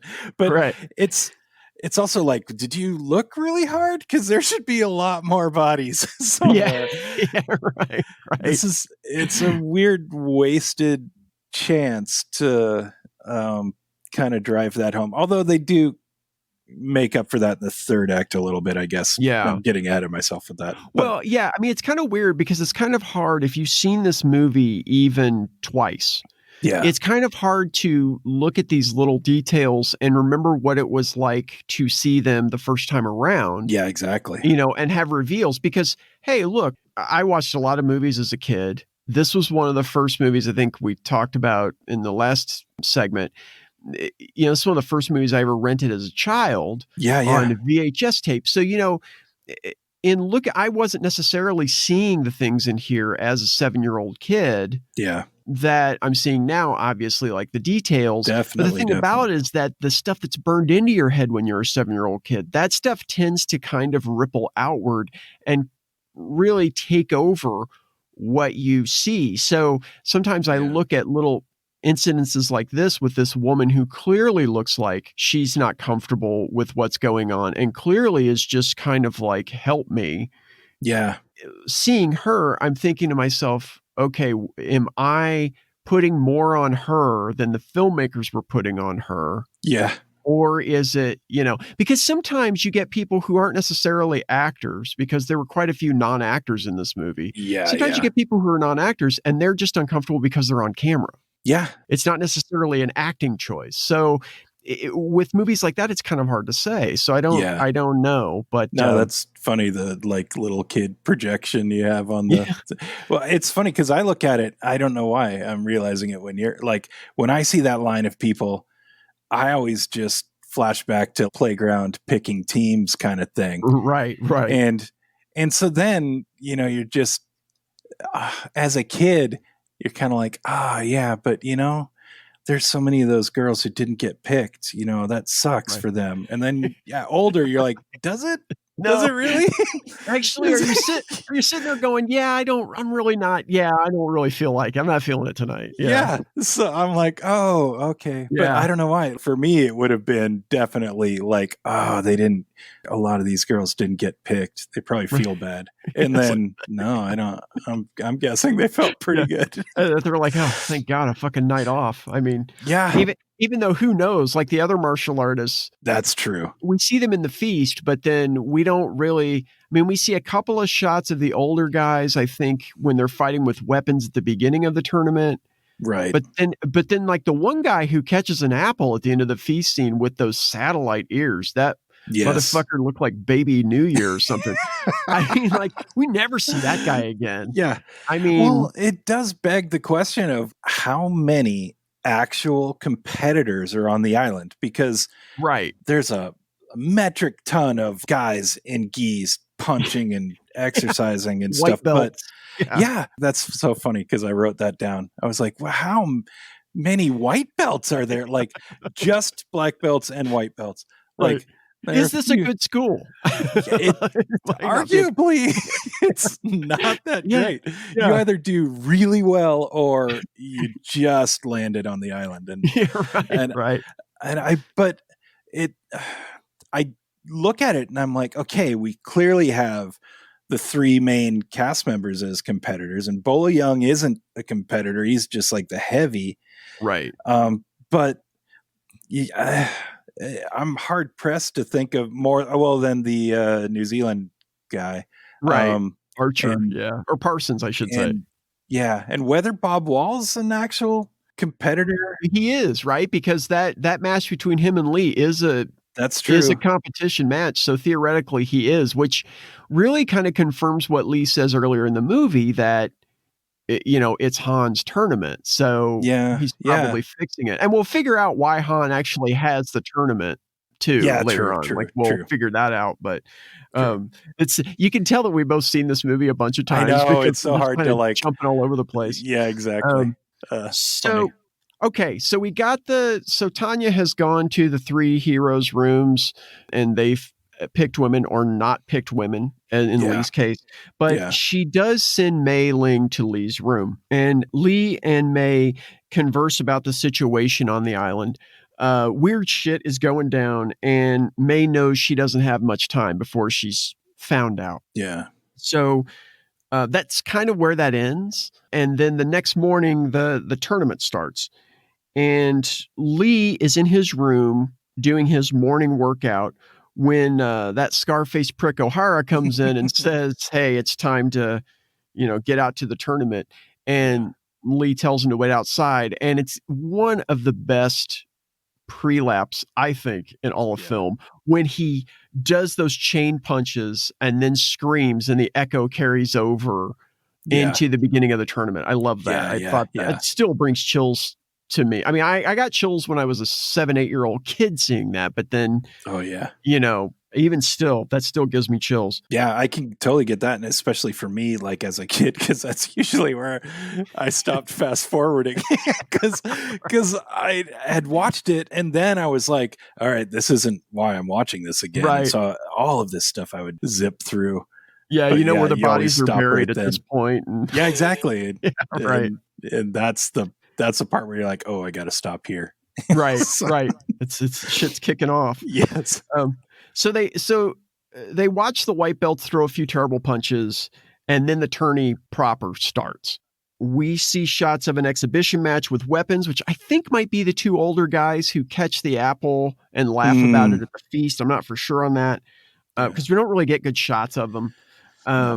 And then we get to our first core match between Williams and that New Zealander prick Parsons. And Roper bets on this match, of course. Yeah. And he wins some dough from this bespectacled older guy who looks like a master of some sort, but he has the glasses and he kind of has the air of like an accountant turned bookie. I don't know. It's just kind of a whole thing. But they overcome the language barrier to lay some bets, and Roper wins some money. After Williams just beats the piss out of Parsons, Roper gets Williams to continue betting with this bookie guy as Roper goes out for his first match. And Roper fights an opponent played by Tony Liu. Yeah, who we've seen from... Exactly, in Way of the Dragon. He was Tony, one of the waiters in Way of the Dragon. Roper loses a couple of points to Tony, and then he turns it around and knocks Tony out and wins some more money in the bet that Williams had made with the bookie. The thing I love about this fight scene is that there is a structure to it. And I still, to this day, I don't know if he's a ringer or if he's actually getting his ass kicked. Yeah. You know what I mean? Because here's the way it's set up. He goes out to fight with Tony, and Tony catches him with a shot like right away, pretty much. And then Roper looks back at Williams, and Williams isn't laying a bet with the bookie right away. He's kind of subtly shaking his head no. So I'm trying to figure out if they've set up kind of a scheme here to rope this bookie in to get some better odds. And then Roper's going to, unleash the rich white guy tiger or something and kick Tony's ass, Yeah. So, but I do like the structure of it. And I also like that there is a little bit of comedy in here that fits in with these guys' characters. And it also fits within the context of the movie. It's not broad. It's not like some comedy would have been in some other kung fu movies. Oh yeah. Even like Way of the Dragon, which I think handled some of the comedy very well, but a lot of that comedy was broad. Yeah. This isn't broad. It's very subtle. Yeah. And it's still very funny, and it fits within the character. So I like the fact that this had a structure all of its own, because this could have been just a little throwaway montage, and it's not, Well, that, and I think thematically, even almost the way it's shot, could have been in The Hustler. It could have been in Deadwood. Exactly. It's a sort of universal kind of scene that we've seen in other things, but it is subtle. And it's also just funny that, I don't know, there's arguably 1,000 other people not noticing Roper look over like, is it time? Is it time? Right. And it is a good little comedy moment. And it also just backs up the sort of depth of there. Yeah. This is not the first time they have done this, obviously. Right. And It's a great point. It's a great little character moment. Yeah. And I think we're supposed to think that he's a ringer. Yeah, I think you're right. I mean, the more I think about it and the more I roll it over in my head and the more I see it, the more I think you're right. I mean, I think he gets caught at first. Yeah. Like, I think the first point he gets caught, but I think the next point or two, I think you're right. I think he's a ringer. I think we're supposed to think he is, but he just seems like someone who fights well enough to beat bookies on a golf course. So true. He's suddenly there. Right. And I do genuinely think he's getting his ass kicked and is like, hey, but also, I don't know, like if he just is guaranteed to win this fight, if he's just going to keep betting. But yeah, I think we're supposed to think that he's a ringer, and but that's where it's that white guy swagger, that kind of character. You look at someone like James Coburn or John Sack, these are guys who don't look tough so much. Right. Even though they have a history of being tough on film. Right. But it's kind of like, I don't know, we just go along with it because we're like, well, no, he looks like the other guy in that movie who's tough, who arguably wasn't tough. And so you just kind of go along with it. But I think as a viewer in this, we're supposed to be like, okay, he's there for a reason, clearly. I still don't really know what that reason is as well. Right. But I don't know. I think we're supposed to be like, oh yeah, no, he's just waiting for his chance. Right. His opening. Yeah. Yeah. That's a good Because if point. that was Chuck Norris or someone else, you just would know. You know explicitly. Right. This is. Yeah. And we know too that Roper has lost enough. Yes. That to know that there's a possibility that he could lose. Exactly. So maybe we're being kind of set up as marks as the bookie is, you know, that's like maybe point. They're kind of setting us up too. So that's a great kind of perspective you have on that. Cause I have always gone back and forth on that as an adult kind of watching. It's one of those scenes where, like I say, I love the structure of the fight scene itself. Yeah. And the way that all that's incorporated, but I always kind of waffle as to whether I think he's a and ringer or not. We're clearly aware that he loses bets, and if he loses this, how much farther in the hole is he? We have no idea. Yeah, it's true. That's true. So, I mean, it's good that he didn't, but we're like, yay, he's ahead. Maybe I don't know. He seems very far in the hole. Right. Right. Did this help? But Yeah. just the way he's like. The way that you've got Jim Kelly just kind of waving off, even asking for more, and his frustration. I think that the core of that scene for me is just the showing just sort of the depth of that relationship. And which definitely. I think is also important since things don't work out so well for Jim Kelly. And you're like, it does kind of reinforce what happens later on. Yeah. As far as it being effective, because otherwise it probably wouldn't be quite as effective. Yeah, like I hardly knew that guy. Who gives a shit? I just met him on the boat. You know? Yeah. Right. Yeah. Okay, so later on that night, it's back to Horan as Tanya walks on Roper's back and tries to get him to stay on the island for good. And Williams gets up from his multiple partners to go out and get some fresh air, even though the fighters are not supposed to go outside at night. Yeah. And actually, I think one of the women tells Williams he's not supposed to go outside, and he's just like, fuck that, I'm going out, or whatever.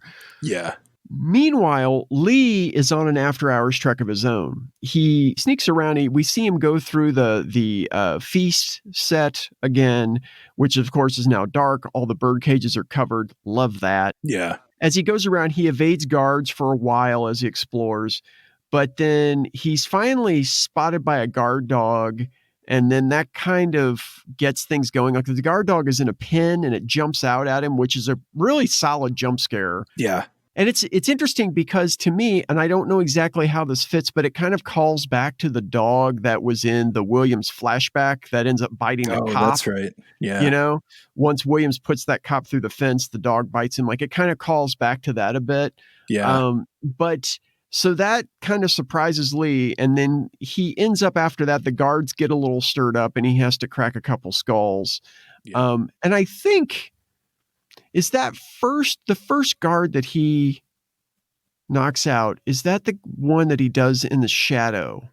Like you just see the silhouette of him doing it. You don't actually see him doing it. I can't remember if that's the first one or not. I don't remember if that is the first one. It's brilliant. Like it's kind of this weird little, almost like a Wellesian or Hitchcockian moment where you just see him doing it in a silhouette rather than seeing him actually do it. Yeah, yeah. He finally finds a vent that goes down into this dungeon of Hans Island. Well, I say it's a dungeon. It's kind of like a warehouse, dungeon, power plant, jail for drunks, all kinds of crazy shit. And he puts this knotted rope down and he climbs down, but he only gets a cursory glance of workers moving drums around from the catwalk. There's this catwalk that seemingly is up there for no reason. Yeah. So because see, this guard has found the rope that Lee has tied because, I don't know, this is fucked up. The island is weird because it has all these secret entrances to this underground layer. And I'm just kind of like, how many secret entrances do you need? But this entrance is kind of under what looks like almost like a slab of cement until he lifts it and you realize it's just a hatch that can be lifted up. And so he goes down. This guard who's on the top side finds this rope, cuts it, and before he can cut it completely and make Lee drop down into the dungeon, Lee climbs back up and beats the shit out of that guard and a couple of other ones who come along. Yeah. So, and then he's got to get back because shit's getting too real. So he's just out of there going back to his room. I like how the one guard too is just like, clearly this couldn't be someone else on the island doing maintenance or something. I should just cut this rope. Just cut it right away. I shouldn't raise alarms or I should just cut this. I should just cut this. And then you hear like, there's a big accident last night while they were painting that, and the guy's like, "Oh, don't say anything. Don't say anything." There's a lot of little shit like that in this movie that can make it kind of frustrating at times, you know? Yeah. But so meanwhile, Williams is out in the night air. He's throwing a few punches, taking some deep breaths, just enjoying the crisp night air. A guard sees him and Williams salutes the soldier sarcastically. But then as Williams sits back down, he sees Lee climbing up a wall from a distance and he can't see who it is. He just says, a human fly. Okay. And just kind of blows it off at that. So then the next morning, before the tourney gets started, Hans says his guards acted incompetently the night before, that it doesn't matter. Somebody was outside that shouldn't have been outside, but it doesn't matter. It was the guards' fault. These beige-geed sons of bitches didn't do their jobs. Yes. And so he has his giant henchman named Bolo, played by Bolo Yoon, destroy these guys in brutal fashion. Just kill them right there on the tourney court. Williams eyes Han after this punishment from Bolo, and Han asks if he's shocked, and Williams says only at how sloppy your guy is, which I thought was kind of a funny line, which is totally a martial artist line. Like, well, totally he's sloppy, After this little exchange between Williams and Han, it's time for Lee's first tournament match. And wouldn't you know it, it's against that trash rabbit, O'Hara. Like he lines up and O'Hara breaks a board that he has. He holds a board out with one hand and breaks it with the other. And Lee delivers the boards don't hit back line, which I think is a beautiful line. Yes. And Lee gets his revenge early here. Super early. They face off. And once the match kind of gets going, Lee flashes back to what he imagines his sister's suicide looked like. And he's just like smoking O'Hara, point after point. He's just picking this guy apart. And finally, Lee throws a sidekick, this huge sidekick that flings O'Hara back into the first couple of rows of the white belt spectators. Yes, the white belts. Yeah, the expendable white belts. So O'Hara gets up and grabs a couple of bottles, breaks them, and is going to go after Lee. Lee disarms him, and then he gets him down and ends up leaping onto O'Hara's, I don't know, maybe his sternum or his head, one of the two. His head or something. They just show he kills him. Yes. Actually, I think it must be his sternum because they actually show his head when the organizer leans down and he checks his pulse and then gives the neck slash sign to Han. After that, they call it a day for the tournament. This tournament has already fallen apart. I mean, they've already had to have a punishment. Now O'Hara's dead. Yeah, after clearly breaking the rules and right. Yeah. Well, and this is the famous scene, right? Like a couple things happened in this fight scene between Lee and O'Hara that have kind of become the stuff of legend. One was that huge sidekick that when Wall as O'Hara flies back into the spectators. Apparently, one of the guys who was a spectator, one of the stunt guys, that broke his arm, that fall. Ugh. And then, of course, the bottles, Bruce Lee actually got cut pretty seriously on his hand, I believe. Huh. And that's part of the scene. And it was always this thing about, I don't know, the legend was always kind of like, well, Bob Wall did that on purpose and all this stuff. But pretty much to a person, even people who don't really particularly care for Bob Wall say that it wasn't on purpose. It was just an accident. It could have happened. No matter who was holding the bottles, it was just one of those things because Bruce Lee tend to work snug in his fight scenes. So that just kind of happens. But he did get cut, and I think it delayed the production for a little bit. So those are the two things out of this fight scene. I like the fact that he gets his revenge early. Yeah. It's interesting because it's such an instant gratification thing, but yet in a way it upends the basic structure of a kung fu movie, because you would think that he and O'Hara would really face off more towards the end of the movie. Right. But the fact that he faces off with O'Hara now gets that out of the way and really kind of makes you look around and think, fuck, we still have like 45 minutes. What's happening here? What are we doing? You know? Definitely does that. And I mean, in the other movies, each one of them, if you follow the Jean-Claude Van Damme blood sport kind of concept, and that, you're going to watch each of them do a couple fights as they're building up to each other. And the thing about this fight scene for me as a kid watching this, it's just the best spotlight of how fast Bruce Lee is. Like, definitely just the first thing, just him smacking him in the face so quickly and then doing the same thing again immediately. Like, it's one of those things where, the guy's like, yeah, everything in me is going to stop him from doing this again to me. And he just does it again immediately. Like, he just owns him. But it's convenient that Bob Wall made it so that he could kill him by blamelessly able to kill him. But you're kind of like, well, he's kind of done on the island. He doesn't care about the competition. He wanted to kill this guy. He's supposed to find some stuff out about Han. Right. But yeah, it is a weird feeling after that guy's dead. You're like, okay, let's see what happens. Like, I know. It's kind of like his to-do list. He's kind of like, oh shit, I've checked pretty much everything off except, I got to find something for that British guy. All right, that's cool. Yeah. And then he doesn't even really do that, as we'll see. Like, he just kind of is just like, you know what? Let's just go ahead and just fuck this shit up while we're here. Yeah. But in this fight scene, I like the use of the slow motion.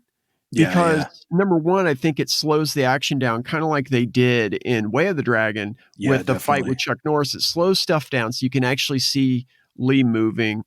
It also shows in the end, especially when he leaps and comes down on O'Hara at the end, rather than having cutaways and doing all this shit where you see his foot hit O'Hara's sternum or his face or his neck or whatever, you just stay with Lee and you see the look on his face and you see, to me, you see a look of sorrow, kind of like, I thought that this would bring me more closure than it actually does, this revenge. I really like that because he genuinely looks sorrowful and horrified at what he's done. Yeah. But then he turns around in slow motion and there's a wider shot where he walks away from O'Hara's body a little more towards Han, and he's back to looking a little more like a predator. Mm-hmm. And I like kind of seeing all those sides of Lee's character here, but I also like seeing the side of his character that's cocky too. Like you said at the beginning, he's hitting O'Hara over and over. And at one point he kind of looks at Han and he's like, are you fucking serious with this guy? Yeah. Like, this is your bodyguard? Like, what the fuck? What does Bolo do if this guy isn't that good? Why are you holding Bolo down? I saw Bolo beat up 4 guys. This motherfucker can barely stand up, No, and that is, I mean, it is also the kind of thing where you're like, okay, well, are they just setting it up that the real big match is Bruce Lee and Bolo? Right. But this is the guy who killed his sister, arguably killed her, by forcing her hand. In a way, I almost do wish that Chuck Norris had played this part just to see how different the fight scene would be. I think it would have been more competitive if it had been Chuck Norris. Yeah, I don't know. But no, I can totally see that. But I think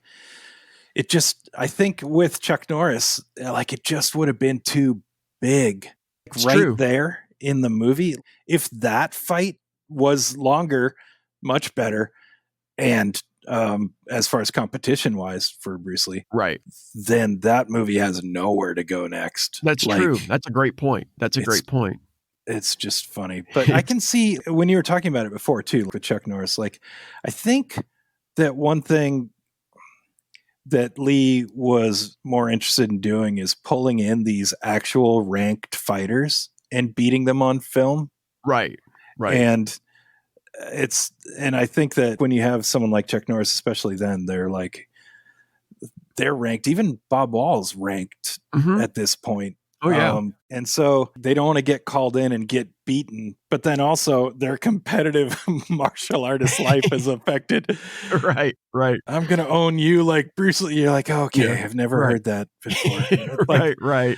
It's just, I'm not surprised that they did not get Chuck Norris for this. I do think all that backstory with Bob Wall is actually pretty funny. That's a great point, though. I mean, I think from just a strictly filmic perspective, the idea that a fight with Chuck Norris here would have been too big for this movie, I think you're exactly right about that. It's something I never really thought of, that would have ground this movie to a halt, I think, because there would have had to be some other introduction of danger that just doesn't happen. At this point, all the danger exists. It's just shrinking because they just keep kind of getting rid of people. At a record rate.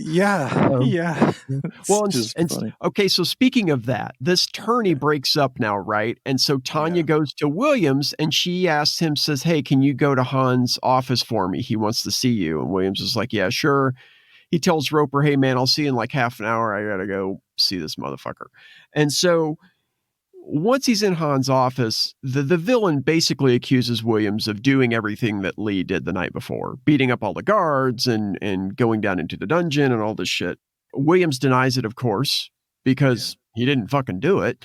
And he insists on leaving the island. But Han's not going to let that happen. He's got all these guards coming in.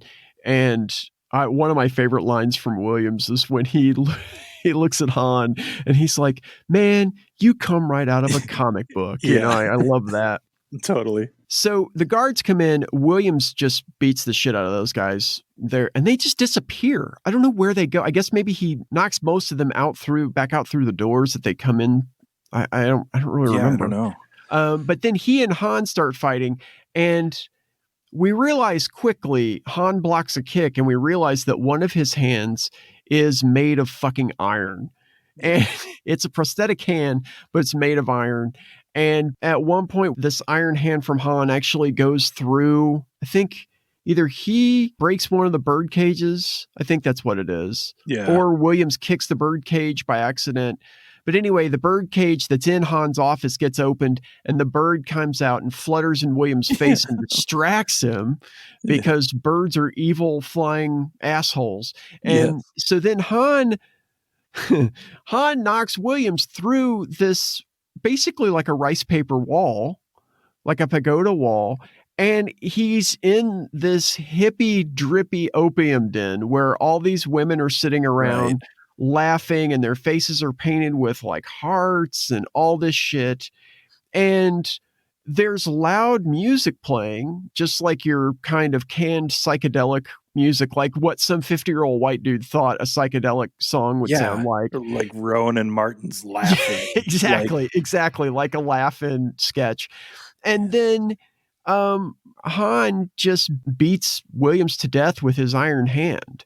Now, the things that I'm asking myself here is, number one, how can we not hear all the shit that's going on in this drug den through that tiny little wall in Han's office? Like, you should be hearing this shit. But that's just a little logistical thing. It's almost like you produce a podcast and you're hyper aware of noise. Something like that. It's almost like I get upset when my wife walks down the hallway when I'm in the booth. Something like that, even when it's not real, which is most of the time. It's just so bizarre. And to me, this is kind of the callback to when Williams conscious or not, it's kind of a callback to when Williams threw that cop through the fence in the alley in his flashback. You know, he goes in and he's in this den. And I think one of the creepiest shots for me is when Williams is knocked into that one blonde woman who's sitting there and she's got these huge sunglasses on and she's laughing and he comes back in her lap and basically they butt heads. And he breaks the sunglasses, but when he falls away from her, she's just still laughing like nothing ever happened. Like she's just so blasted that she doesn't even know what's going on. Yeah. And with Han beating him to death, that's, again, we don't see Williams. We just see Han in a single shot and just blow after blow raining down with this, what we know now as an iron hand. I thought that was really effective. Yeah. I thought the scene overall was pretty effective. I mean, except the dialogue sucked in the early part in the office scene, but it was serviceable. And I thought that the fight scene was pretty effective overall. Yeah, I think barring that love den aspect, I think that part to me is still just doesn't make sense. Like I get that's the sign of the times and this is it's very American. Right. Like, and I just that part as an editor putting that together at the end, you'd be like, how is it? You'd be like, it's as good as I can do, man. With that part, you sure you want that part in? Okay, cool. Yeah. Otherwise, yes, the fight scene is great. I think that it's one of those moments where you're aware that this guy Han trained at the same place that Bruce Lee did. And so you're, as a viewer, you're kind of like, yeah, but he's kind of older and stuff. And if you've watched any martial arts movies, that shouldn't matter. Right. But the introduction of the hand there is interesting. And just having that be the way that he beats him to death, it's just kind of like, I don't know. It's a really good fight scene. The dialogue is pretty bad. The comic book part's pretty bad because I guess they couldn't say you're right out of James Bond or something because that's a little too on the nose. Or right. They're like, we're trying to build a fucking franchise here. Get off our asses. Yeah. But what they do suitably is whoever beats Williams has to be competent because they've shown his competence so far. Right. And they showed it by him just erasing the guards who came in to to get him. But and Parsons earlier, like he obliterates Parsons on the court. No, they've set him up to be much more competent than Roper. Right.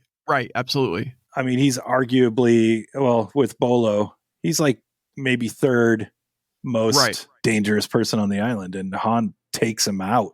So they needed to establish a threat for Bruce Lee now that his revenge trip is over and Bob was dead.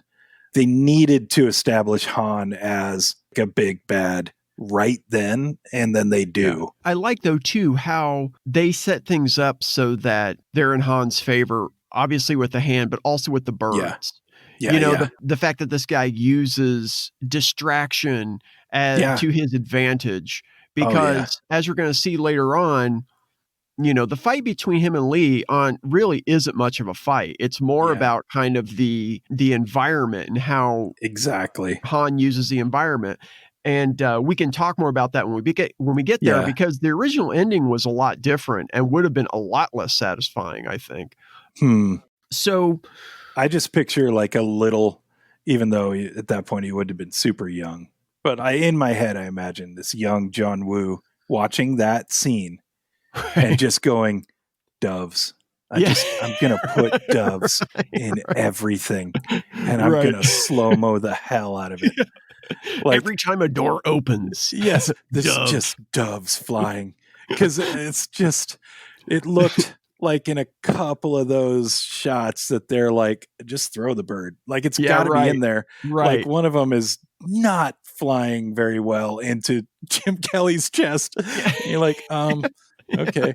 But that's all. I watched that and I'm just like, John Woo, this is the one part that he just watched over and over. Right. That was his whole thing. He fast forwarded to get to the fight scene with the birds. To get to the birds. And he's like, when Tom Cruise opens up his closet to get ready to go to work in Mission Impossible 2, I want a fucking dove coming out of there. Man, everything it's better with doves.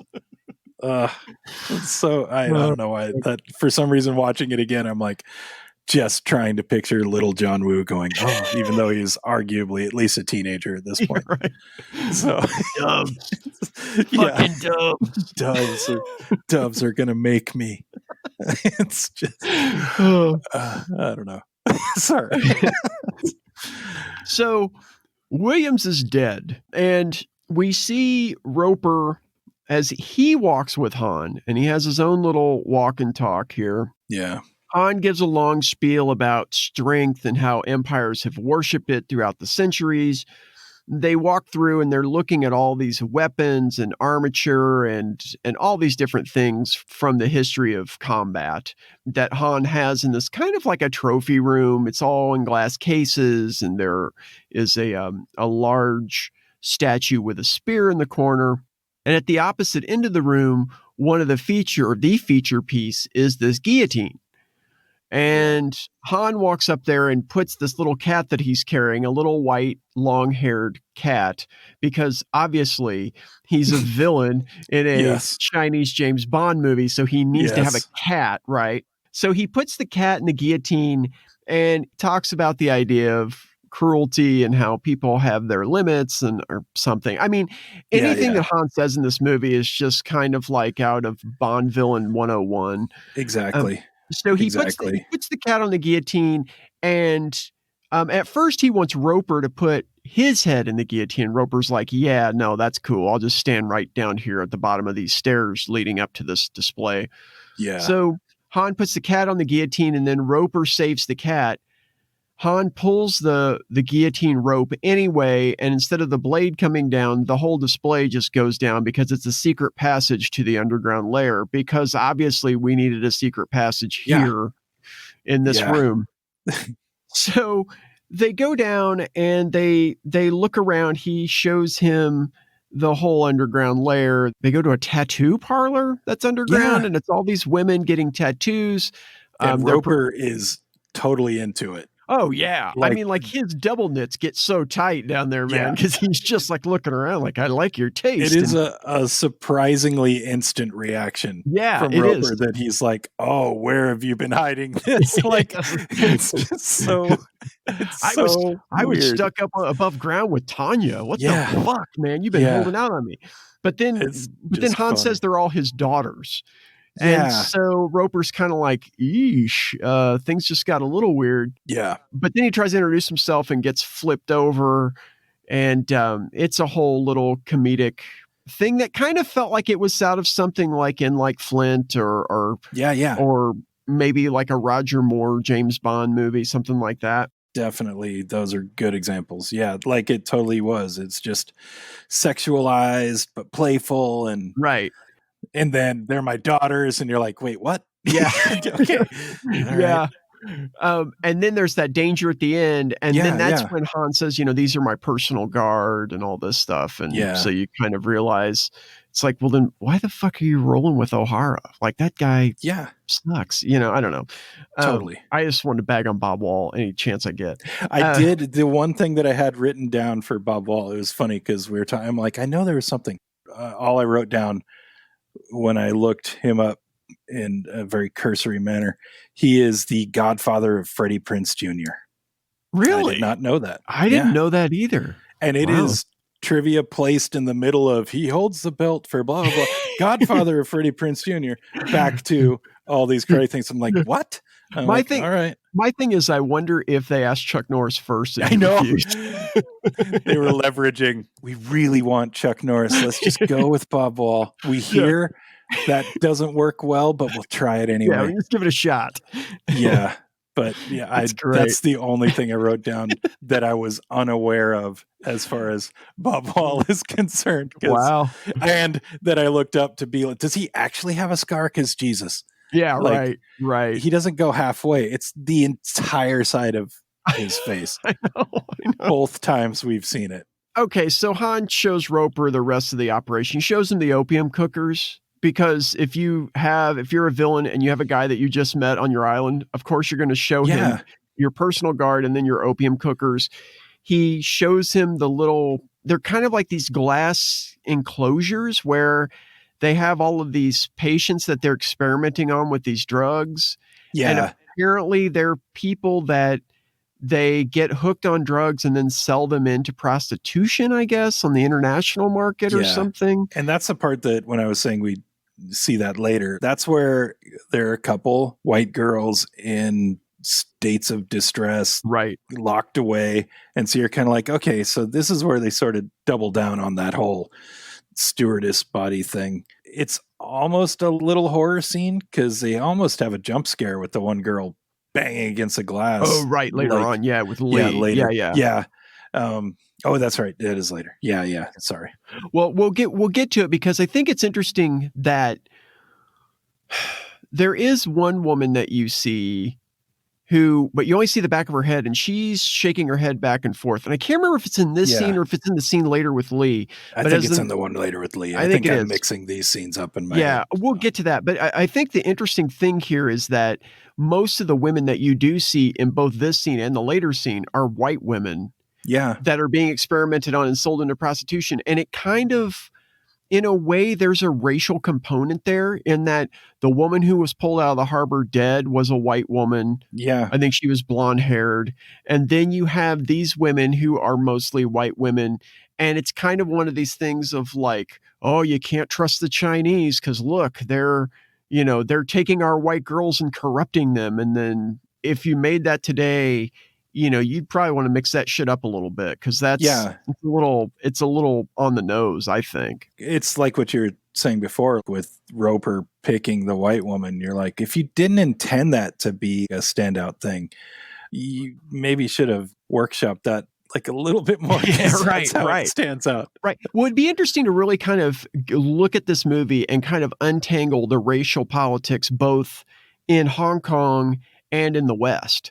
Like Tanya, is she being portrayed as a race traitor because she's working with this Chinese person to corrupt all these nice, sweet American white girls? That's funny. I hadn't thought about that, but yeah, that's definitely a take. She ends up dying in the end, I mean, is that what it was meant to be? Or did it all just kind of shake out? It's like, well, these are the actors we can get a hold of. You know what I mean? Like, sometimes it's kind of hard to figure out what the intention is of the filmmakers.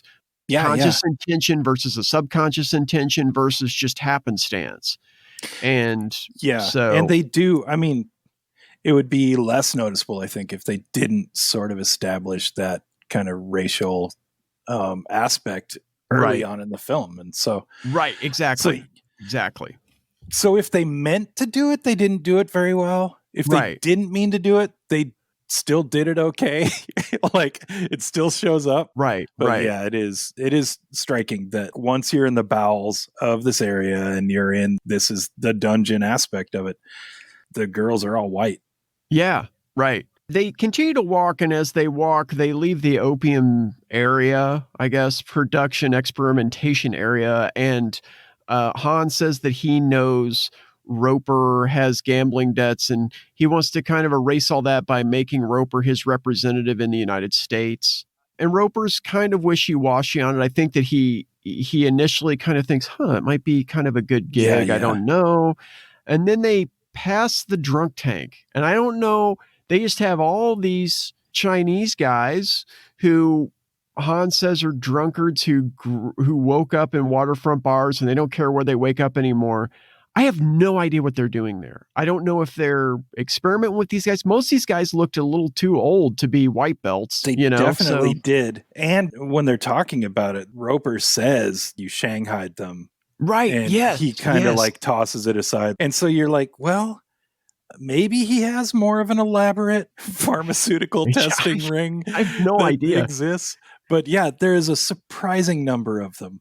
And 80% of them are above 70. Yeah. It's like maybe he's working on opium production and getting that right, but also working on an erectile dysfunction drug or something.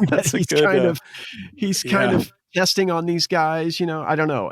It was very weird. And they come into play later, but it's almost like they're planted here as a way to just be props in fight scenes later on. And at that point, you're like, okay, we get it. This guy's bad. Right. He should just have like a puppy mill in the next room.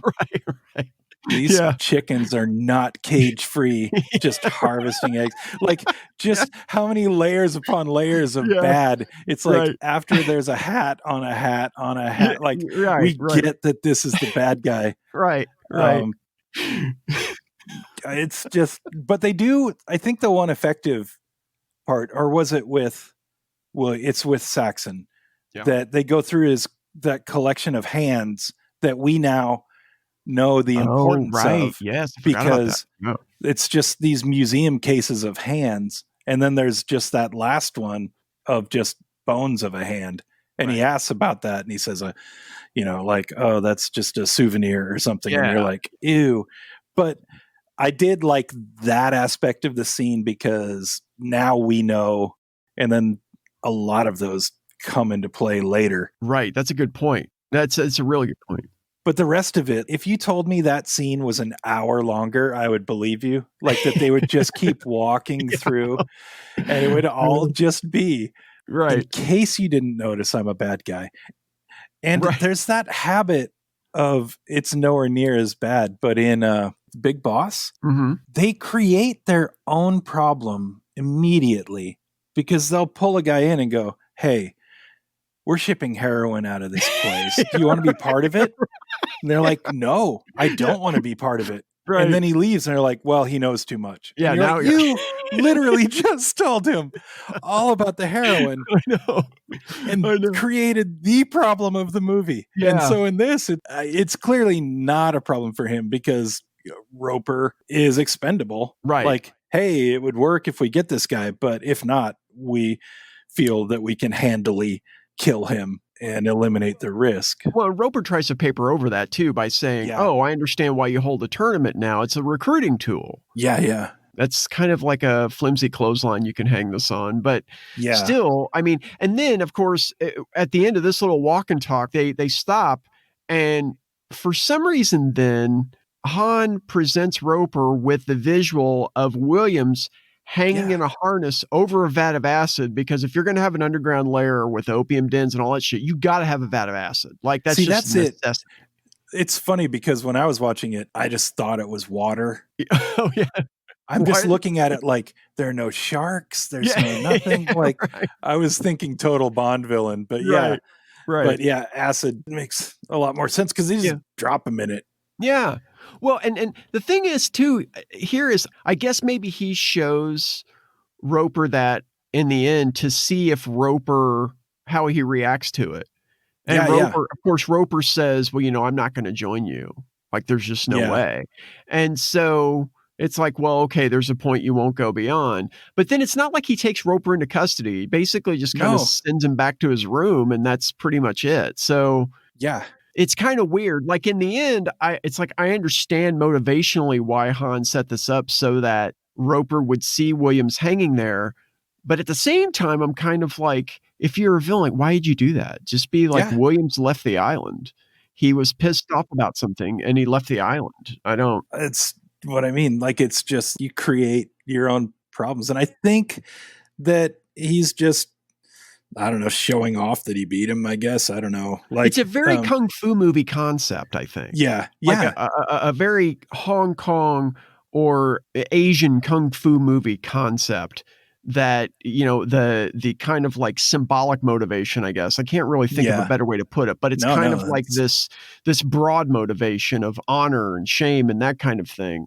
Yeah. And I guess I can understand that, but you're right. I think it does create so many problems here that they don't really need to have, but then they don't really address it immediately. They end up addressing it later on, by trying to make, I don't know, we'll get to it. He tries to make Roper serve as a punisher for him. Han does later on. Yeah. And of course, Roper's not going to fucking do that because he didn't want to fucking join when you did what you did to his friend. Like, I don't know. It's just weird. Even if he was capable of right doing anything to Bruce Lee, he was already morally against it. Right. He does a good job not reacting violently when he sees Williams's dead body. Like, you can see him still playing the angle. Yeah. But does say, no, I'm not down with this. And then, he lets him go. I'm assuming he didn't get girl privileges for the night. But what else? He just lets him go. Yeah. You're like, okay, then. In this scene, though, I will say for this movie, thank God John Saxon was there.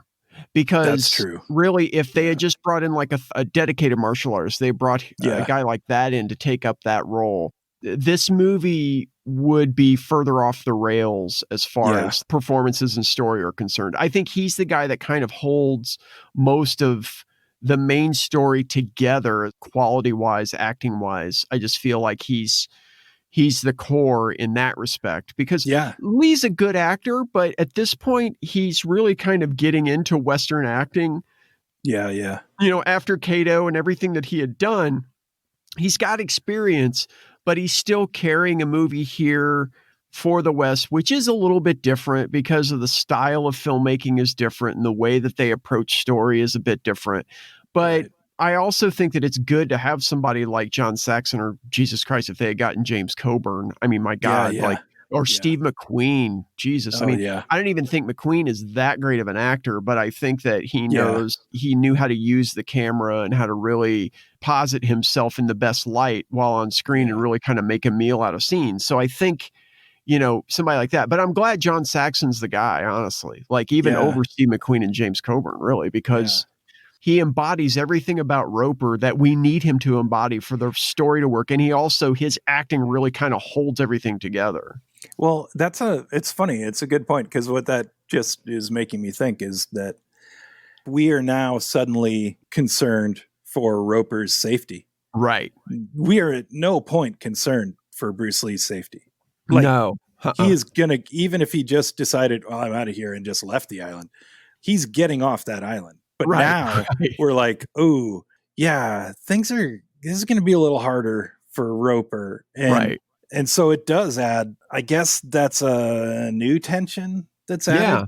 Yeah. Because they didn't just kill him right then. So there's this impending doom concept that I guess I didn't really notice before, but that is only sold well because he's great in that. He's great in a lot of the scenes that he's in. I mean, he's a good actor for this, and but he sells it. Yeah. So Han shows Roper Williams hanging over this vat of acid. They drop Williams and his, of course, swollen testicles into the acid, and he is eaten up.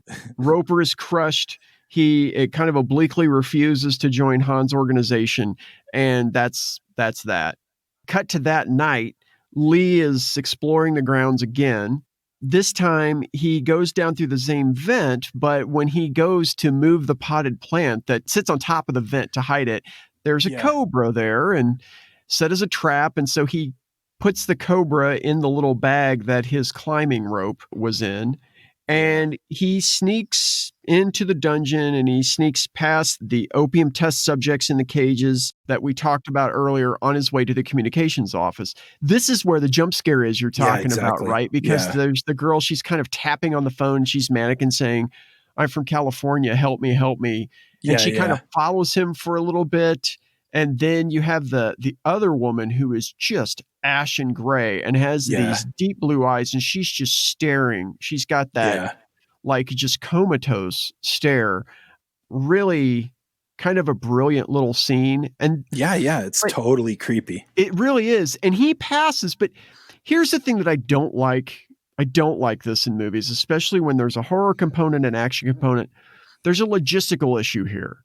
And the logistical issue is that he passes in front of all this line of glass enclosures. They almost look like big British phone booth boxes. You know, I mean, they're like red up until about halfway up, and then they have windows in them. Yeah. And he passes by them, and you see this girl who's tapping on the window talking to him. You see the girl who's just staring straight ahead like she's a corpse, basically. Mm-hmm. And then once he's out of the frame, a nurse comes in down at the opposite end from where Lee just came, and she goes in and slaps around the girl who was asking for help. Yeah.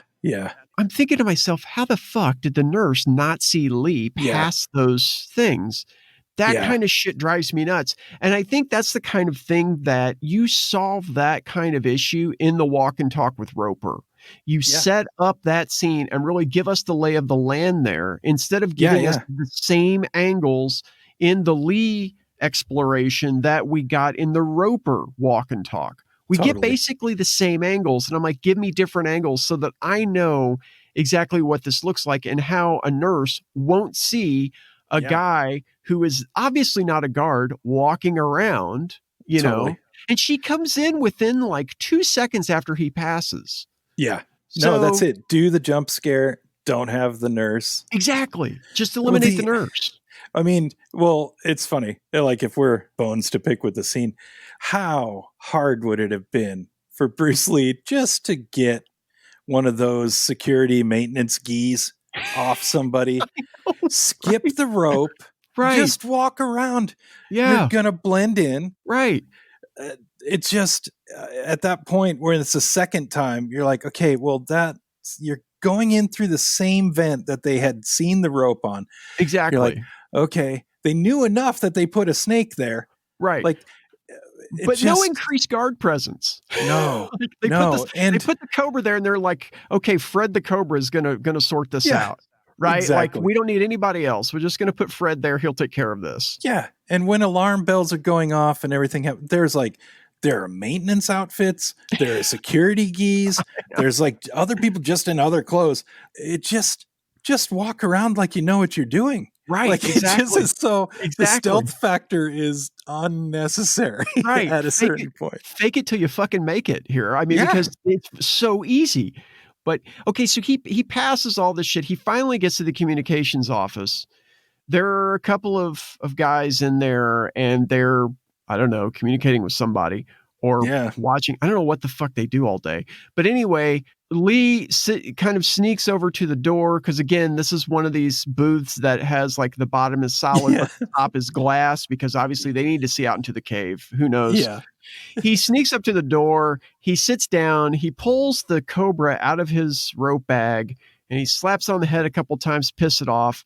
And then he puts it into the booth with these two guys, of course, scaring the fuck out of these guys. And they throw a chair through the window because apparently they can't get around this Cobra to get out the door. Yeah. So they throw a chair, break the window, they jump out, and then Lee goes in and he gets on the telegram machine. Yeah. And he's just all that technology.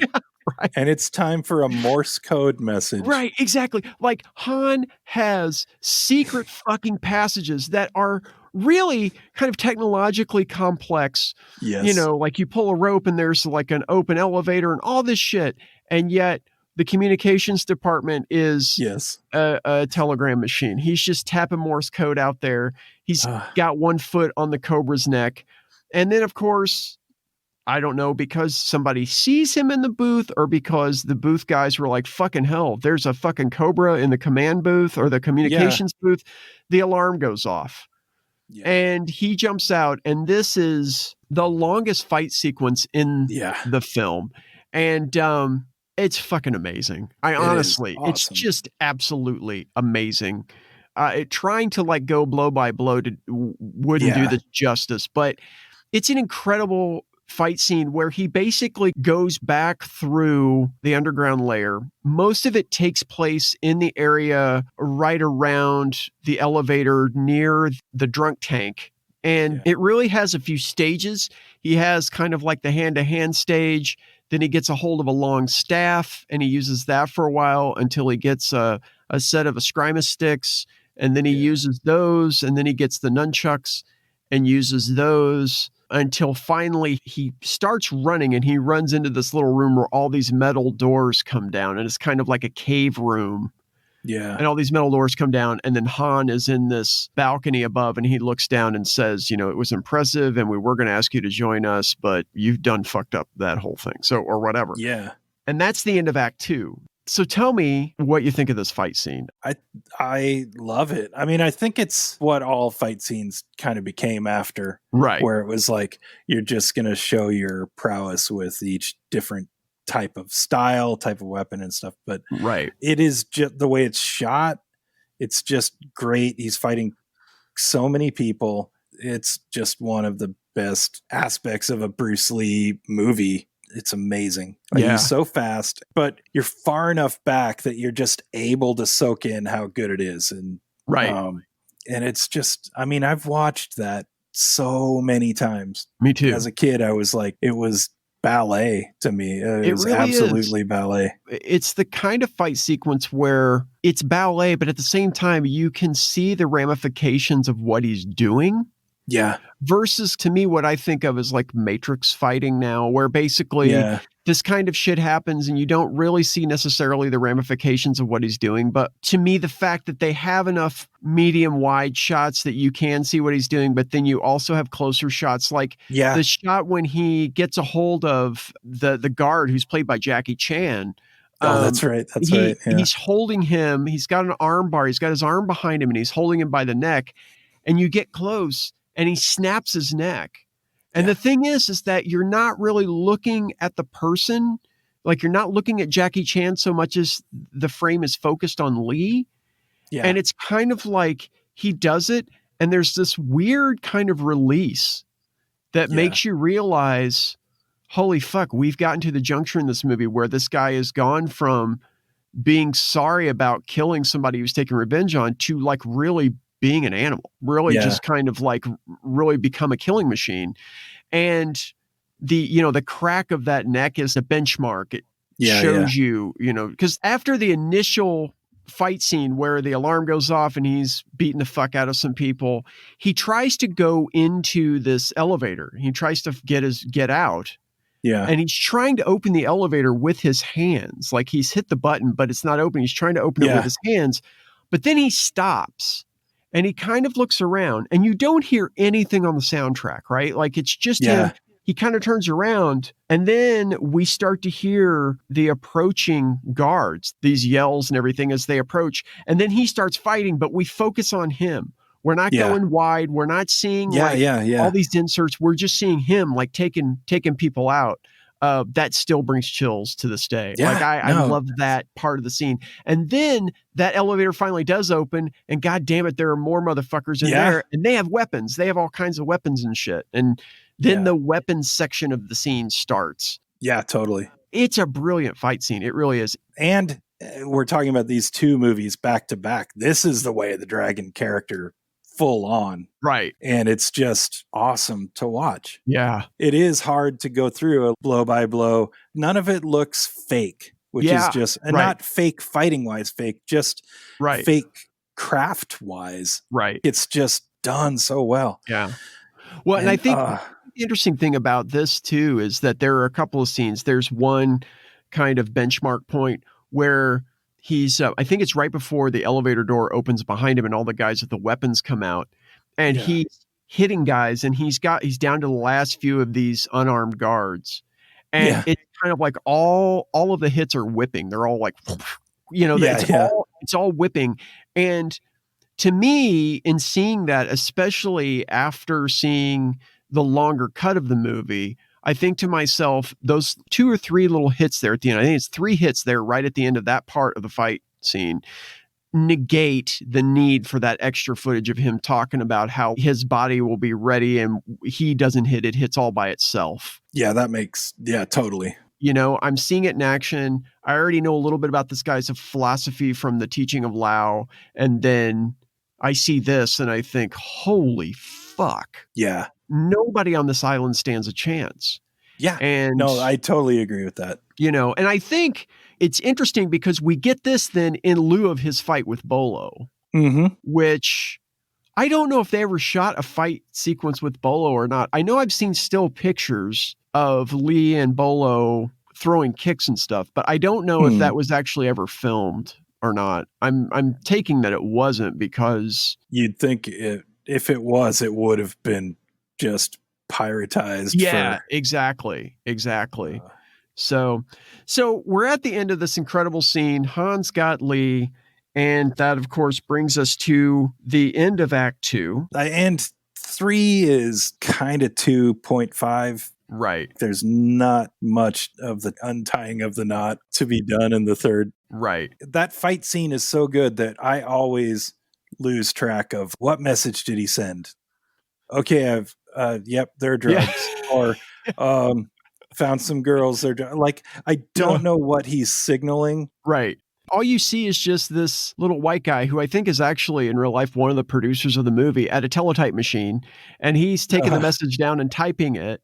And then the next morning, Braithwaite wakes up to some nice tea from his maid and a message that, says, hey, Lee needs help, I don't care what time. I don't care who he's with. Yeah. You're like, neither do we. Yeah, like, I'm going to hate to break it to you, but we don't care either. Any of us. I would fight for that line just because I really think that it's interesting that, again, we see somebody of another race fighting for their lives somewhere at the behest partly of this fucking big institutional machine. And yet when Braithwaite wakes up, it's kind of like, oh, here's your tea, here's your morning biscuit. And oh, by the way, there's this little card that this guy that you sent into a dangerous fucking villain's island needs help. And then he calls somebody up and the guy's like, oh, dude, I don't want to wake up the general, man.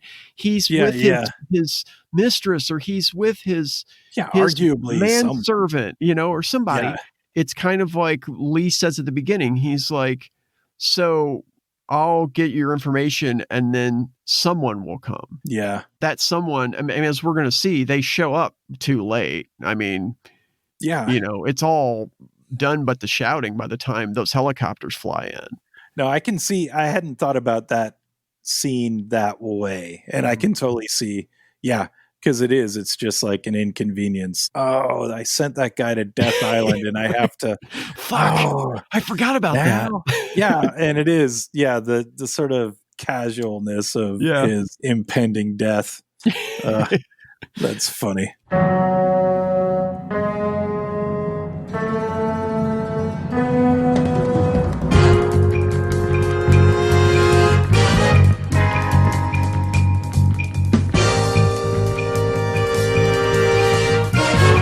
So as we said, Braithwaite gets the message. He calls for the helicopters or whatnot. Then back on the island, Han's got all the people, all the spectators out there and everything. He tries to get Roper to participate in this morning's edification by fighting Lee and beating him. And I'm just like, who's getting disciplined here? I think you were saying that earlier. It's like, yeah, exactly. But Roper refuses. So Han seems like he's going to sick Bolo on both of those guys. I don't know exactly who, but Lee tries to step up to take on Bolo, but Roper just stops him and says, I'll take care of it. And so Roper and Bolo have a back and forth until Roper lands a kick to Bolo's knee and then a kick into man's nards. And that ends shit cold. Like Bolo's down in the dirt. Could be dead. I don't know. I'm not sure. He seems like he might have died. I've been hit a few times in that area that I felt like I should have died. But exactly. No, that's it. And what John Saxon does in that scene is Jeet Kune Do. Yeah. Right. It's more focused on dissection.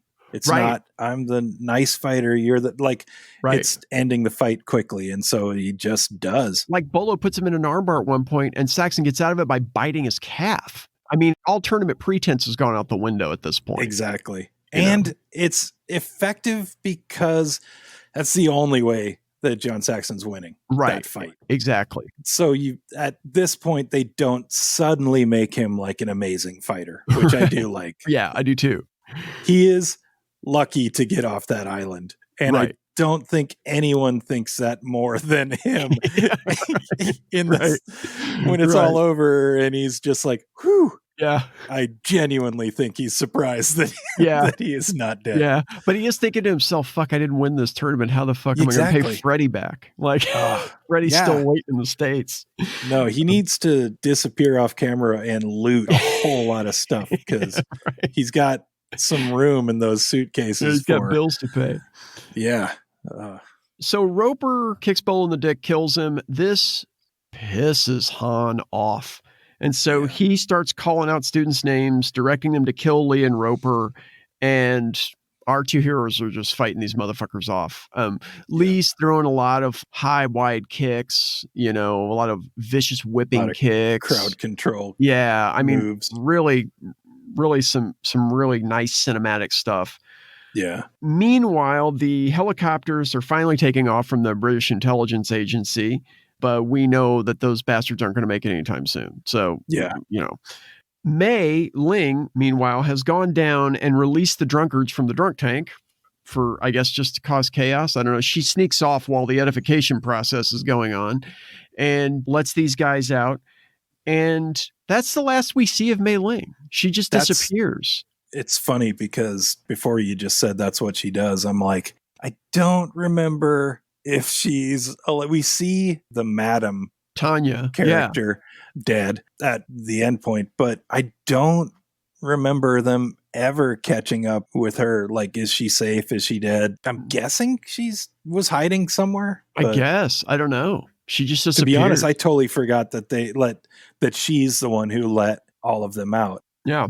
And at that point, I think the sheer number of them is just because then you can really show at that end fight that they're all wearing black. Right. All the other guys are wearing white, that it's just this, it just adds color and spectacle to the fight. That was a brilliant touch, I thought. Yeah, no, I think so too. We've talked about this a little bit, but we haven't talked about it directly. Throughout the movie, the competitors in the tournament are wearing yellow gis with black belts and like a black emblem for Hans. It's like his crest or whatever. There are flags that have a similar color scheme in the crest that are above the competition court. But Lee does not wear that competitor gi at all. And so one of the first things that one of the officials says to him is like, Mr. Lee, why are you not wearing your uniform? And he just kind of stares the guy down until the guy slinks away. Yeah. But then you also have the white gis and the white belts of the spectators and the students or whatever. You have the beige of the guards, and then the drunk guys are all in black. So once Mei Ling lets these guys out, they flood the competition court, and it's just pure fucking chaos, But you're seeing white versus black as far as the outfits are concerned. So it's very, very dynamic. I mean, it's just really dynamic. All the wide shots are incredibly dynamic. And so all of this is happening, and Han grabs a wooden box that's near the little throne that he has there by the side of the competition area. And he opens it up and he takes off the hand that he has on, which looks like a real hand, and puts on this prosthetic hand that looks like a wooden bear claw, but the claws are actually long blades. Yeah. And he and Lee kind of tussle a little bit until Han buries this claw. He misses Lee and buries this claw into the top of this wooden table, and Lee elbows him in the nose, and the hand comes off. Yeah. Which you knew was a design flaw from early on, because he swaps that hand out and it just sort of pops off so easy. Right. That you're like, well, yeah, of course, with that, the claws get stuck on paper and that hand is coming off. So it was just funny. Even as a kid, I'm like, well, that seemed really easy to take off. Like he didn't really have to twist it much. And it's like kid logic. He should really have to push something down or twist it to get by that point we had played with enough of like Star Wars toys to know that shit's not going to hold. That didn't snap properly. Exactly. And yes, it pops right off. So once it pops off, Lee gets distracted by a couple of henchmen, students, whatever. And as he's distracted, Han takes off running and runs back into the palace. Lee finally gets free of these ne'er-do-wells that are bothering him and then gives chase. He catches up to Han in the weapon trophy room that we were in earlier with the guillotine and Roper. And Han is in there and he's opening a case to take out this other prosthetic hand that is just basically a giant set of 4 blades. I mean, those blades are huge. And he breaks the glass and puts this hand on. And then Lee says that he's offended his family and he's offended the Shaolin Temple. And then what happens is basically these two guys fight, and it is an incredibly one-sided fight, but for the knife prosthetic that Han is wearing. Yeah. That one kick that Lee throws where Han is supposedly kneeling on the floor, it's clearly a dummy. I mean, clearly, but he kicks that thing's head off. And it's like, if he did that to a real man, that guy'd be dead, you know? Yeah. So it's kind of one of these things where Lee plays around with him a little bit. He toys with him a little bit early on, and Han slices him a few times so that you get the iconic look where Lee strikes his pose and he's scratched across his abdomen and across each pec. And he's got a scratch across his face from earlier. Then finally, Han grabs a spear and tries to use that under his arm in one hand while having the claw on the other. And the spear misses Lee and goes through this wall. And that wall ends up being a revolving panel that is a trapdoor to a mirrored room. And Han ends up going in there. Lee follows him. And then we have this Lady from Shanghai-esque sequence where this room has all these mirrored slats, basically.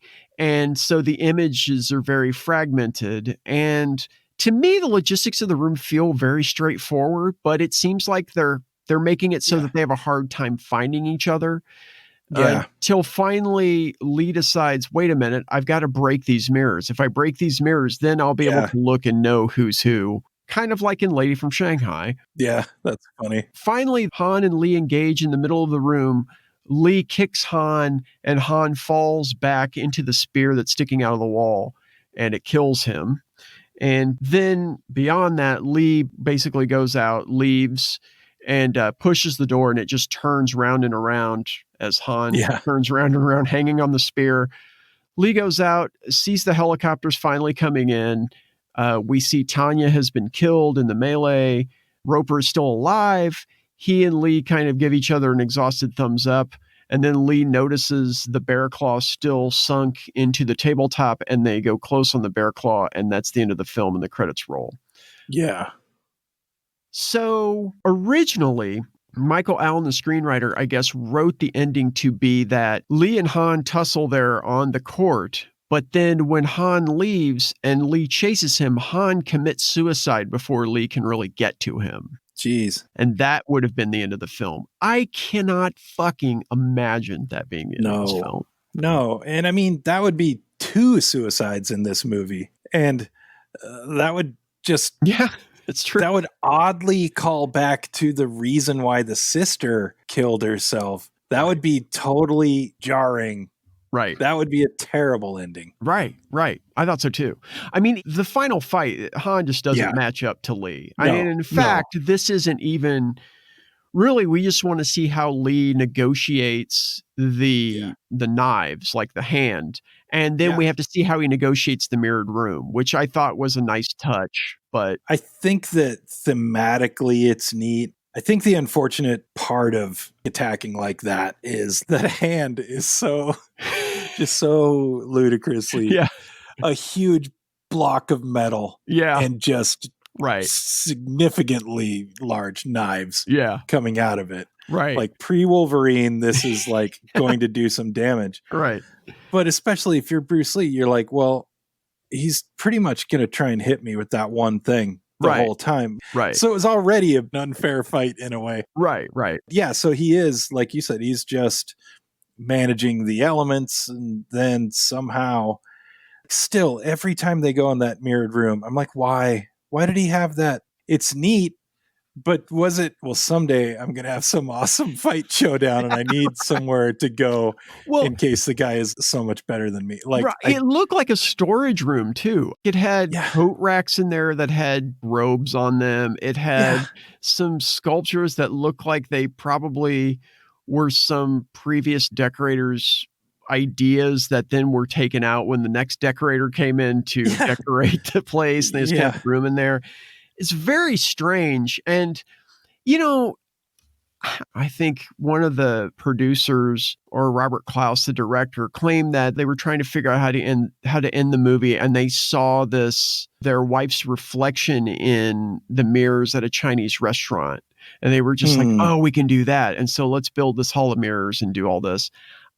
I don't know. I mean, I look at this and I think it's so close to Lady from Shanghai, right? Yeah, I mean, that's not a that good Lady from point. Shanghai is a classic, but but it's so there. I mean, I don't know. Yeah. It kind of fits in with the audacity of like lots of the Bond stuff. Right. Exactly. I think my only problem with it is, like you said, it's kind of like being audacious just to be audacious. Like it doesn't have a purpose to it. It's kind of like that opium den that Williams is thrown into when Han kills him. Yeah. It's there to be shocking and to be a striking visual, and it succeeds on that level. But when you scratch the surface of it just a little bit, you kind of end up poking a hole through it, See, and it's funny now that you say that. To me, that would now function, remaking the movie, that would now function so much better if we saw Williams get trapped in that room and just killed because Han knows where to be. Right. And so then once Bruce Lee's in there, you're like, oh, okay, let's see if he can figure this out. But as a kid, I'm watching it going, what's that room for? Why would you have that room? Right. Like, it just logistically made no sense to me. Well, that's exactly right. And the thing is that to me, I think you have one of two avenues you can go down with something like that. You either go down the avenue of having a short-term impact, or you go down the avenue of having a long-term impact. I think they opted for the short-term impact here, but I think the idea of having Williams go in there, even for me, I think it's even more effective if Williams goes in there via another door when he gets killed. That's true. That's true. And then we're in this room and we don't know that trap door is there. So you still get that little bit of a short-term impact, but then we're in this room and we're just like, holy fuck, we've been here before and this is bad. Because this makes Han really deadly, and this changes the stakes of the scene to something that could mean the end of Bruce Lee. I mean, everybody knows Bruce Lee's going to come out of this alive. That's not really ever in doubt. But but it would give Han competitive advantage. Exactly. In the only way that he could get it. And we would have an example of it that we ourselves as viewers could draw on, like you said, to make sure that we're on board. And it really kind of heightens the stakes for us in the scene, even if it doesn't necessarily heighten them all that much for Lee, as far as like whether he's going to survive.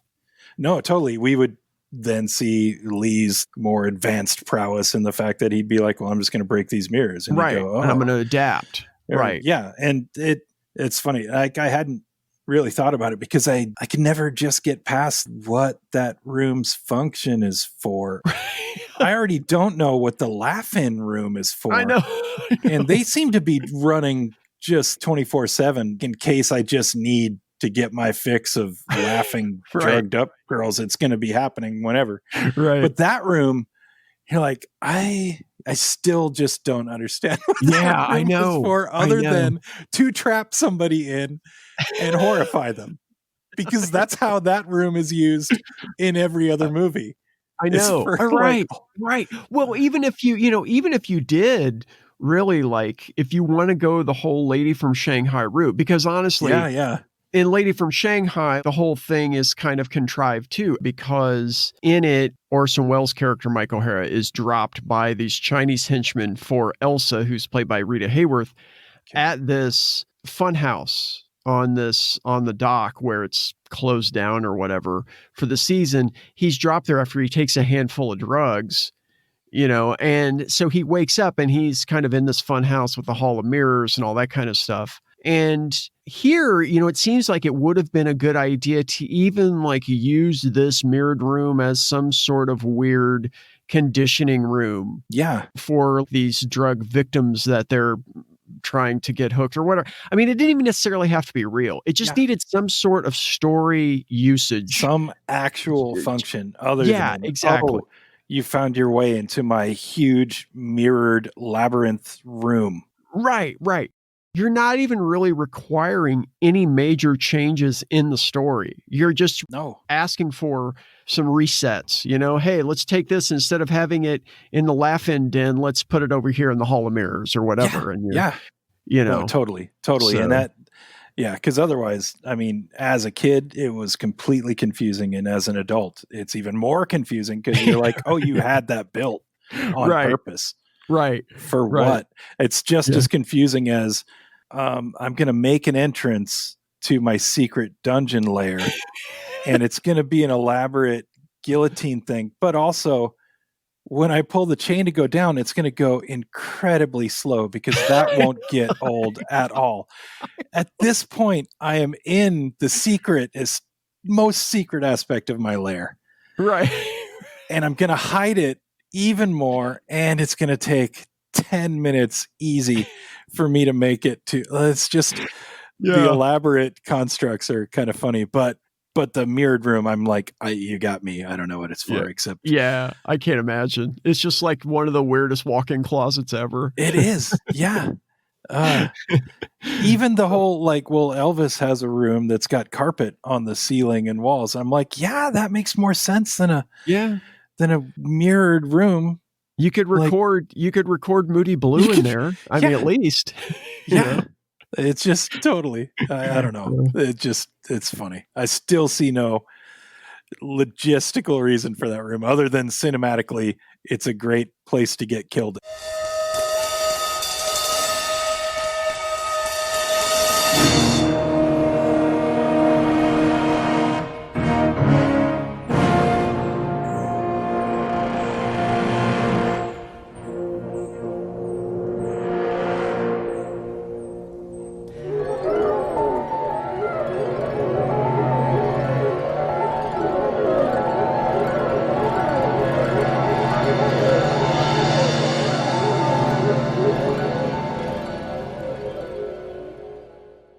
You know, the thing about this movie is in its entirety, though, it's probably one of the fastest 99 minutes I think you could find in cinema.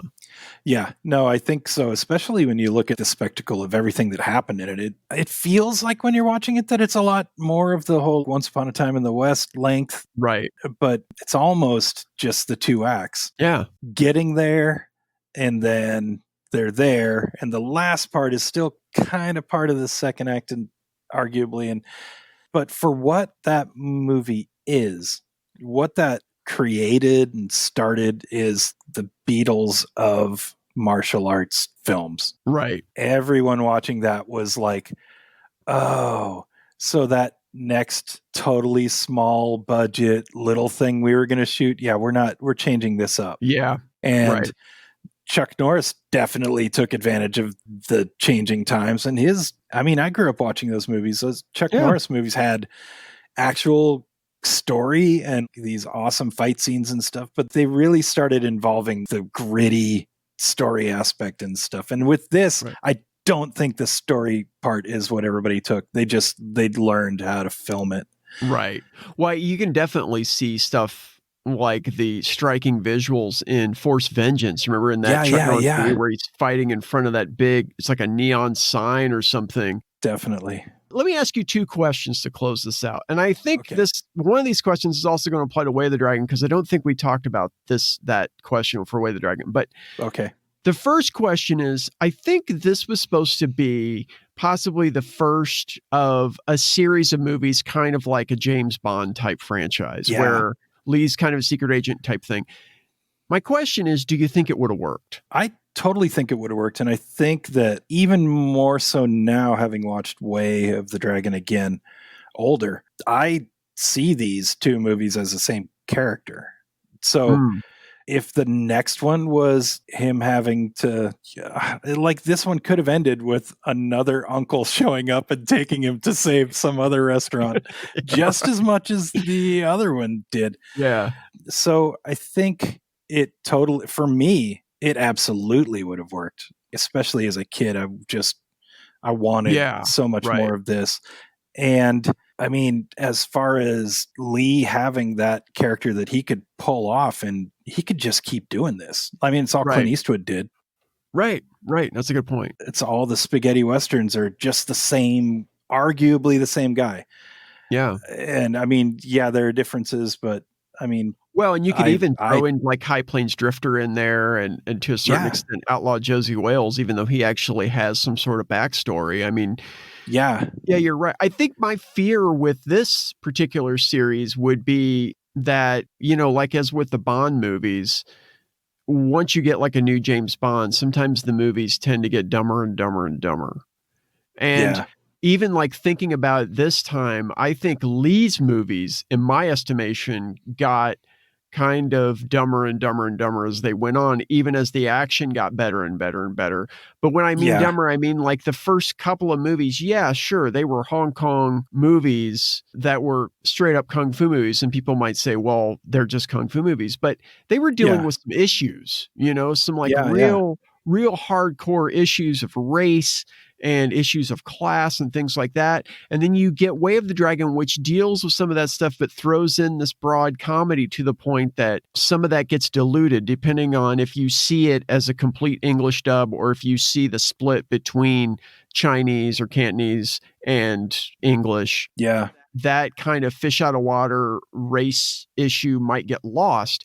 Till you get to Enter the Dragon, where, like we were saying, they put it all out there in the first 20-some minutes, and then they're like, fuck that shit. Let's just show people kicking each other's asses for another hour, 20 minutes. Let's get to what people bought the ticket for. But I think that what you're saying is true, and I think that the shift, to me, seems to be what they started with Way of the Dragon was they swapped to like a gun for hire narrative. Right.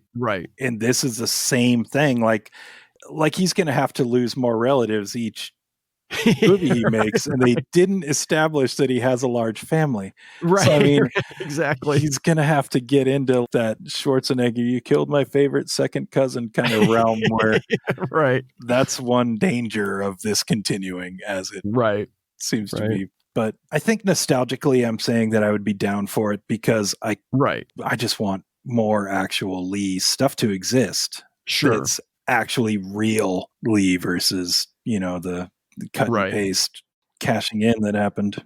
But I think thinking about it now, honestly, Game of Death probably could have been the second installment in this, because that's a good point. From his story, it was going to pretty much be something that could easily be a continuation here. And that brings up a third question that I haven't had a chance to talk to anybody about. Shit. Okay. Well, let me ask question number 2 first. Okay. Game of Death question. I want to hold that back until after this. Okay. The second question, which also could apply to Way of the Dragon, because I don't think we talked about it, which that was my fault. Remake or Rembrandt on these movies? For me, I say Rembrandt, because there are performances in there. Ho's performance. I don't want anybody else doing that other than arguably Don Knotts, and that's not possible. So I think that just the impact of what it meant to see Chuck Norris and Bruce Lee fight at that point in time. So for me, that one's a Rembrandt, but I'm an easy sell for some of these. But Way of the Dragon is like the first maybe Rembrandt movie of Bruce Lee, because the others I would want to see him remake with a different director. Well, I mean, I think the very fact that Lee's gone, I mean, if you don't have him, he's the reason that these movies still endure, I think. Exactly. That's the reason that we're talking about him. And absolutely. But so I'm a Rembrandt too on both of these movies. I mean, I feel like if you're going to remake Enter the Dragon, you're just kind of using the name, and people are going to really shit on that movie. I mean, arguably we've seen it remade over and over. Way of the Dragon a little more. I'm thinking kind of more, even just like French cinema stuff, like just that concept of gun for hire, or like going to help your family out and stuff. Like it's so kind of generic that like we've seen different versions of it with some of the details changed. But I've got Rembrandt for both, because and the comedic aspects of Way of the Dragon, that's Jackie Chan's career. That's exactly pretty much. Okay, exactly. Well, then here's the bonus question I was thinking of, because I brought up Game of Death, and every time I say something to somebody about this, they're kind of like, well, what the fuck are you talking about? Well, I feel like we can talk about it here. Okay. Game of Death. You've seen the videos online, I'm sure. I have too. The deep fake videos. Yeah. Could we deep fake a version of Game of Death that went the way that Bruce Lee wanted it to go? I guarantee that can happen. I mean, I think it could too. And I mean, whether or not it would be good for anybody but us is the other question. Right. But I mean, part of me would be like, I just feel like if he didn't get a chance to do it, it's different when you can cut Peter Cushing into a Star Wars movie. Right. And he just has to look foreboding. Right. It's so necessary for that film for me to know that I'm watching Bruce Lee fight. So I would be taken out of it immediately. Yeah, that's a like good point. I am taken out of Game of Death in chunks. There's a lot of it that's great. But right. And then that's Game of Death too that you sent me that I was never in it to begin with, I guess, because it was just because it's like that's all I think, and it's the whole deep fake thing. It's my problem with deep fakes and all that is I look at it and in my head all I see is not Bruce Lee fighting and not like so. Right, to kind of harken back to a line from a Tarantino movie, it has to be one charming fucking pig. See, for you to like not want to just completely dismiss it because it is. I could see it would really have to be incredibly engaging to get me out of the mindset of wow, how'd they make that look so good? Yeah.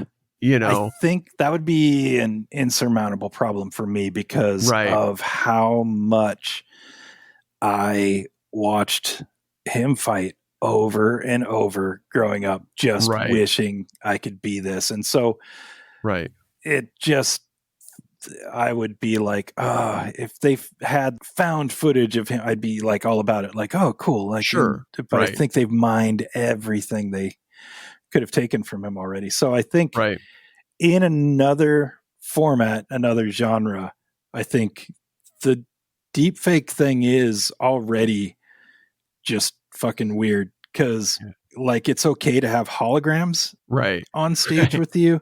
And now you can just insert people. I'm glad they did that in Star Wars with Carrie Fisher because there were narrative elements I'm glad they dealt with. And plus I just didn't want to say goodbye to her yet. So selfishly I was like, oh, okay.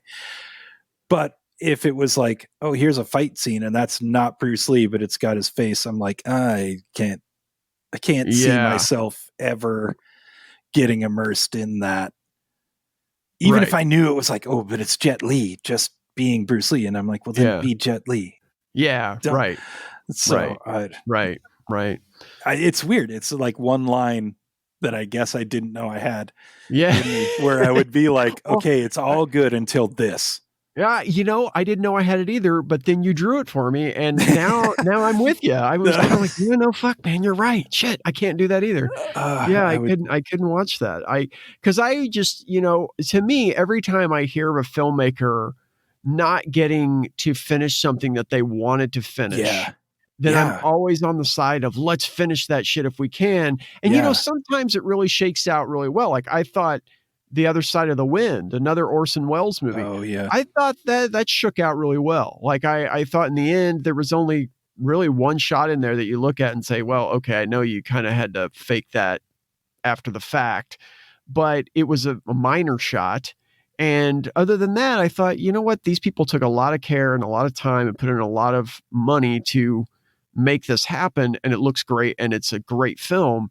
But yeah, I mean, it's a totally different dimension with a Bruce Lee movie because his physical prowess is and his charisma, quite honestly, which I don't know if that could be replicated with a deep fake either. I mean, the thing about deep fake is that, especially the ones that show up on YouTube periodically, I think those are most times even more impressive than what you get in the Star Wars movies. I mean, of the fucking Shining thing with Jim Carrey is just fucking frightening. I mean, there was a run on that Imager thing that I don't really pay much attention to that, but for some reason there was a link I went to there and then I just hit right at this moment where it was just the thing of the day was everybody was deep faking Willem Dafoe's face on different people. And it was horrifying and the best thing I have ever seen. Yeah. I was amazed because I was like, oh, this technology I didn't realize it was this easy. Because over the course of a day, there are easily 100 different things. And I know that I've seen stuff where there's like a cut of the movie, The Addams Family, with Ron Swanson's face on Wednesday's body. And it is amazing. It is amazing because it just looks perfect. His little mustache on but the Willem Dafoe thing was troubling because so many of them, I'm looking at it like I'm just trying to, it was on Spice Girls. It was on one of the Olsen twins' faces. Like, it was disturbing. And weird. Just so many of them, you're like, but when it was someone like, say, Jim Carrey or someone like that, I mean, just at a glance, I didn't notice. And some of it's pretty awesome because you're like, oh, that's what that would be like if Willem Dafoe played the Hulk or something. You're just like, okay. I think, to me, the real world ramifications of having that technology around is what's most frightening. It is. Because every gotcha video, think about it like politically or anything that hits the news, you can't believe anymore. Right. Well, and like, what does that do to even video evidence in a court trial? Yeah. If it can be deep fake so easily. I mean, I don't know if you've seen this, I saw this video on YouTube right around the time The Irishman came out. And, they used the de-aging process in The Irishman. Yeah. And this guy took a week, I think it was, and did a bunch of his own de-aging on the same footage.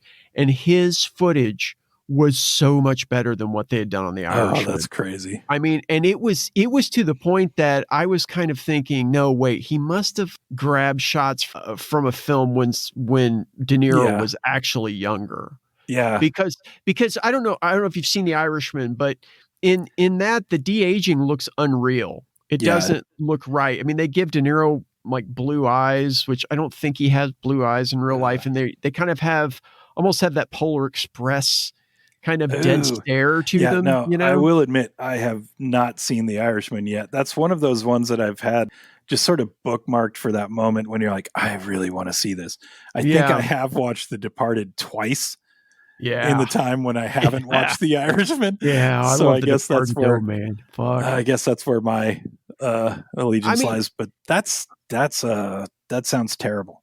Yeah. I mean, it's pretty, it's pretty bad. And the thing about it too, is that when they're doing physical stuff, De Niro's what, 60 some years old, 70 years old, and Pacino's like 60 some, 70 some. So when they're doing this stuff, like there's a scene where De Niro is stomping this grocer's head against the curb or something, because he insulted one of his kids.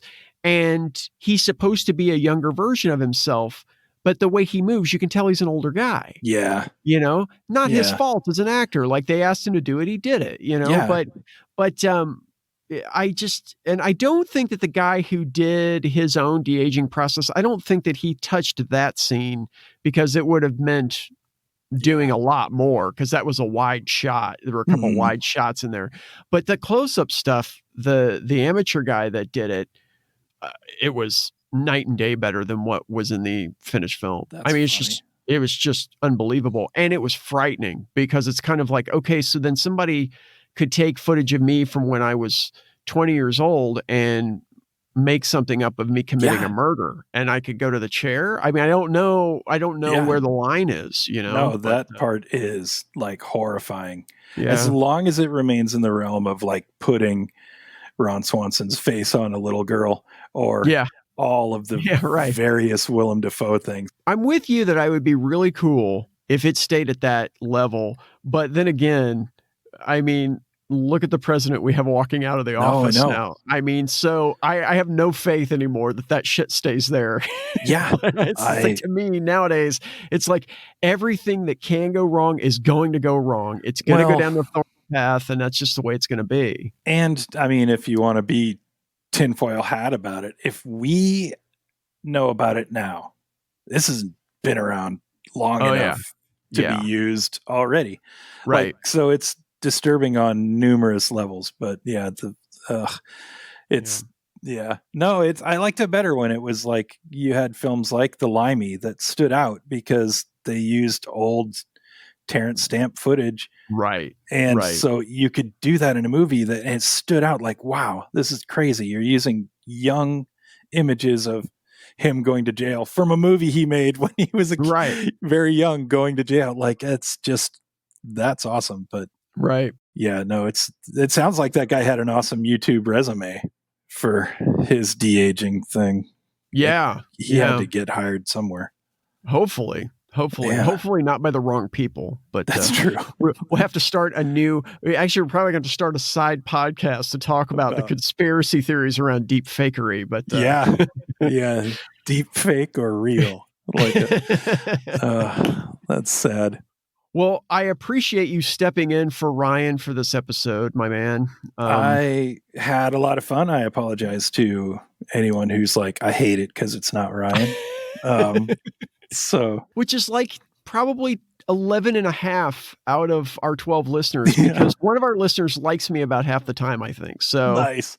Well, I tried to get into character, and I sent Jamie Lee Curtis some horrible messages, so I'm sure she hates me also. So I just needed to get into character that way. I can dig it.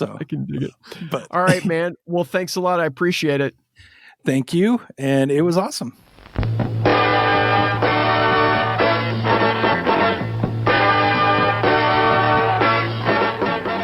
Thank you for joining us at the All Night Drive-In Picture Show. We hope you enjoyed our double feature this evening.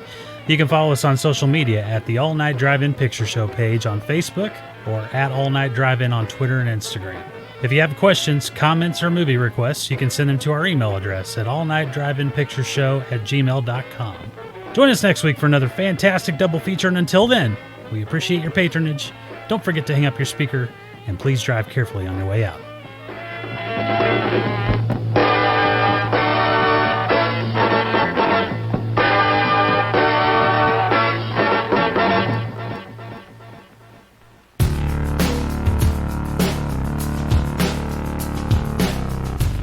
The All Night Drive-In Picture Show is edited and produced by Markham Harvey. Our theme song is composed and performed by Lee Rosevere and edited by The Night Watch. Our head ticket taker is Stubbs Jorgensen. Our snack bar manager is Lucy Slewfoot. Our sign master is Jason Baldwin. I'm your announcer, Lila Pseudonym. I'm your announcer, Lane Hewitt. This has been a Clown Business Coalition production. Good night, everyone.